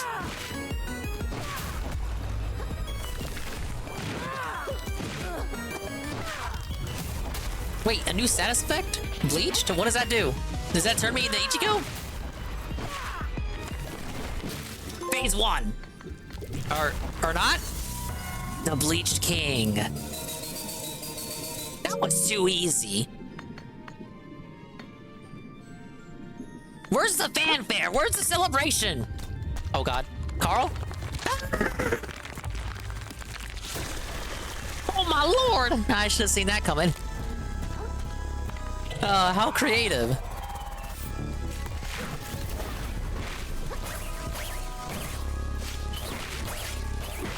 I mean, that was the whole theme of the area. So it's quicker and more powerful. Oh my god, it's got teeth! It ate one of the dentures! It has ate the... Oh no!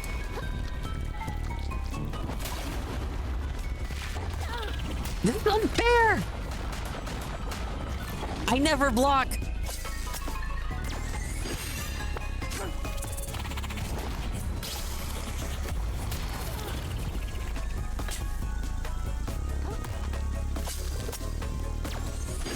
Alright, felted him out of that.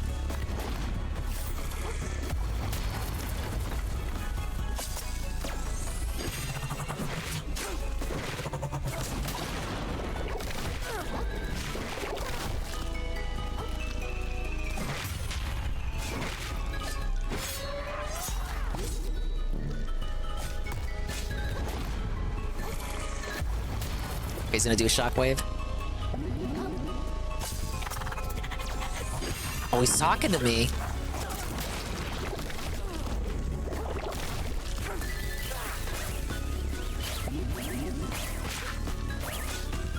Ah, Hamster reborn. On the 2nd attempt. It's obvious because my build is so broken. Dude, he looks so fucking scuffed and cursed with the dentures on. That was a fun fight. It's a shame my build is so broken. I should have been grinding those bobbit worms a couple streams back. God damn it. Hopefully Phil has a tougher time than me. I know he has way less HP than I do. Last time I caught up with his playthrough yesterday while I was eating. I was like, okay, I need something to watch. Let me see how Phil's doing in this game because I haven't been paying attention to his playthrough.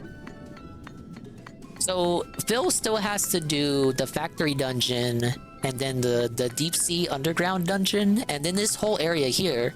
So he's got 3 dungeons left. I think he said he has like, DSP said he feels like he has 2 streams left. I would actually argue he has 3 or 4 streams left, depending on how good he plays. His build is probably not as broken as mine. I'm not banning for DSP. I'm saying I was gonna call you Cyberpunk. Cyberfan Yukikaze is that DSP has played like every Soulsborne game, right? Even some Souls-like, even some knockoff games. So he should be playing this better than me. He should be better than me at the game. That's not me saying I'm like a fan of his gameplay or I think he's like, oh, he's a god tier gamer or something. No, objectively, he should be having an easier time than me at the game. Yeah, I must consume while I eat food. Literally. Is there anything else? Watch me jump into the toilet. It's gonna be phase 3. I'm celebrating over nothing. And what if you all gonna do it on one life? Okay, there's nothing else.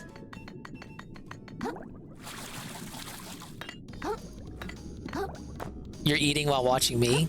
I don't begrudge you for that. I just... Oh. I went down the shitter, right? DSP's gonna love that part. I don't begrudge you for eating while watching a stream. If anything, I can't stand eating while streaming. I got food right here, but I don't want to eat it because I feel like even if I mute myself, it's gonna... I don't know, like you'll be able to hear it. It makes me uncomfortable. Like I won't be able to talk clearly with like remnants of food and bola in my mouth. Anyway, there's obviously another boss coming up because why else would the game still be going?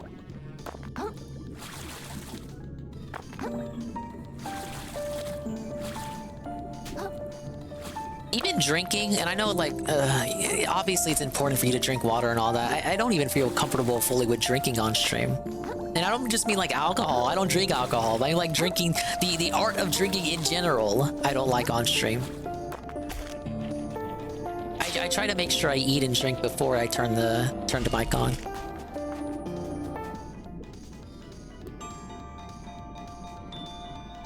My God! This is it! This is it, Krill! They all told me it was just a legend! Those buffoons! Big ups on the squirt. The perfect whirl! Do you know what this means, child? The archaeological community will never be the same, I say! Okay, he's gonna get sworn by a desire for power, then transform, and then he's the real final boss. It's only a matter of time before... What? Oh, God damn it! No way! Dribble. Titan! It was that person the whole time! God. He's dead! You killed him! Time, he says.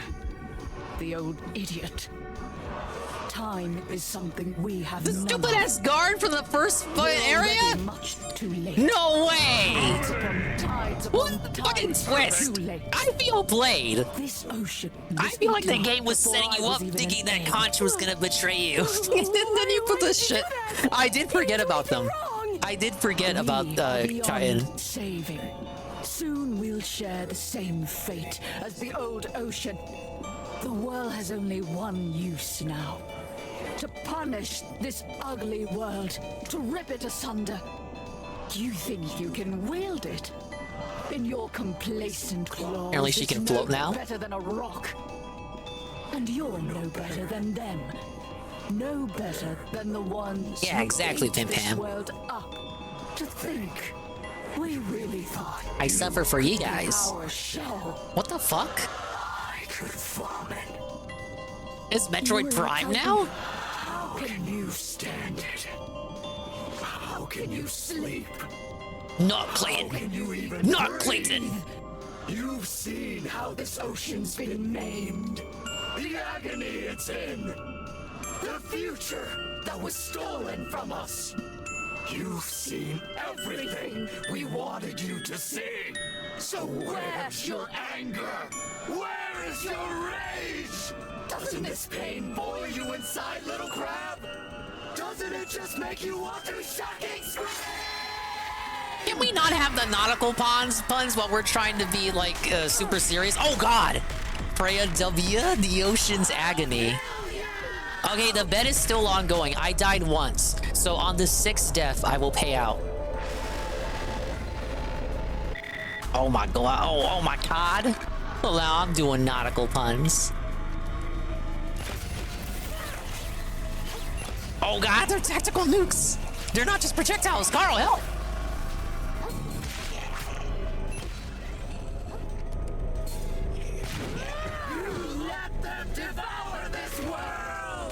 How do I attack?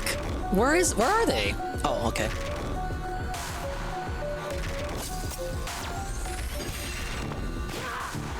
Okay, I need the eel out, the stall, and then we get the tentacle out.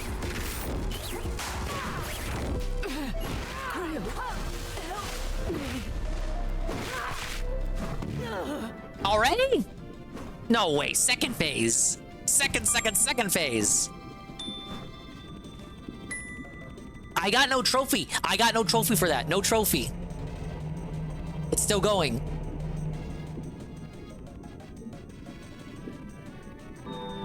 Yep. Die with the rest of this ocean. Freya W. We're gonna get a W right now. The final stream. Oh my God, what the fuck? He's got this. Oh shit! No! DSP's gonna hate this, dude. I have like the I grinded so much unintentionally. I got like I'm level 55, 56 or something. That did so much. DSP's gonna cry. It's gonna be Metroid Prime all over again, remember? He threatened to drop Metroid Prime at the final boss in Rage. Isn't it Kirby Souls? Except in Kirby Souls, it was at least optional. It wasn't required to meet the story. He did see the credits in Kirby. People don't remember that. He did see the credits. It's mandatory? Maybe I'm coping. Maybe he's not gonna have no problem at all. Fuck. That's the second death. I don't even know where the body was. What was I supposed to hit? Objective. Survive. Aw, you gotta do that in one go, don't you? Yup. Shit. He's really gonna hate it now. Where's my fucking checkpoint? You can just hear it now. And I think what makes it suck the most is that he's already under the belief that he's in the home stretch. I heard it today on the pre-stream. He told us he was in the home stretch. No, bro, you're not. You need 3 more dungeons, and you got like a 4-phase finale coming up. 4 phases, counting the giant crab. And you get 1 checkpoint after the giant crab. And I got what I would say is a great build. Whereas I think his build, he definitely has less HP than me. I don't know what his other stats are like, but I know he has less HP.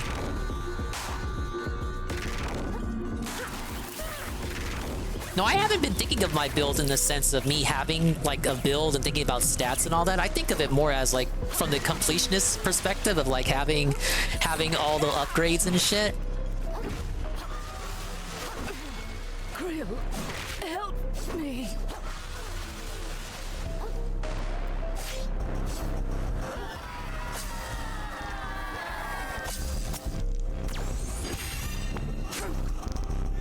Oh, maybe if I do that one more time. Or, well, no, I would want to save my hooks. Oh!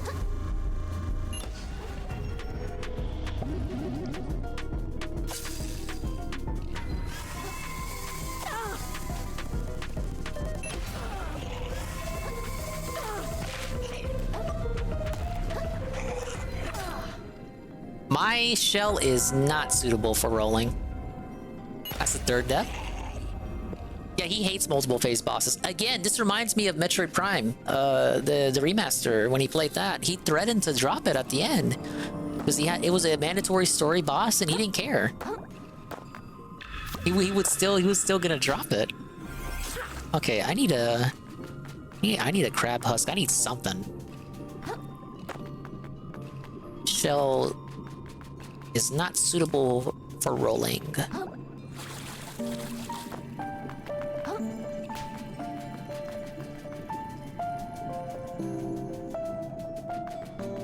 Oh, I don't think there are any shells down here. I just gotta work with what I got.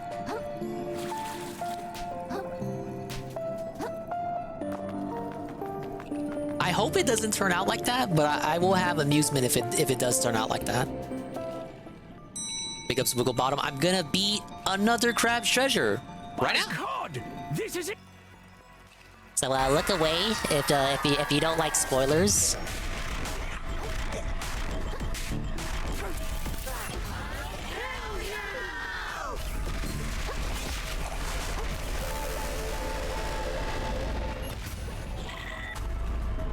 This is a remix of the mini boss fight music. I can kind of hear it.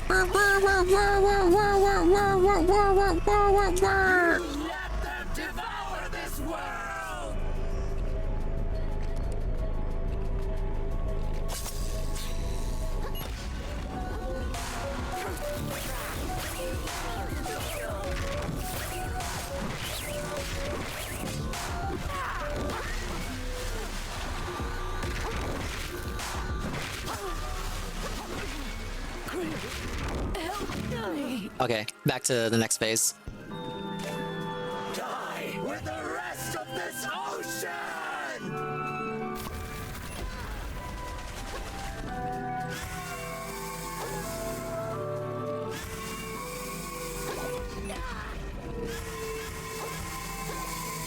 Scream for me!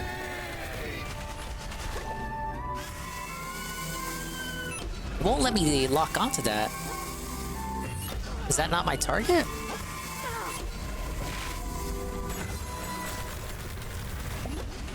It's okay, I'm doing damage to it. It wants me to attack it, but I'm not allowed to lock on? Yeah, whenever I hit R3, it doesn't lock on, so just beat it without being able to do that.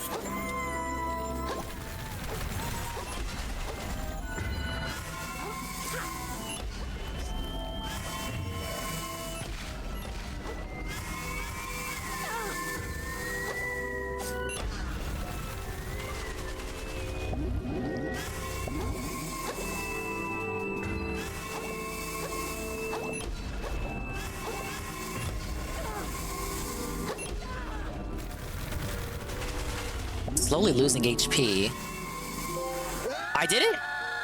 Was it like an endurance test? How did I beat it? Bros? Phase 5? W? I'll take it. Yeah, just let nature kill itself. Fair enough.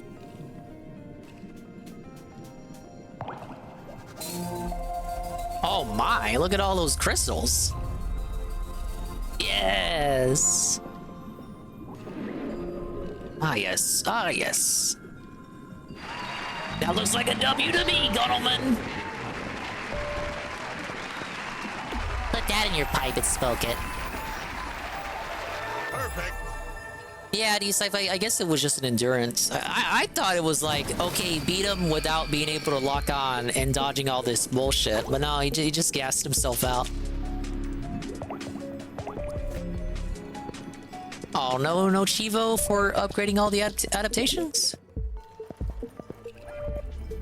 Oh, well.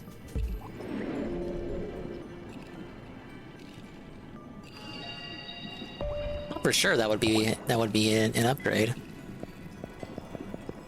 Well, unless he has dialogue.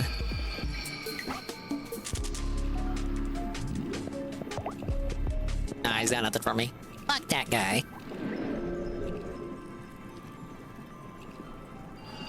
Yeah, I'll close it.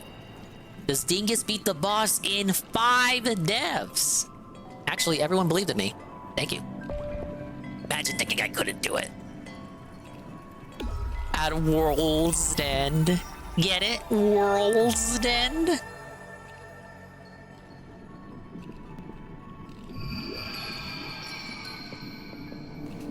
Well, a lot happened. Once you begin this scene, there is no going back. The game will no longer save. Be sure to make any preparations you need for this final conference. Oh my god, it's still? Well, I shouldn't have paid out. Final confrontation. Oh my lord. Let's go ahead and save that then. I guess I'm as ready as I'll ever be. Let me take this off. And we'll put on the Dingus shell of choice. Yeah, point of no return. Yeah, Dingus, new bet. Alright, new bet will be 3 deaths. Does Dingus beat the game in 3 deaths? So fourth death, I will pay out. No, it can't be a cliffhanger because it's explicitly telling me you better save now, idiot. I won't do 5 minutes. Does Dingus beat the game in 3 deaths, ladies and gentlemen? Get your bets in now! Right now! You could win big! Dude, we might win before the night stream even starts. See, final stats, I'm level 60. Pretty cool.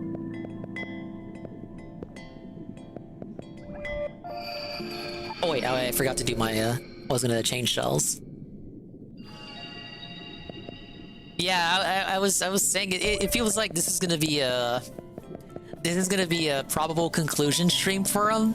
Except like he thinks the game is gonna end at like the giant crab, and then it just keeps on going, and he's like, I gotta go eat dinner. I gotta go eat dinner. I was supposed to be eating dinner with my family.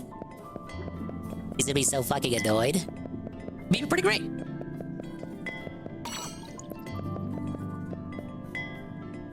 I think we'll do the probiotic.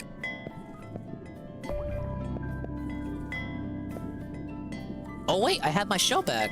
Yeah, here it is.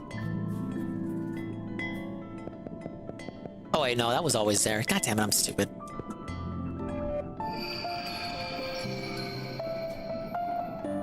Okay, well I have it set to be my shell, so I think I'll get it back once I die, if I die. For now, I have the crab husk. All right, here we go. Kyton! Are you okay?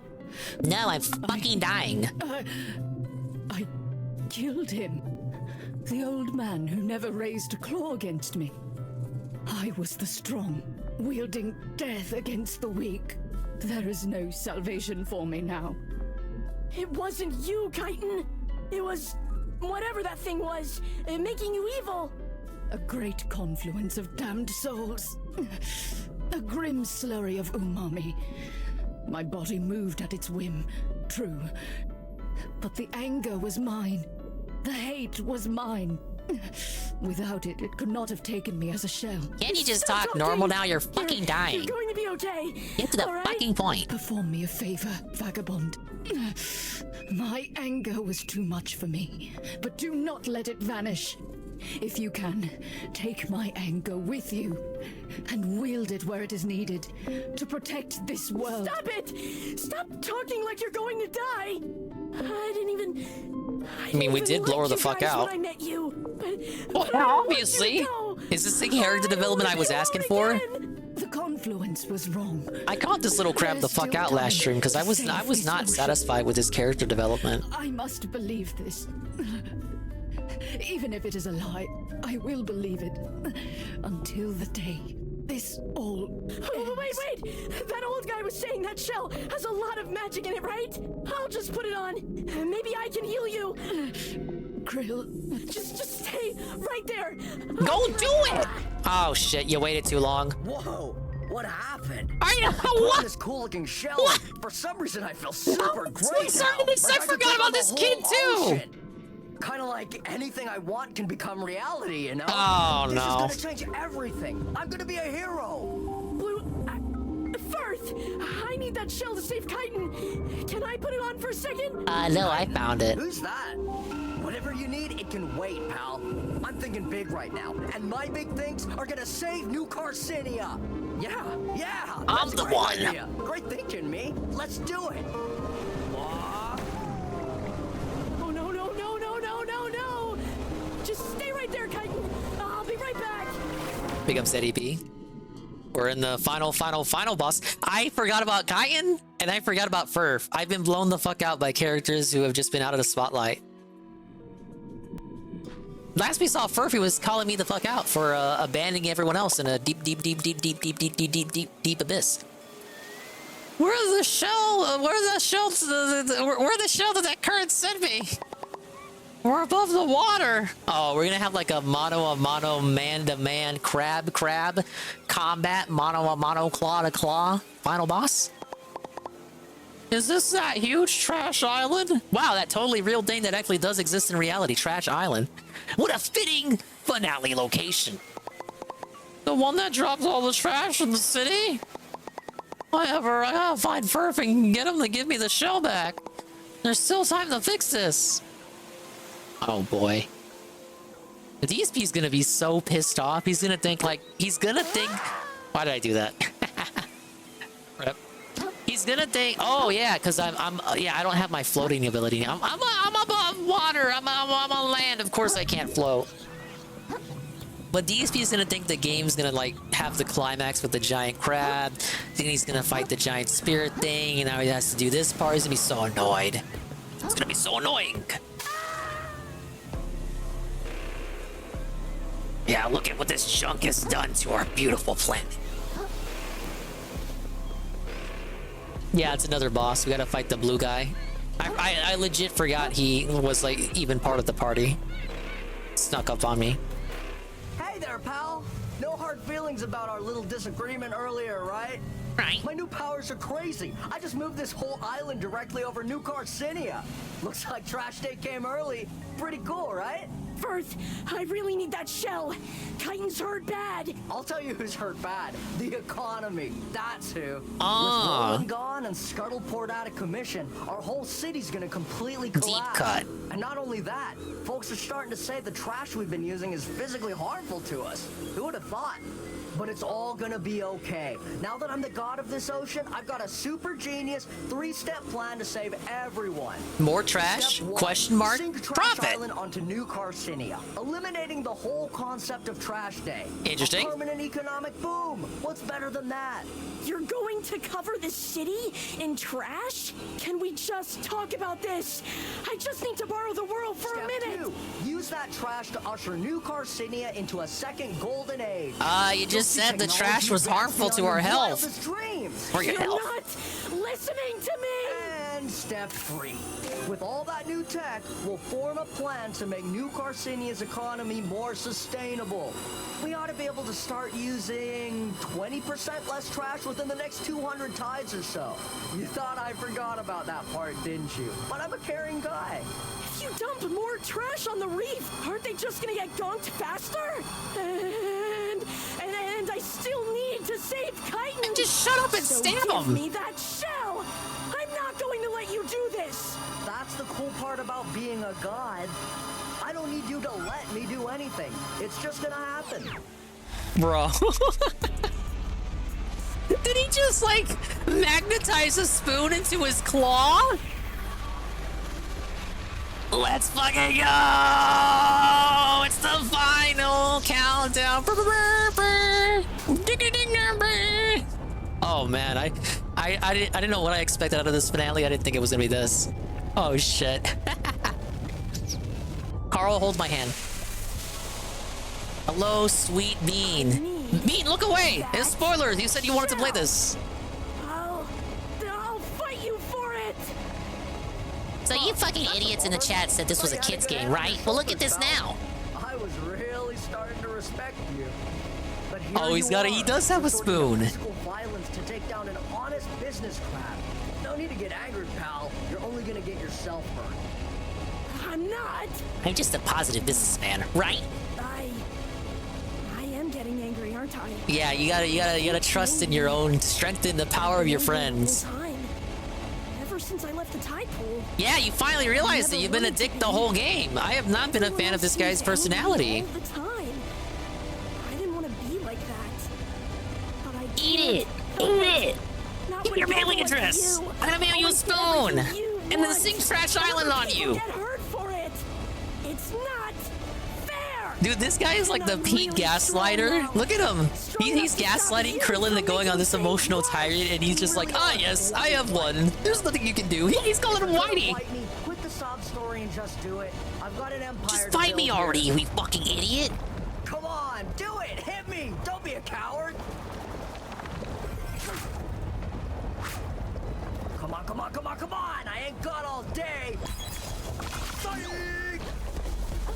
Perf, the crab who stole the world. Get it? Damn it! Alright, that is still going on. Wasn't I on depth 3? 6 depth, I'll pay out. Oh wait, no, wasn't it? It was a new one. We did a new one for this one. My bad. Oh, I like it. Dude, he does the same dodging as you. Oh.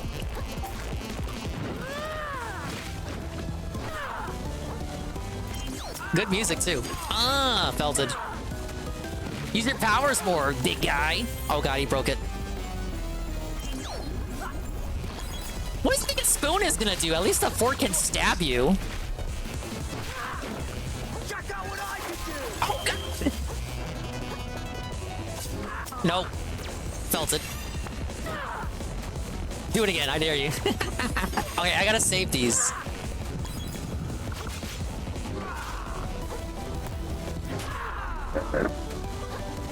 You're gonna regret standing in my way. Oh, he's got umami.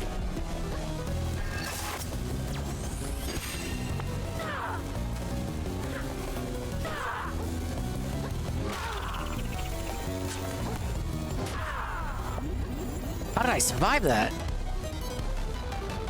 Okay, I gotta put this on. Just let me have this. I deserve it.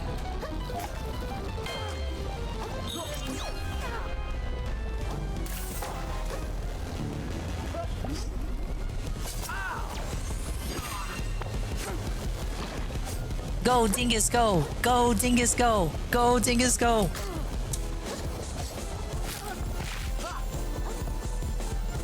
No one likes a sore loser, buddy.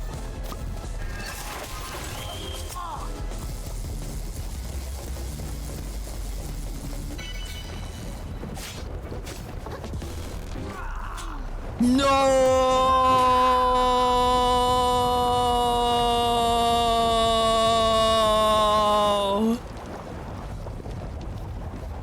I got too cocky. Ah, I got too greedy. I should have blocked. What did it happen if I... Oh, look at this little icon on the map. What a finale here. Okay.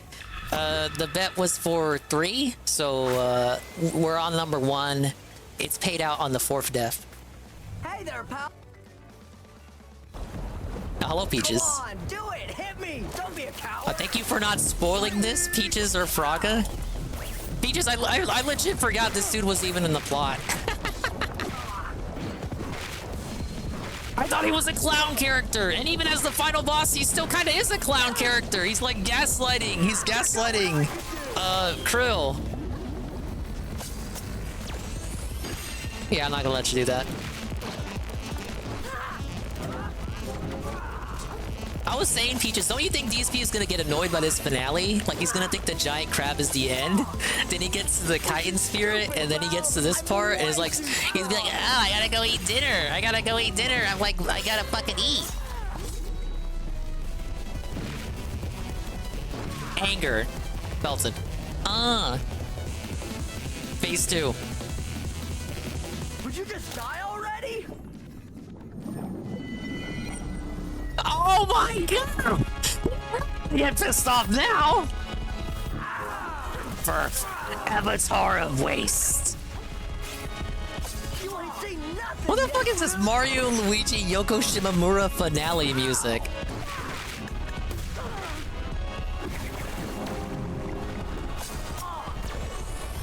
This is like so Kino. I know Goon makes fun of me for overusing Kino. This is like legit Kino. Oh my lord! Second death. I went for the hook when I should have went for the hook. He'll absolutely be pissed if he's running out low on time. I think this will be end. He should not move this to night streams. He needs to keep this on day streams. Hey there, pal. No hard feelings. 2 down, 1 to go. But I am allowed a 4th attempt. It's when I die for the 4th time that I get paid. You get paid.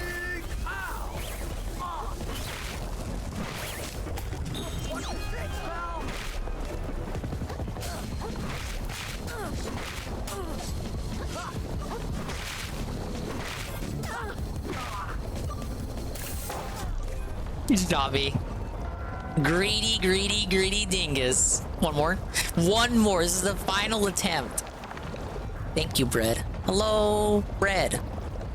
I wasted my 3rd attempt.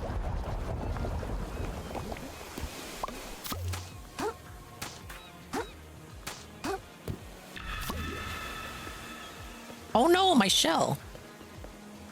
Ow, my nose. Come on, do it. Hit me. Don't be a coward. Come on, come on, come on, come on. I ain't got all day.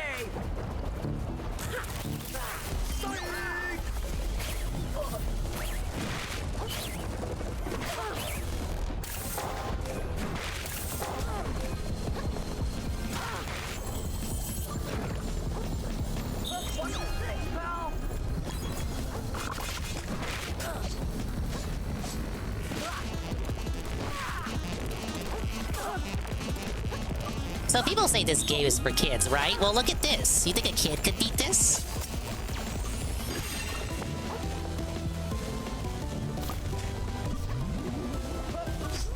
Damn it. That's it. I should have looked away. Alright, we'll pay up. This dingus beat the game in 3 divs. No! Imagine now that you put your faith into me, now I screw you. I screw you guys over. Will Dingus beat the game in 3 more deaths?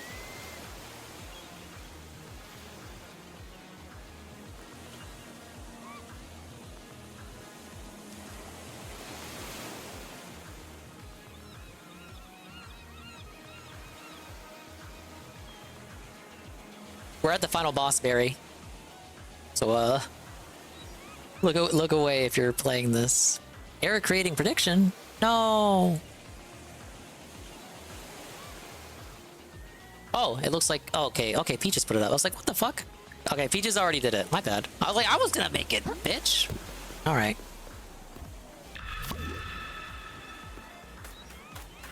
Hey there. Come on, do it. Hit me. Don't be a coward. You know, Peaches is hyped for this. How many divs was this for Fraga? Fraga probably did this first try. I ain't got all day.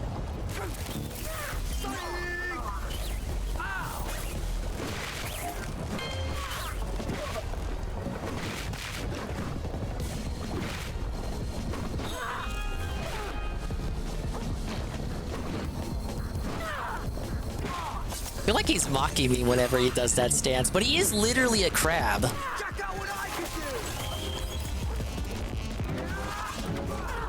Oh, I never saw him do that spin before if he misses.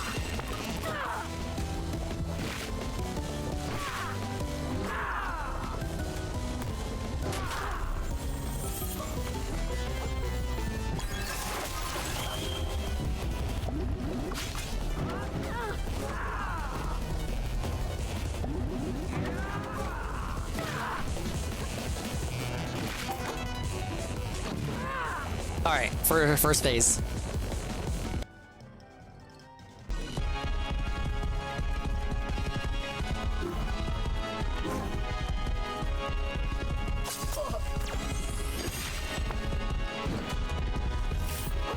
You ain't seen nothing yet, dude.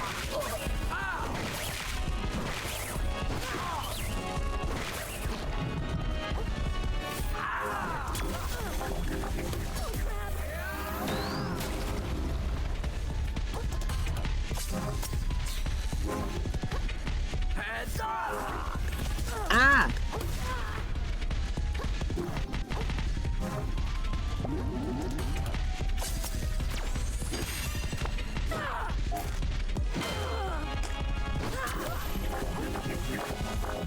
Okay, I thought I was gonna get hit by that.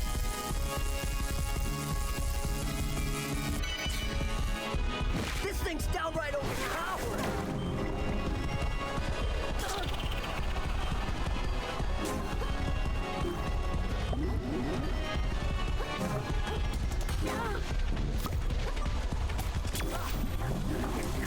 Oh, I'm done.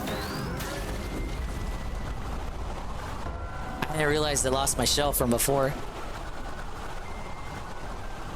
I had a good combo going at the start. You get the eel off and the tentacle off. I know it's cheese. I'm learning cheese.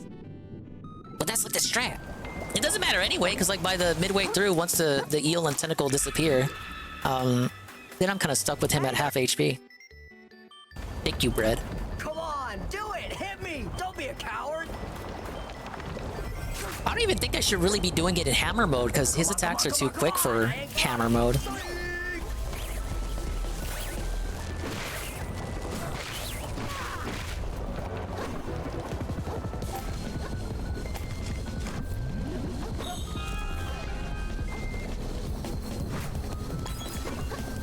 You're gonna regret standing in my way!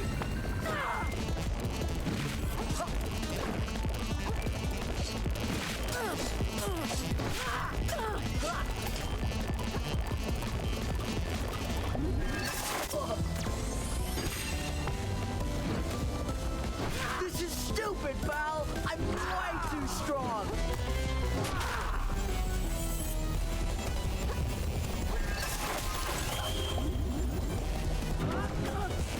Alright, I was gonna do the first spin, the stall, and then the spin. The swipe, then stall, then spin combo.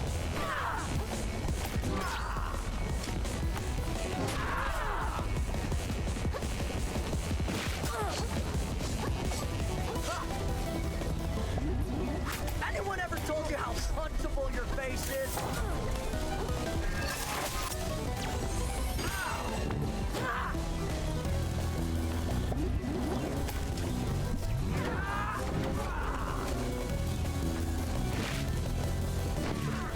Okay. A very, very rough first phase.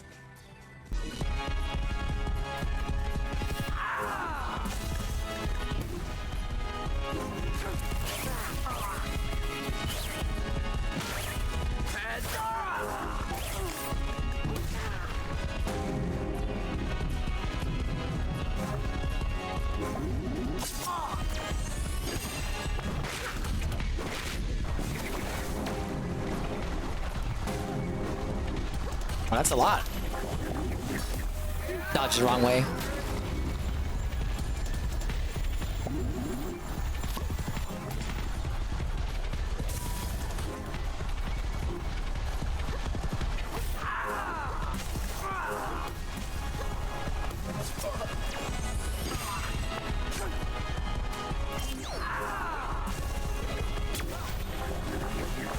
Damn.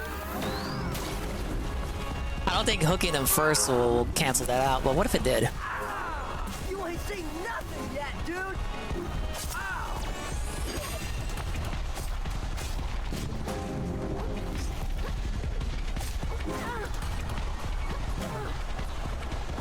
After I take care of you, my life's gonna rule!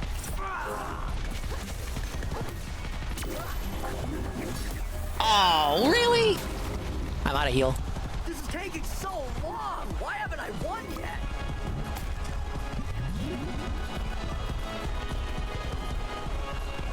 Even with all my cheap tricks, I can only get him down to half HP.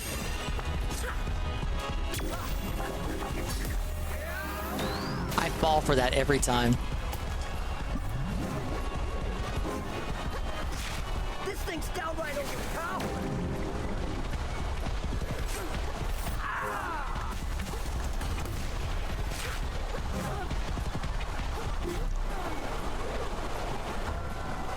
Alright, what was that? The second one? The second death? I believe it was.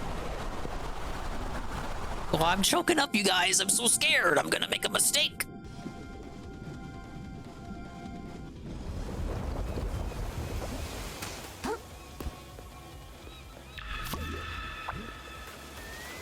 Hey there! Come on, do it! Hit me! Don't be a coward! We'll do tentacle first, and do that.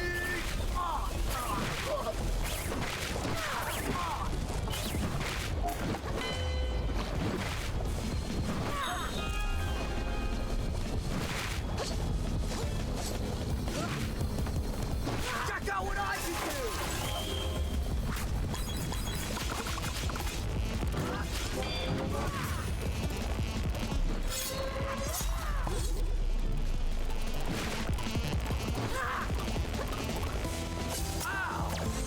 This is stupid, Val! I'm way too strong! All right, good first phase, but I like used all the tricks first, so that means the second phase I'm not gonna have like less umami to work with.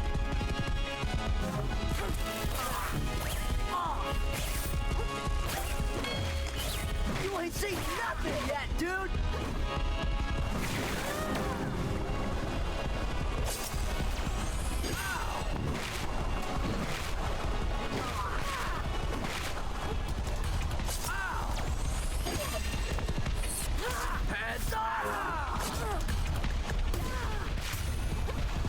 Thought I get him?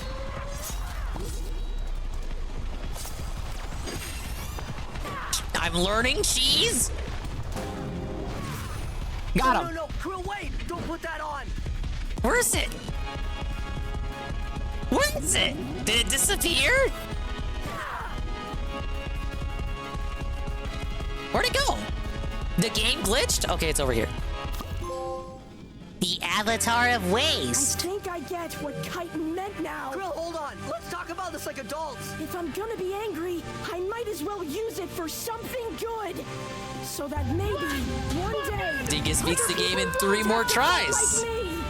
And what better way to start than to beat up a selfish, greedy, muscle sucker like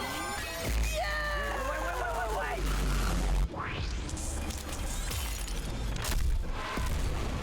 You know, I mean, he wasn't really that evil. He was just very misguided. He only really turned cartoonishly evil near the end, and even then, it was more like he was self-absorbed and selfish. Like he still thought about the city. Yeah, he just hit him with the Biden blast. Very, very good finale and twist there. Yeah, that's easy domination.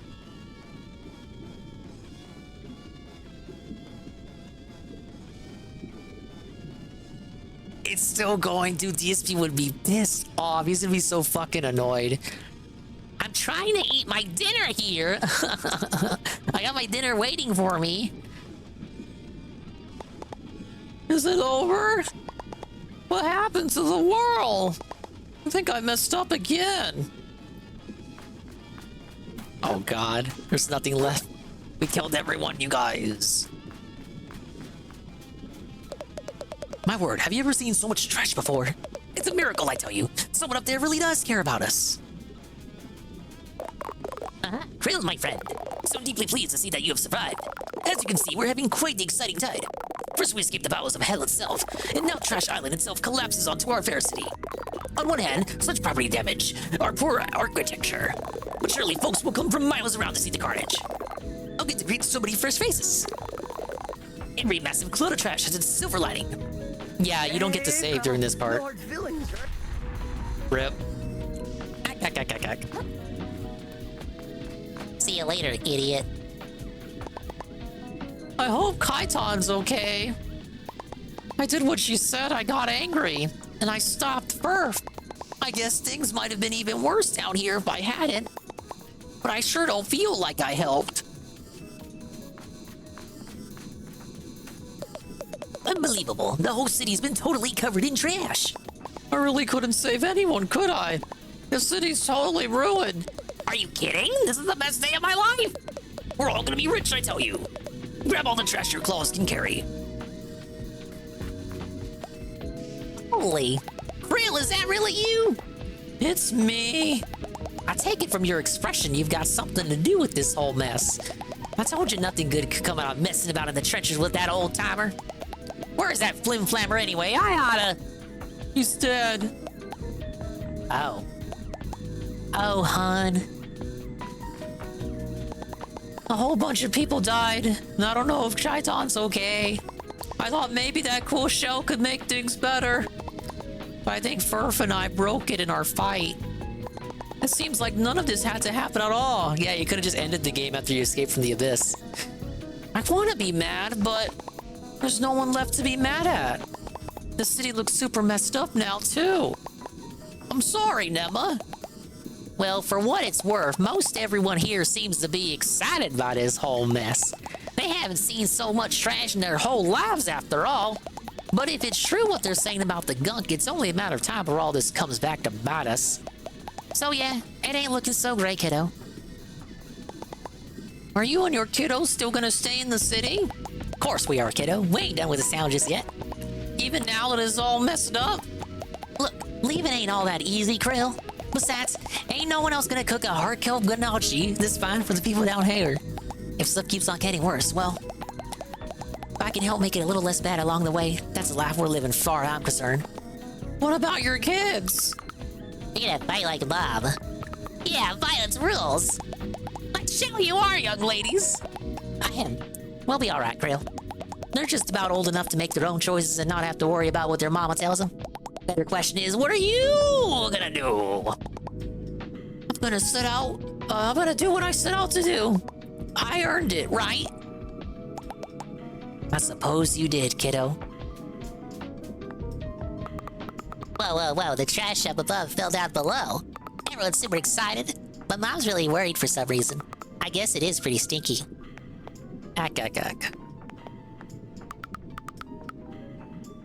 Are you drinking enough water? Ack. Well, I should be drinking the water I got with me.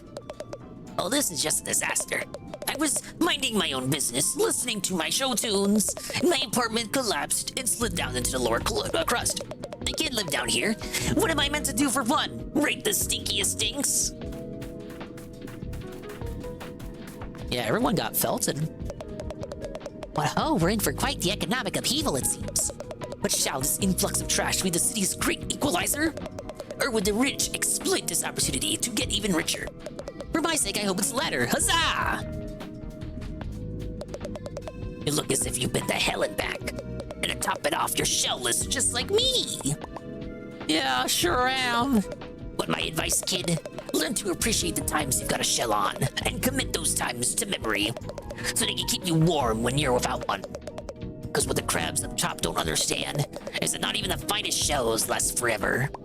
No matter how bad we want them to. Goddamn right. And in the time to come, when those suckers up above find themselves without, they'll flounder and cry. But you and I, we've been around the reef, ain't we? We gotta persevere. Ack. I mean, I got a shell now. All I had to do was stick it on me. What am I gonna do next? I guess I always wanted to go back to the tide pool and do nothing. Is that what I want? This adventure was a huge waste of time, right? And it was hard and painful. So why did I keep on doing it? Oh, we're gonna get philosophical now. It does feel like the plot's been... I don't know. The plot's been all over the place. There's never been like a consistent goal beyond getting the fucking shell back. Maybe Nema's right. Maybe I should just stay in the city with her. But I don't like it here either. I know that's not what I want. Nema's real nice, but this isn't my home. Maybe I haven't found my home yet. Ah, yes. You're going to become a vagabond wanderer. You're going to wander the wastes of the sea. You look pretty down on your luck, little man. You could say that. Like maybe you have one of those days where you just try and try, but absolutely nothing at all goes your way. And the more upset about it you get, the worse everything seems to go. Yeah. Well, you know what always perks me up? Eating trash. My mom always said, your mood can't go south when there's plastics in your mouth. Hope that helps. You're welcome. Now, what does this guy have to say? Right, just what I needed. More noise and excitement. I'm sorry, this was all a big accident. Oh, so this is your fault? Oh, thanks a lot, mate. Oh, what a fucking idiot. Oh, well, I don't have HP now. Can't hurt me. You can only hurt me in my mind. First, Relian goes missing out at sea at some whack job treasure hunt. And now New Carcinia floods with trash. Scuttleport is so screwed it's not even funny. What am I gonna do for work now? Polish the shells of the upper crusters? Still, I guess things could be worse. I could have been snapped on that crazy barge and got lost at sea like the rest of them. Ah, yes, it's the guy. Will I get my shell back? Whoa, never thought I'd see you again, kid. You seeing all of this? The town's never been so trash-rich. It's a totally new era. Yeah, you're welcome. How about giving me my shell back as thanks? Are you kidding me? I don't gotta give you anything, pal. This trash influx is gonna be great for business. I'm a rich prawn now. I'm operating on a different level. So if you ain't gonna cut something I really need, get out of my face. Attack. Oh my god. Oh my god.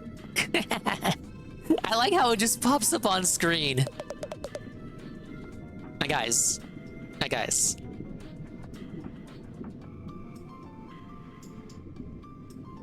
Yeah, have we learned nothing? Why do we have to resort to anger, Krill?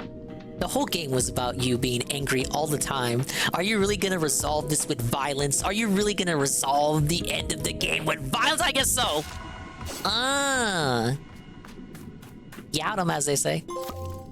Finishing what I started. Cheapin'. 86% trope. Wow. I did great. What word comes to mind when you think of the Earth? This world is resilient, but not endlessly so. Oh, I got an epilogue. They found As Shaitan. this Earth spins ever faster towards its uncertain future, all will face that future in their own way. He could have done it at the start of the game. That's Some true. will fight for the world they dream of, blade in hand. Oh, Kyan's working with the Some will Mantis Strip. spend They're their gonna whole open like a little lives saving dojo or others something. From falling through the cracks. And others still will never rest in one place for long. Yeah, he ended up becoming a vagabond, just like Kyan always called him. To fracture. No matter how large or small, They learned to fight. creature can afford. Yes. Oh, wait, no, I see Krill. God damn it. But though history talks of warriors and heroes, and great mighty crabs that shook the world, Yeah, it's time, Ponder. it is the thankless deeds that shall ever make that world worth fighting for. Aw, he gave up his shell to the homeless little bum-ass crab. The shell he was fighting for the whole game, it didn't even matter, because philosophy. And then they hit you with the fin. Get it? Fin? Well, ladies and gentlemen, I don't know, that was another crab's treasure. I don't know how to feel. I learned a lot. that was a very great game. Like, what the fuck? It snuck up out of me out of nowhere. Yeah, over the credits review, I liked it. It was pretty good. I learned a lot. I learned about polluting the earth and how it's bad, and how we need to not pollute the earth. Gameplay, amazing. Sleeper hit, obviously. And easy Souls-like, I'm sure. I'm sure if you've seen the gameplay, seen me play or seen DSP played, probably easier than your typical Souls game. Right. But I had fun. I persevered. 310 deaths. I feel like it gets easier the later you go on. Maybe that holds true for all Souls games, but I feel like after a certain point, like maybe around by the time I got to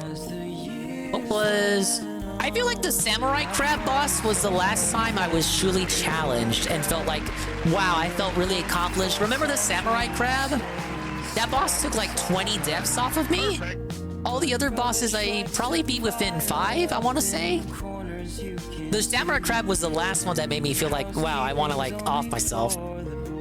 Of course, my name is Swollen_Dingus. Yes, I'm the guy. Thank you for joining me on this playthrough. Will I play another crab treasure too? Well, if they make it, right? Dave's gonna clap like a seal at the ending. Absolutely. He's gonna talk this up. He's gonna talk this shit up to heaven and back. Discord moderation team! Why did he get a shout out? Imagine Discord mods being in the credits. One of them's gonna turn out to be a PDF file. You're gonna have to update the game, take them out. YouTube mode on. But genuinely a good game. For my first Souls experience, I had a fun time. I enjoyed it. I found all the secrets. I got all the upgrades for the adaptations, all the skill upgrades for the skill tree. I didn't find all the crystals, but it's a case of you not needing to because you have enough anyway. and I fully upgraded my main weapon. I didn't find all the shells and ensure all the shells, but I don't know where they would have been at. I guess if you don't see them, you don't see them. I bought all of the ones I could buy, so I guess the other ones are just hitting. I just had to look for them.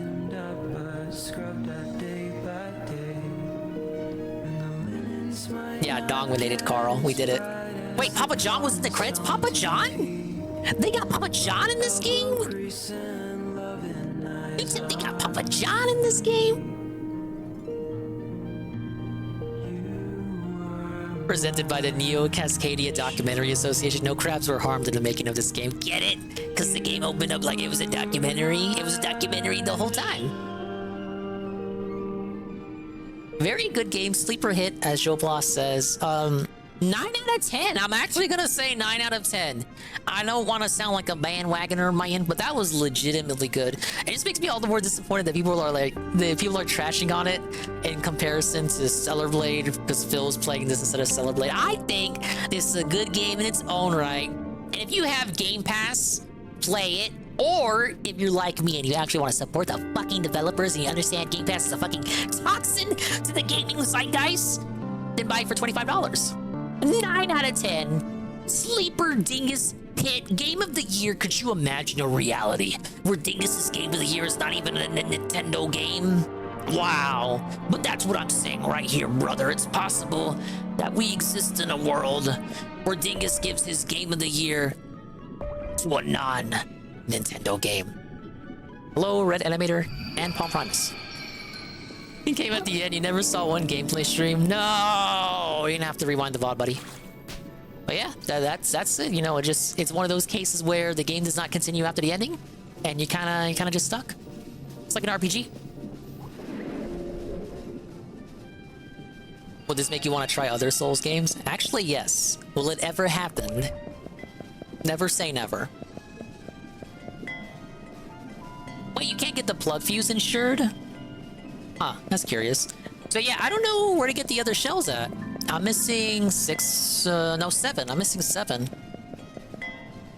Presumably these would be in the shop. And these are from the trench? I never saw these. I never did. Wonder where I would go for them.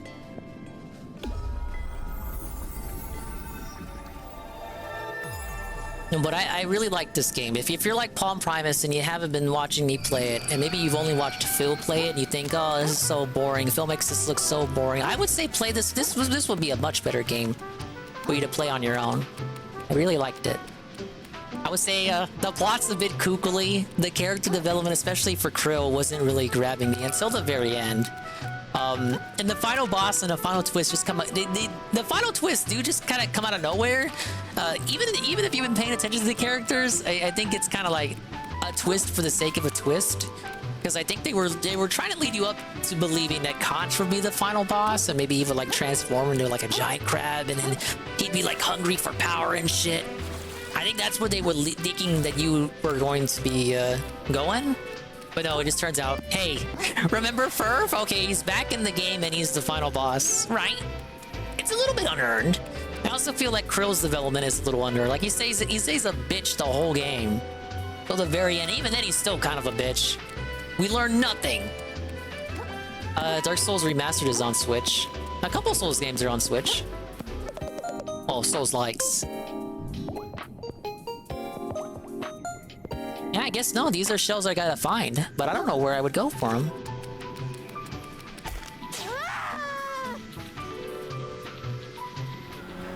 Yeah, Miso played it. Man, remember when you were like dead?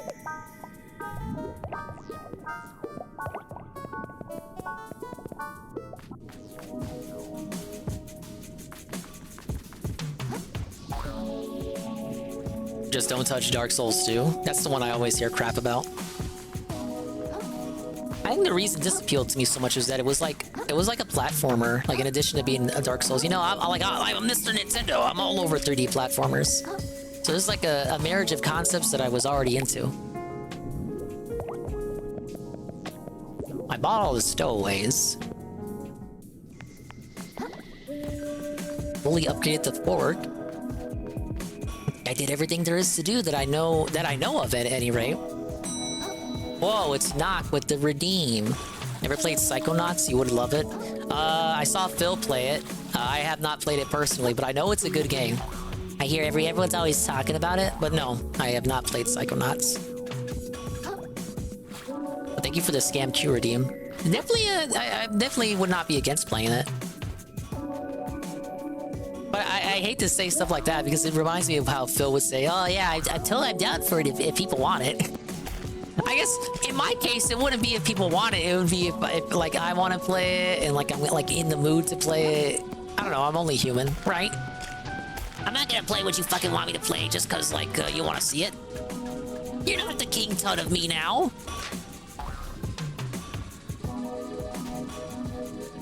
Well, guys, I guess the only thing left to do is angrily uninstall the game, or at least see what the trophies are. Haven't looked at this at all, so I guess we'll see what the trophies are. Wow, I played this first on April 25th. Nephro, Polluted Platoon, Pathfinder, The Duchess, Royal Shell Splitter, a hidden trophy. It's like this must be a boss I don't know about. Intimidation Crab, Tapoda, Ceviche Sisters, Scuttling Sludge Steamroller, The Consortium, Disease Lycanthrope, Pagorus. Wow, so Pagorus, they assumed you would defeat Pagorus after doing both the Grove and the Junkyard.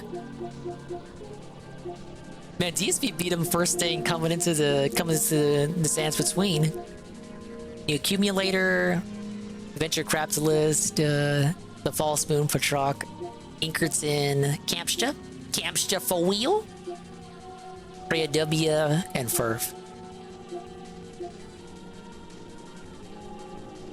Yeah, it was on PS5. You thought that was a Switch? No, the Switch is probably running that game way worse, right?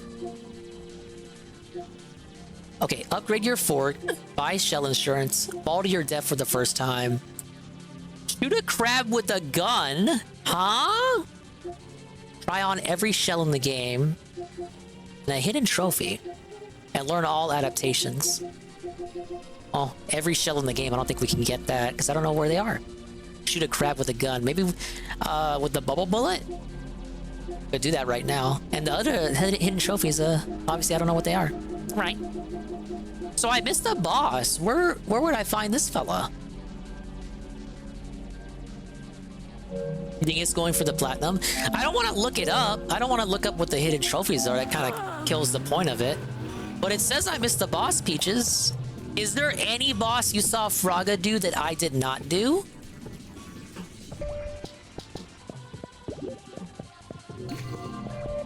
Okay, shoot a crab with a gun.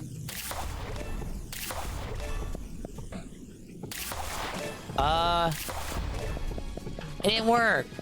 Or maybe it means an enemy crab. Oh yeah, we'll try it on an enemy crab. But I've shot crabs with the bubble gun before. Bubble gun, I sound like fucking Phil, man. Maybe they mean, I don't know, is there like a gun shell I didn't find? Click the trophy it tells you. No, it doesn't. It's a hidden trophy. Look.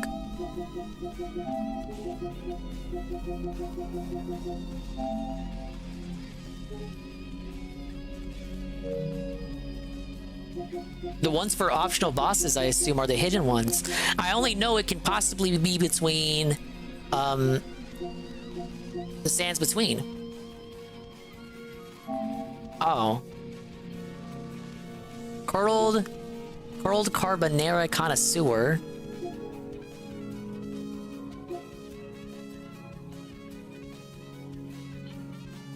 Or would this be? Curdled implies the Curdle Village, right? How did I not fight that person? Fraga fought that? Okay, I can fight it now. Where would I go for that?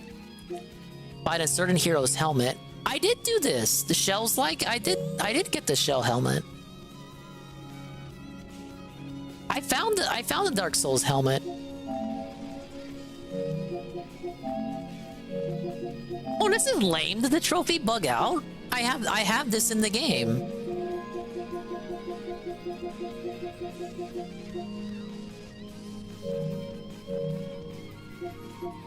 Alright, if it's a boss, I don't mind doing it right now. But I do have the Dark Souls outfit. Why is it saying I don't? Yeah, right there.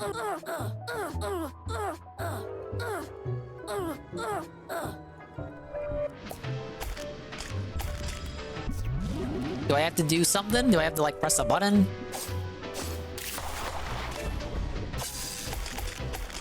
I'm existing today. Why?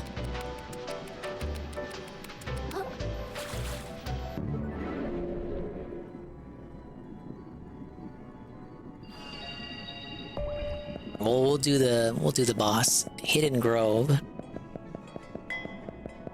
I think you mean Expired Grove?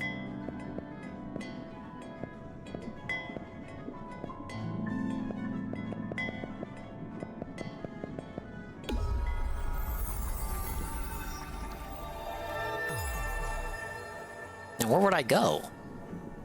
I'm looking at the chat. No one's helping me out. The chat's slow. I don't know why. Oil Drum Moonshell and the Expired Grove.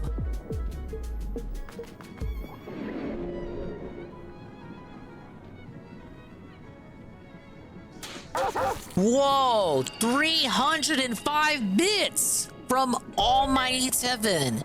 And he says, another game dominated, and it's a Souls-like. Yup. Thank you, Almighty Tevin. The 305-bit cheer. I'll do one more boss, and apparently the game's bugged out because I have the Dark Souls helmet. It won't give me a trophy, so we can't get the Plat Saga. The game's fucking glitched. Dude, I've been in this area like 100 times. You're telling me there's a boss here I never found?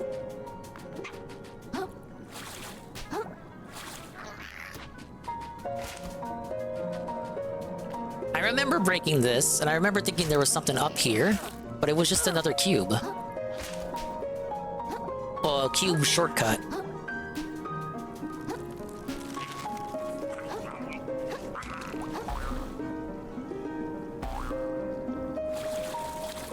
What the heck could I have missed in, like, I don't know, the amount of times I've been over here?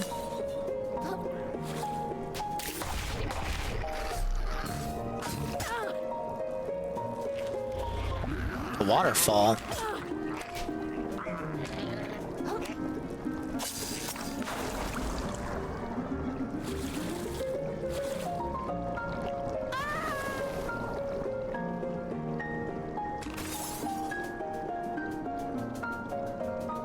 There's like multiple waterfalls. Oh, you mean the big one? Right.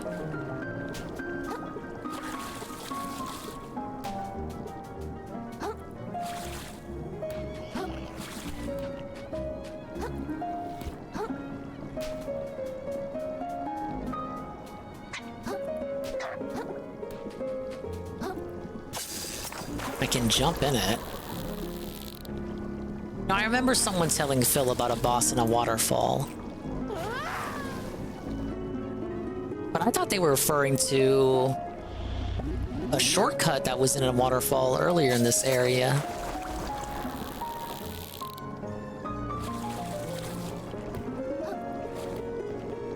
You mean in that one? I can see how that'd be easy to miss.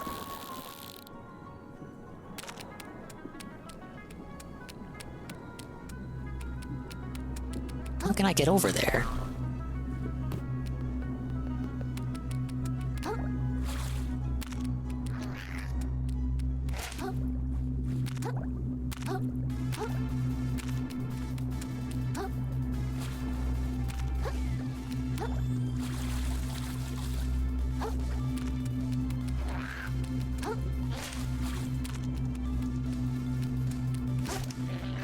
Trying to look for where it is, and then like I can jump down into it.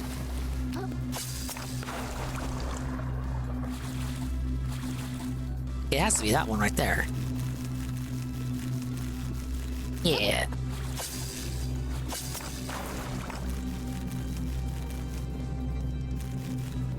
That's not the big one, is it? Or is it this one?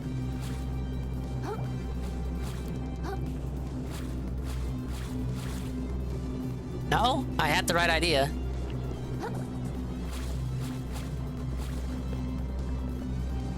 It's on the ground?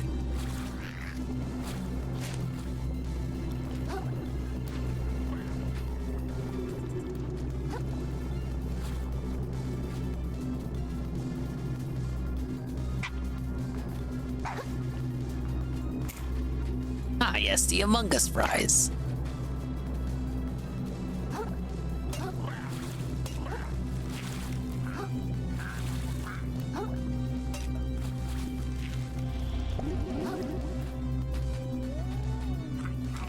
Now this waterfall. Ah, yes, here it is. Oh, jeez, that would have been helpful earlier. Oh, it has nothing to do with. It has nothing to do with the oil drum.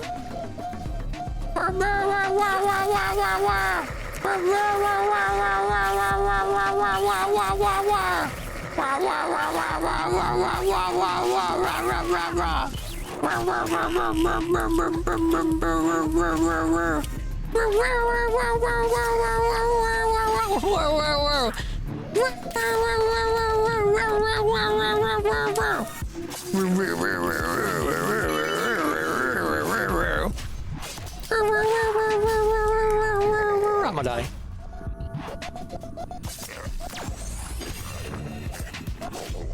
Belted. Whoa, it's the curled carbonara connoisseur. Pollution scoured. I never would have found that on my own. Sheesh. Oh well. Sadly, the challenge was taken away by the fact that I am immensely buffed. Who's doing this so later in the game? No, I wasn't. I was singing the song. You guys, haven't you guys seen Phil play when the song plays?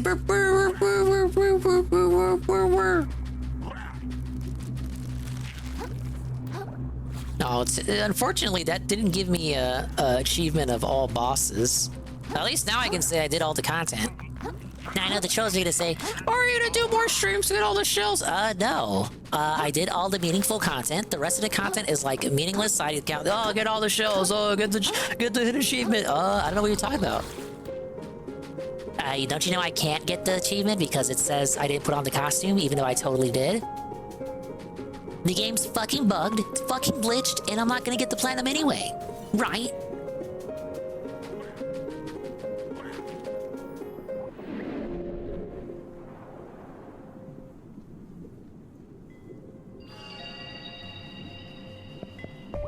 I think I'll try it. Maybe it's like you gotta sit at the fireplace. I know where that is. That'll be the last thing. And I'm really coping about the Dark Souls trophy. I don't have the gun show, no. Unless you mean the shotgun shell, but that one's an explosion. Okay, the fireplace was over here.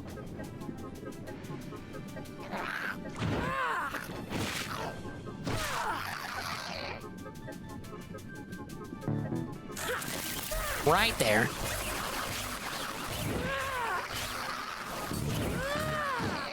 A 9mm handgun? Yeah, I definitely don't have that. Some shells are just hidden, I guess. I never found it. Alright, I have the costume on. Give it to me.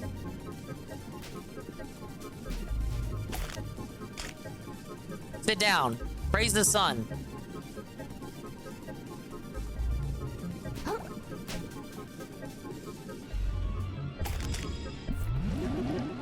He's not praising the sun, guys.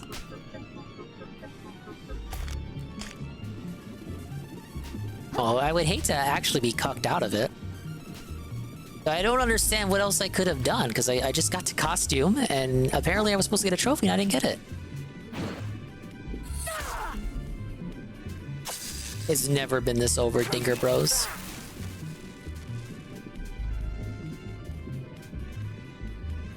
What else was there? I definitely can't get the platinum now if that trophy is bugged. I mean, I've dealt with bugged Chivos before. It happened to me in Luigi's Mansion 3. I even sent in a help ticket. They told me, like, what? It's locked. And I had to replay the whole game. That was before I started streaming. But for this, I would need the shell, the gun shell I don't have. Get all the shells, and then whatever this is. Oh yeah, look, just finding the hero helmet, which I have, and the name is Shells Like. I found it. Where's the trophy, sir? Literally a bugged game. I can't get the plat, even if I wanted to. This is why we fucking hate Sony, correct? And this fucking Chivo culture. Where's my reward? To get the gun, turn on assist mode? Are you for real? You really just don't want me to end the stream. It's almost 10. Where would this be? Oh. Give Krill a gun. Recover microplastics. Ah, yes. Prevent pitfall damage, slow game speed. I didn't mess with any of this. Huh. Why would I even go to assist mode to even highlight it and see what all the goodies are? Why would I do that? Okay, well, we'll give him a gun. Wow, I have acquired the gun shell. How do I use this? How is this legal? Alright, here I go. Let me find a crab to shoot.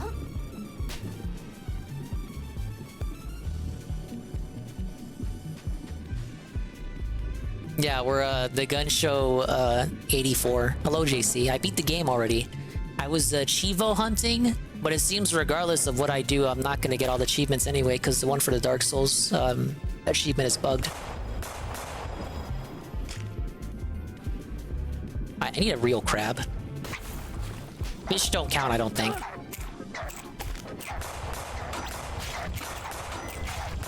Ah! Why is this in the game? Why is this in the game? This is so wrong. Fuck him. Fuck him. Get him out of here. Get him out of here. Hey, May. Pick up sprays that soon. Okay, we need a good one. We need a good one. Let's get up the hammer crab. Ah, this kills the crab. Belted.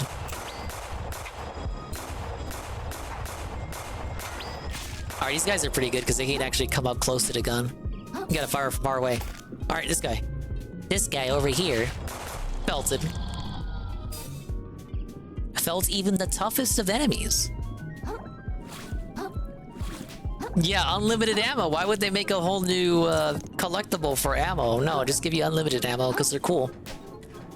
It is an assist mode after all. I would have never thought to have turned on assist mode to look for a hidden trophy.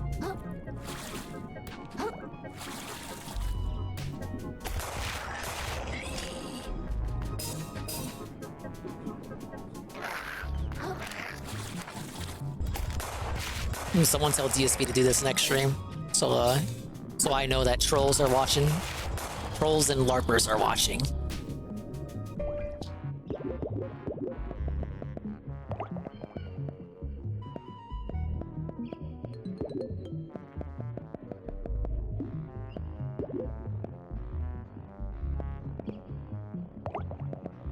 No, it still has the check, implying that I turned it on.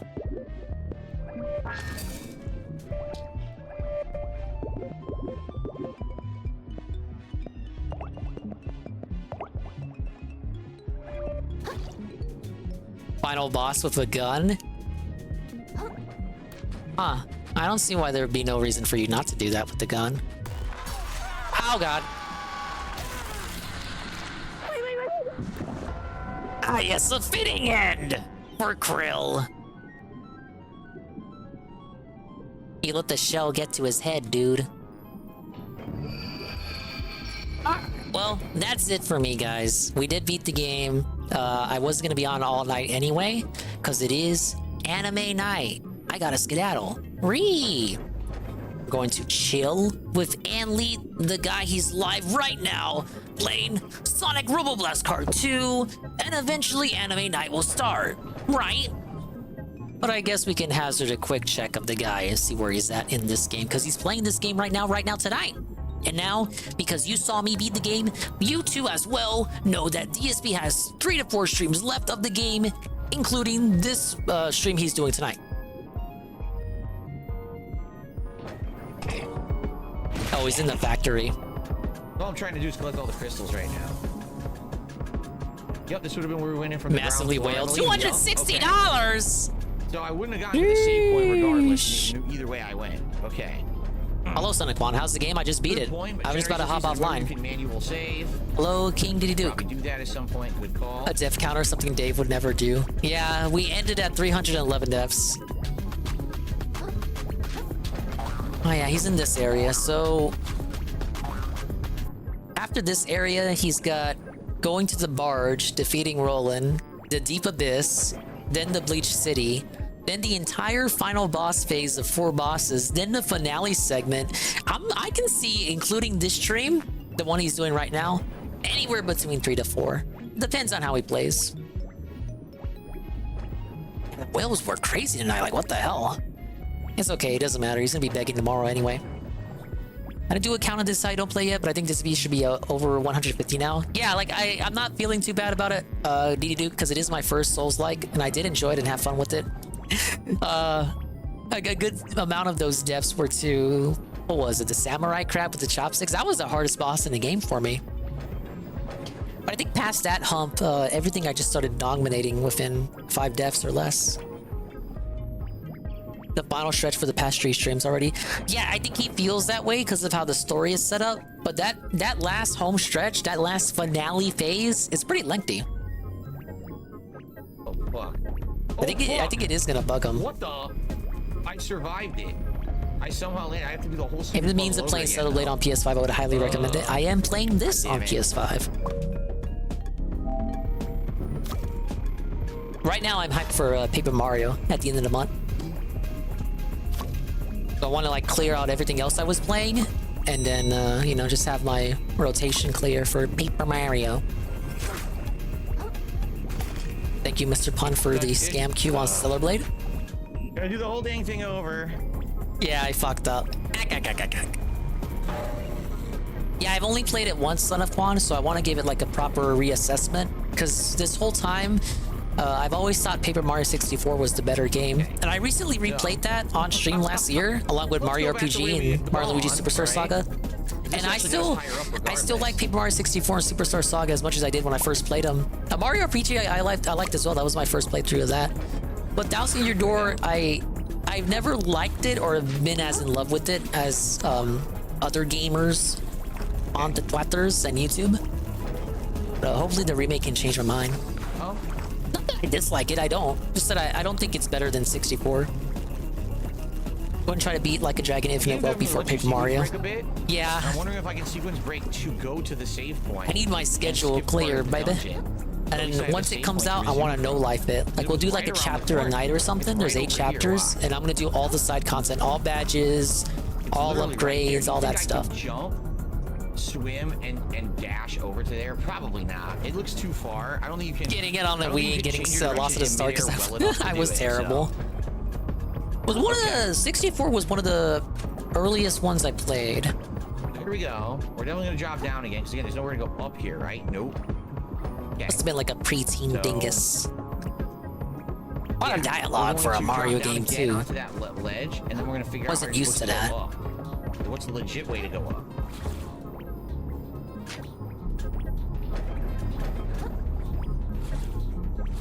Well, he's gonna be stuck here for a while. You have to climb this whole building, then go. You gotta go across the rooftops, across multiple buildings, and then go inside and fight the eel. That'll be the whole stream for him. He only has an hour left, so that's why I'm thinking 3 to 4 more streams. Depends on whether some of those streams are night streams or day streams. I don't want to do that. This will probably carry him to the release week of Hellblade and Paper Mario. Which of course you can skip Paper Mario. He didn't mention it today, but he mentioned Hellblade. So that's concerning. Okay. But that's how I see his schedule. He's gonna finish this before Paper Mario, continue with Fallout, drop Helldivers and Star Wars, which kind of already happened. Look at Divers will this. get It's one more already up there. session. All right, let's do this. And then Street Fighter gets New reduced save point.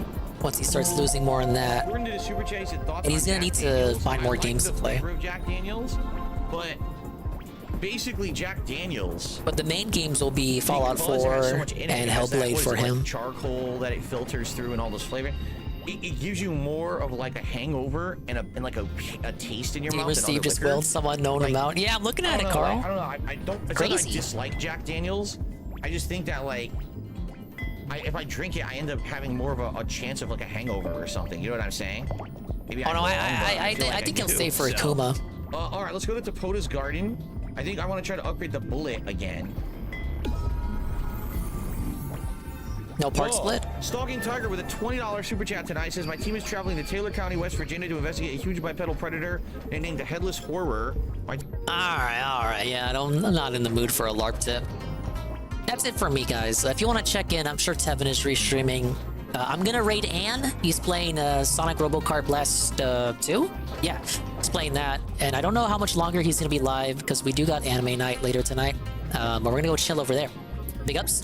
Thank you very much, everyone. We appreciate the positivity.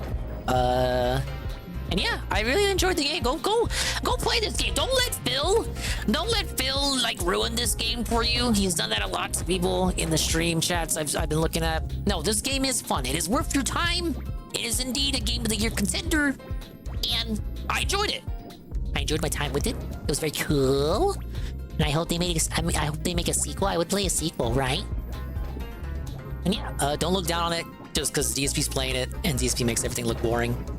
311 deaths. I don't think Phil is gonna get over 300 deaths. Oh, he's a Souls War master. He shouldn't get over 300 deaths. He should. If he gets past 200 deaths, he sucks. As a gamer, he sucks with diameter. That's my story, and I'm sticking to it. All right, but I hope everyone's appreciated this Saturday struggle session. We'll stream again tomorrow. Will the royal we? Ah, yes, we will stream tomorrow, and we'll hold hands, and we'll have a fun time. We're one more week out for Paper Mario. Well, 2 weeks out. But it's coming up on us. I can't wait, dude. Pablo, you know what to do.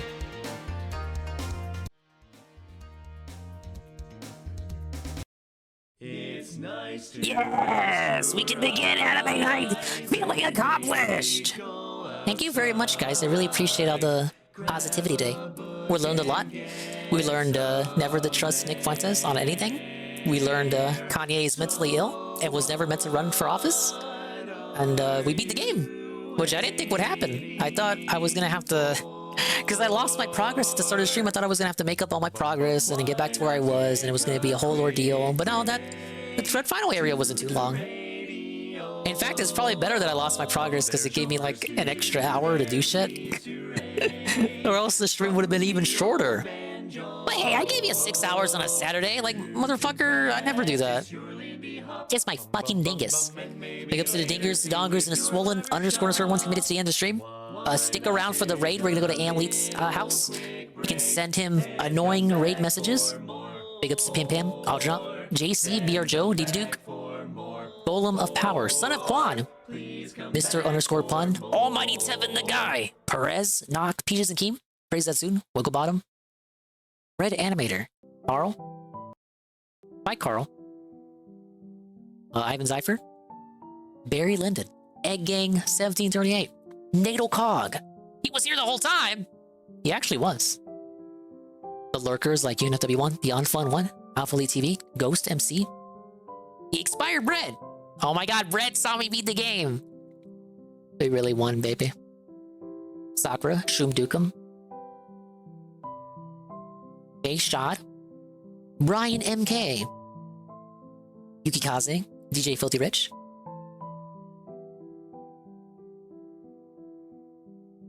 Kian Goon, Joran, Jobla, Moitis, Sweet Bean 96, and of course, everybody else, including you. Yes, you, idiot. Now, Anne raids me all the time. It would be remiss of me not to raid Anne. So we're gonna do that right now. Think of a good raid message. Thank you to Almighty Tevin for 305 bits. Another game dominated and it's a Stole Styles game. Yeah, don't I feel like the big man on campus right now? Vikes 1011, the 50-bit cheer.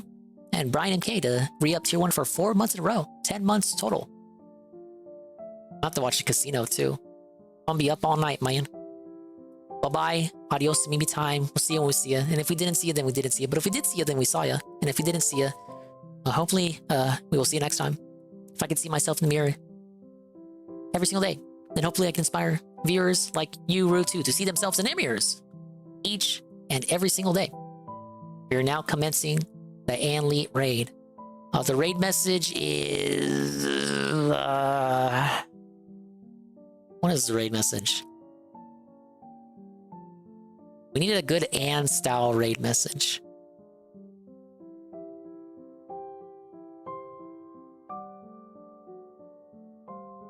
Wins anime night? Okay, we can do that. Another Crabs raid.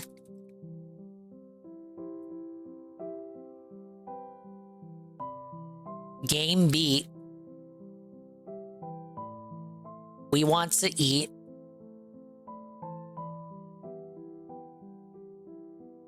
Give us anime night to beat our meat. Yeah, this is very funny. Everyone loves my raid messages. Okay, copy the raid message right now, right? And we're gonna go to Anne's house and it's gonna be super cool. We never get to raid Anne, right? We'll be live tomorrow night. Maybe an evening stream, but more than likely a Mimi time stream. Yeah, I can already hear how I sound. I sound tired. Sorry. Had a long morning. If you want to watch DSP, watch Tevin or Raw Phil. You know, I don't give a shit. Go wherever you want. You can't stay here. And stop by Anime Night in the Ann Discord. Yes. If you've never done it, you can do it anyway. Your first time. It's okay. We welcome newcomers. So many people that weren't here last year. Who the fuck are y'all? I agree. Bye-bye, Tevin. See you later. Take it easy. Bye-bye, everyone else.